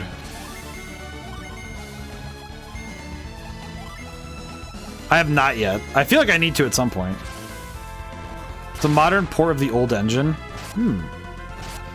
As I recall, it's Roller Coaster Tycoon Is it the first or second one that's done in assembly? I believe it's the first one, right? I just remember hearing about the fact that Roller Coaster Tycoon was done in assembly. That I remember seeing that, and it kind of sent a chill down my spine to think about the idea of programming in assembly. But if you made a second save file where you grind to beat Dullhand and try the final boss in the lower level file, if you still need to use the higher level one, and then you can use the higher level one if needed. Well, I guess that's the... I guess... That is an interesting proposal, Lolifan. Oh my god. Oh my god, hi. I need to shout out pending. RC is built. Okay, I see. Holy crap. I am so grateful for these raids.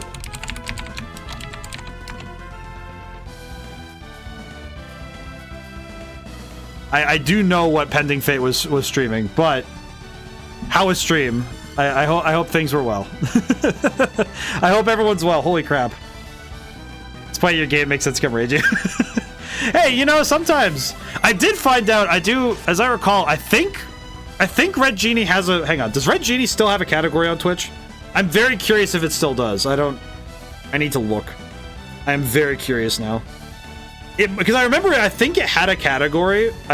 When I streamed it a little bit so I could show people stuff. I didn't check, to be honest. To be fair, it's not exactly like every indie game gets a stream tag, so I do completely understand. Let me look really quick and see. Oh my god, it does. Yeah, I forgot. Oh, that's right, because actually, that was something I did that I forgot I did. I forgot that well, I know for next time. Well, I hope that you had fun. I do hope that you had fun. That's the #1 goal of all games, is I hope that you had fun playing it. But for everybody who doesn't know me, my name is Officer Djinni. I am ODaM. I'm the guy who made that game. And I also have done many other things. Like, I've written books, and I've also written music. And I stream, which is kind of precluded by the fact that you've rated in. I'm really bad at remembering damage menus and things like that, but I still have fun. Honestly, I feel like that was one thing that... It's like... I tried my best to make it logic-based, but it's like... I think it is one of those things where it's like... It becomes its own challenge to remember immunities. That was actually something I feel bad about this. I got good at it by the end, but when I was playtesting the game myself, when it was still being built, I would constantly have the project file open and just be like, okay, what is this guy immune to? What is he weak to? What is he strong against? So I can test that too. And I'd have to sit there with the chart, which is completely unfair. Dev kind of a dev advantage, but it was mildly necessary for testing. But thank you so much for the raid. I just scroll through the weapons till I find something. Honestly, fair though. It is like and it's fun. I think some of the fun is also like testing out the different options. That was one thing that I think that a lot of good RPGs do, is give the player options so that there's no 100%. There's answers that are really ineffective, but it's like, it's good that it's the player's job to find their answer to the game, and not the game's job to tell the player what the answer is. Like this game, for example, is doing a great job of that, because right now we are currently training to deal with a headless knight, and the way that I got wrecked by demon snakes the first time I came across them. Oh, I'm gonna keep it real. Those things during testing, I had to adjust them a little bit, because it was like, first they were too weak, and then they were like, the problem is that the demon snakes is that they can turn on a dime, where it's like, oh, sometimes they're not that bad. If they get a good AI roll, basically, it's basically like if their AI is like going nuts, they go nuts. But if they're not, then they're like, it's like, oh, you just kind of stomp over them. But the problem is that their AI.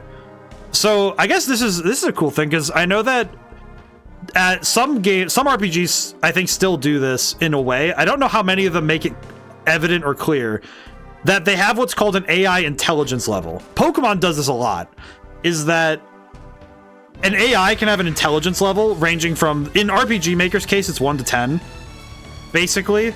And the problem is, when they're higher level, they make predictable decisions because they're basing their information on what you're doing. And they'll actually make decisions according to, like, say you boost your defense. Oh, then I'll attack your magic defense. Oh, did you boost your magic defense? I'll attack your physical. And if they see that you use physical attacks a lot, they'll, you know, they actually do. They actually will, like, oh, you have a high attack stat, I'll lower it. And RPG Maker actually does that, and it's some enemies with high intelligence can, like, actually use their abilities in smart ways. But the difficulty is that lower intelligence AI are harder to work against because they're completely random. Basically, they just throw darts at a board and hope that they get the right stat, the right move. And I think Demon Snakes are frustrating because they actually sit in the unique spot of being close enough to the bottom to be random, but not close enough where they don't start doing something with what they do. It's very weird.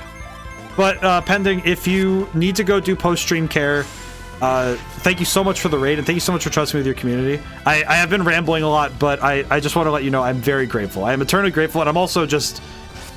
I am very grateful that you played the game and you're planning to play more. I am...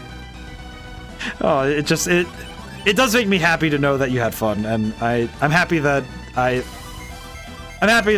you know, it's like I'm just my job is complete when someone's happy, you know. It's like that's kind of my task in life, is like if I made someone happy today, I have done my job.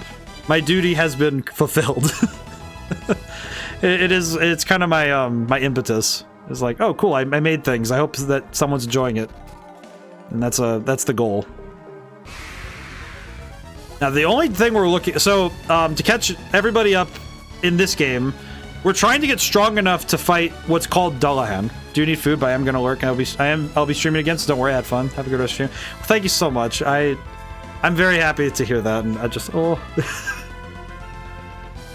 But get your food, and thank you so much. Oh man. Oh. Today has been most fortunate and blessed. It's like I've had some things, but I'm happy that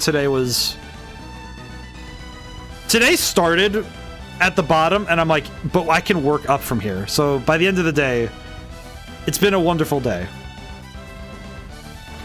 I feel like that's something that is maybe at times it can be very easy to. Sometimes it's like I have to remind myself that it's like, you know, even if a day starts one way, you can always make it better. And even if a day's good, you can make it even better. I can further fortify the day. Oh, it died from the thing. Oh, nuts.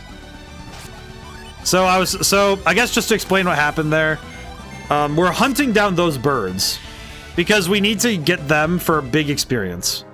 Because they give a ton of experience for kind of no reason, really. But we don't have we have to kill them with one of these two attacks. We have to basically knock it out with one of these. But man, it's tough though, because I don't want to stop, because it's hard to gauge the HP at this point. Problem is, if he gets a lucky crit, then we just kind of lose the prize. It is only a couple thousand extra experience, but at this point, a couple thousand matters a lot. Because it is taking us time. Yeah, but we're looking for... There's a specific group of enemies we're looking for here. And that is that we need 2 of the birds in one battle. Which, I don't know what the odds of that happening are exactly, but... If it happens today, then we're good. We're gonna be golden, because we can really level up a lot. So we just need to kind of hope we can get that. Human Hunt doesn't seem to do a whole lot. I don't know what that is. But... I think of all things, I'm grateful that Red Genie has. I'm grateful that I learned so much from it.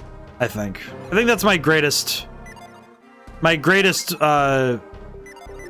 joy of the game was that I spent pretty much like a year and change putting that together, and I'm grateful that I was able to learn the lessons I did with it, because I don't think I would be, both as a storyteller and as a game dev, I don't think I'd be as well off in terms of experience if I didn't have those. Phoenix, Firebird, and Wonderbird are the metal slimes of this game. Yeah, seriously. Now, the other problem is that if one of them runs, we're just, like, in pain. The real pain is that if we try to chase, if we get 2 Wonderbirds and one of them runs, that's just it. Like, that's just game over.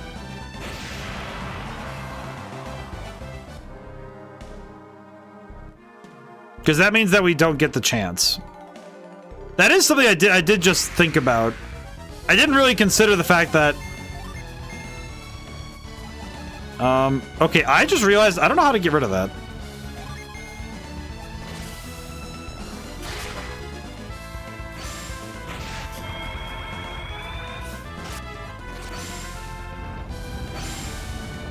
Just occurred to me that I don't know how to get rid of the evil spirit.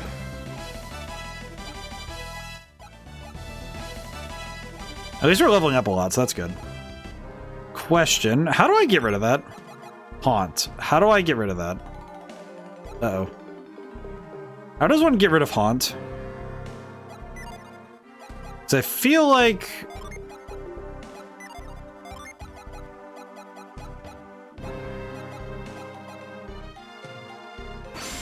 I'm now beginning to realize I don't actually know how to get rid of that.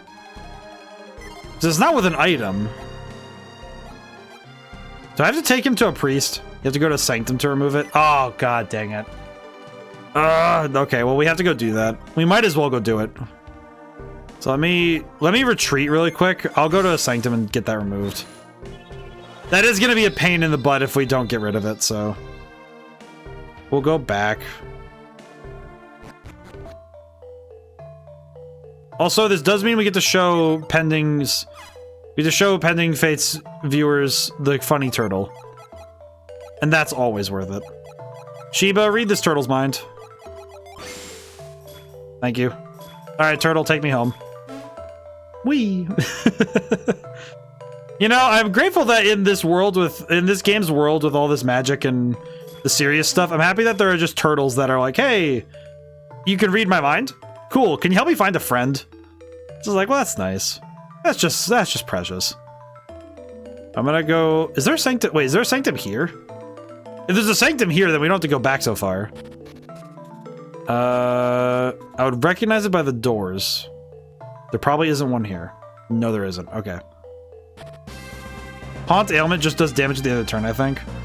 Yeah, but I think it also... As I recall, it can do other... I think that one was what got me killed last time. Because it got Piers killed during the Dullahan fight, so... I think at this point, I would rather go get it removed now. And this is also a good chance for me to test how quickly I can get myself figured out if something like this happens.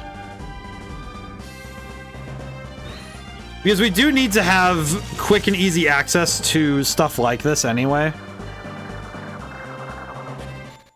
So if I need to grind, then I'll need access to this sort of stuff anyway, so... Probably good we do this anyway. Hello. Can you repel... Is it repel evil? Only 50 coins to drive away the spirits. Spirits no longer haunt Piers, thank you. Okay, we do also have one other piece of business to finish before we end stream for today. But I think I need to consider... what I have. Because we... You know what? Also, while I'm thinking about it, let me get the hat out for the occasion. While I'm thinking, I will get out the hat. We should also... I have some other stuff in my inventory we can forge. So we could get that out of our inventory. while we're here.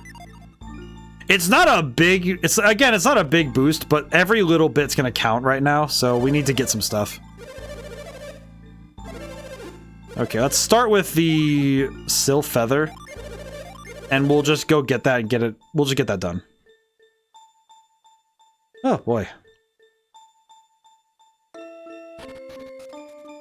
I hope somebody I know is still streaming by the time I'm done, because we are going, I would like to pay forward goodwill of today. It would be undue to not continue the goodwills. Let's see, item, what do we get? That is a fairy vest. What does that mean?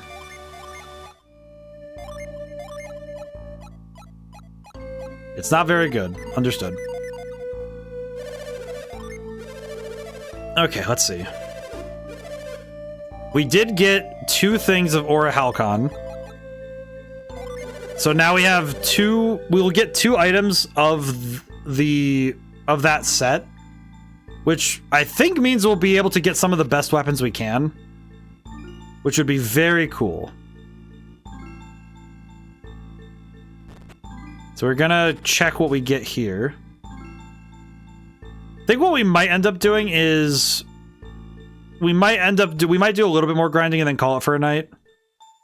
We have a little bit of extra time though. That is Xylon armor. I think the Xylon armor is really good, isn't it? I forget. I remember I saw it earlier. I think it's solid? I forgot. I do not remember it very well though. I think it was okay. I'll check it when I go out this time. Okay, items.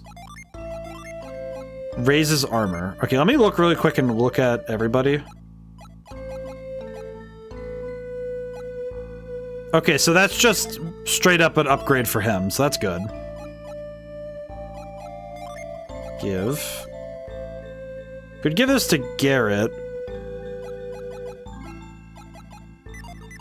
Alright, we'll wait on that. But that's good. The Xylon armor is excellent. I think the best case scenario is we get a second one to give to Garrett, because we are going to need Garrett on tap during the Battle of Dullahan. If we're going to win, we're going to need everybody on board. Okay, okay, Cosmo Shield. What does this one do? Let us take a gander at the Cosmo Shield. Resists all elements. Okay, well that's just good. Yeah, that's just good. Secondary question. What does Garrett already have? Mirrored shield. I feel like I kind of want to give it to Garrett. Just because I think him having the resist thing would be good. But I also want to give it to Piers so that Piers has resistance.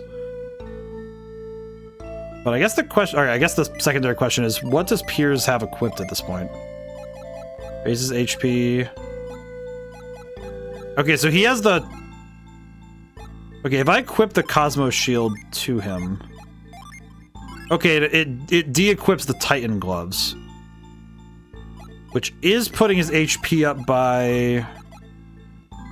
a considerable amount.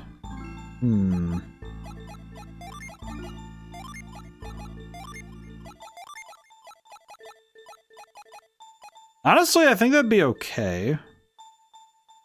I think that's fine, because then Piers doesn't get nuked by lightning, which would be good. Okay, so that solves equipment stuff.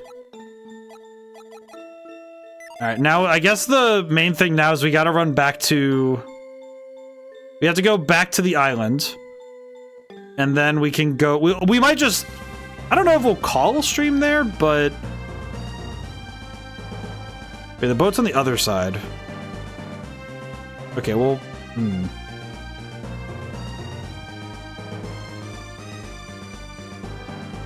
Could teleport... No, we'll go grab the boat and we'll just fly up, it'll be fine. You know what? I probably should also stop at the inn, huh?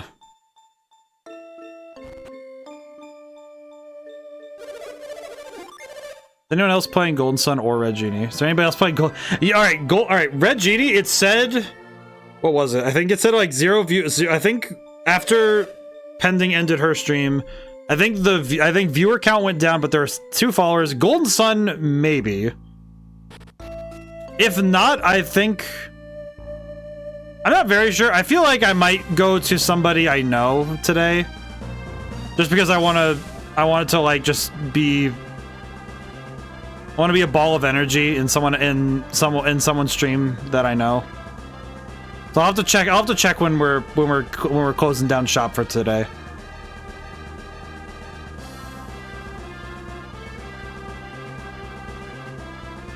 I will check though. I will be very careful to check. That said, if I found out there was somebody else streaming Red Genie, I would be like losing it because that would be most efficacious. I feel like that would be something that would be very intriguing. Alrighty, let's go talk to Turtles. We'll go talk to Turtles and we'll go fight. I think we'll do one more. We'll do like, I'll do best of 3 battles. You know, I'll just do 3 battles and then if we find a Wonder Bird in those 3 battles, that would be nice. But I won't be too upset if we don't. Oh. Hello, strange one.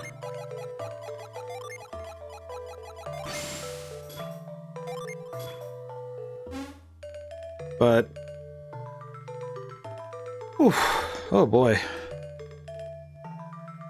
You know, it's very weird for me to think about it, but I'm very grateful that I got the guidebook. But not just because it's a helpful resource, but also because I felt oddly bad for this book. It sounds weird, but I always have this weird thing when it comes to, like, for lack of a better terms, things left alone. You know, like, houses left abandoned, you know, toys left somewhere stuffed away. I always feel a little bad for it because I don't really like the idea of something being abandoned. Even items, you know, objects. It's like, because, I don't know, to me it's like, well, those objects hold life. The thing I think of pretty often is, like, all of the toys that somebody had, you know, as kids. You know, it's like your action figures and what have you. I don't like leaving mine like stuffed away somewhere. It's like if they're in a box somewhere, it's because I want to make sure that they stay safe. But even then, I open it up now and then and go like, hey, I'm gonna go check on them. It bothers me to leave them like that. Which sounds very silly, sounds very precocious, but it's like, well, I don't know. I guess it's just it's a tradition of respect, I guess. Then again, my family can very much not... We very much do not throw things away. We have a real hard... I have a real hard time actually throwing anything away. It's like only genuine refuse goes away. I will wait for the ad break to end, but I will give an affirmation so that everybody can hear. I will give it one moment though, because have to... I think we'll call stream here though. We'll save here. We did battles, we will save here. Alrighty, let's set this over here.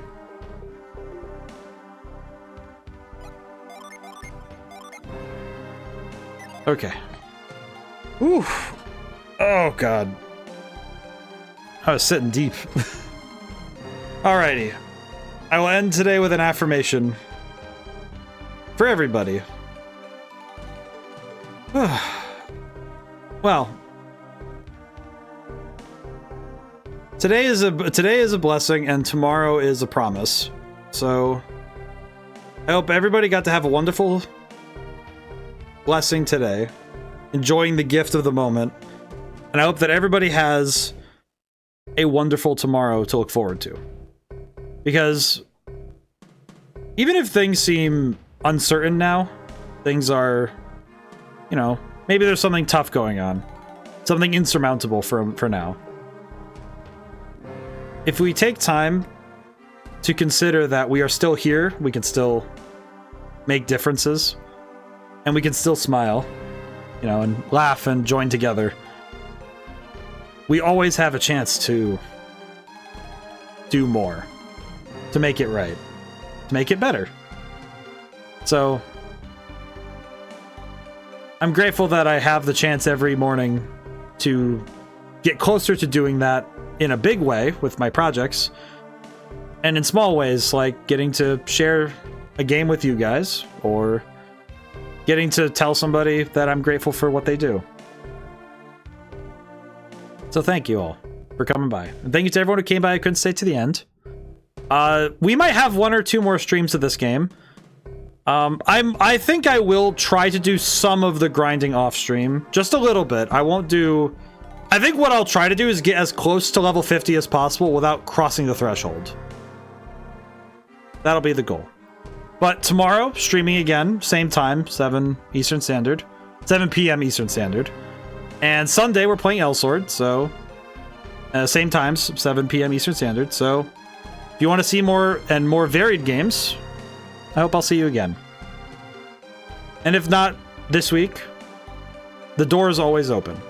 And I'm always happy to see you guys, whether for the first time or as regulars. I'm grateful for you all. And I hope that everybody gets a chance to smile about the things that they have to be grateful for. A moment to take in and smell the roses, as it were. Alrighty. Now let's share this goodwill with somebody else, shall we? Let us go take ourselves somewhere so that we may be continuing to bring goodwill. Where to go, though?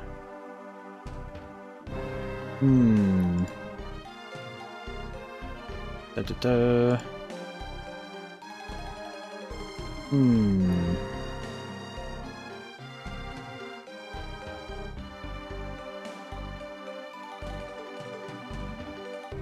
Let me pop open this stuff.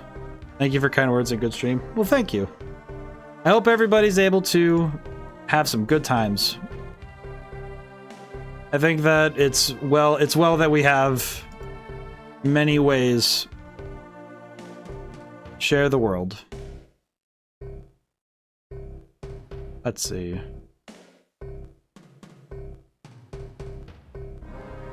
Let's see if Golden Sun. Do we got anything?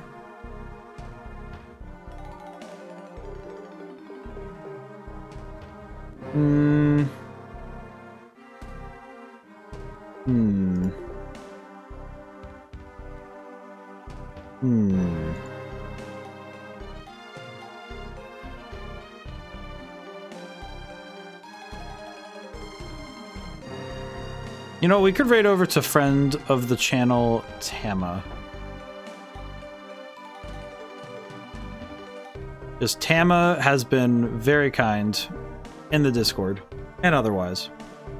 So we will go there.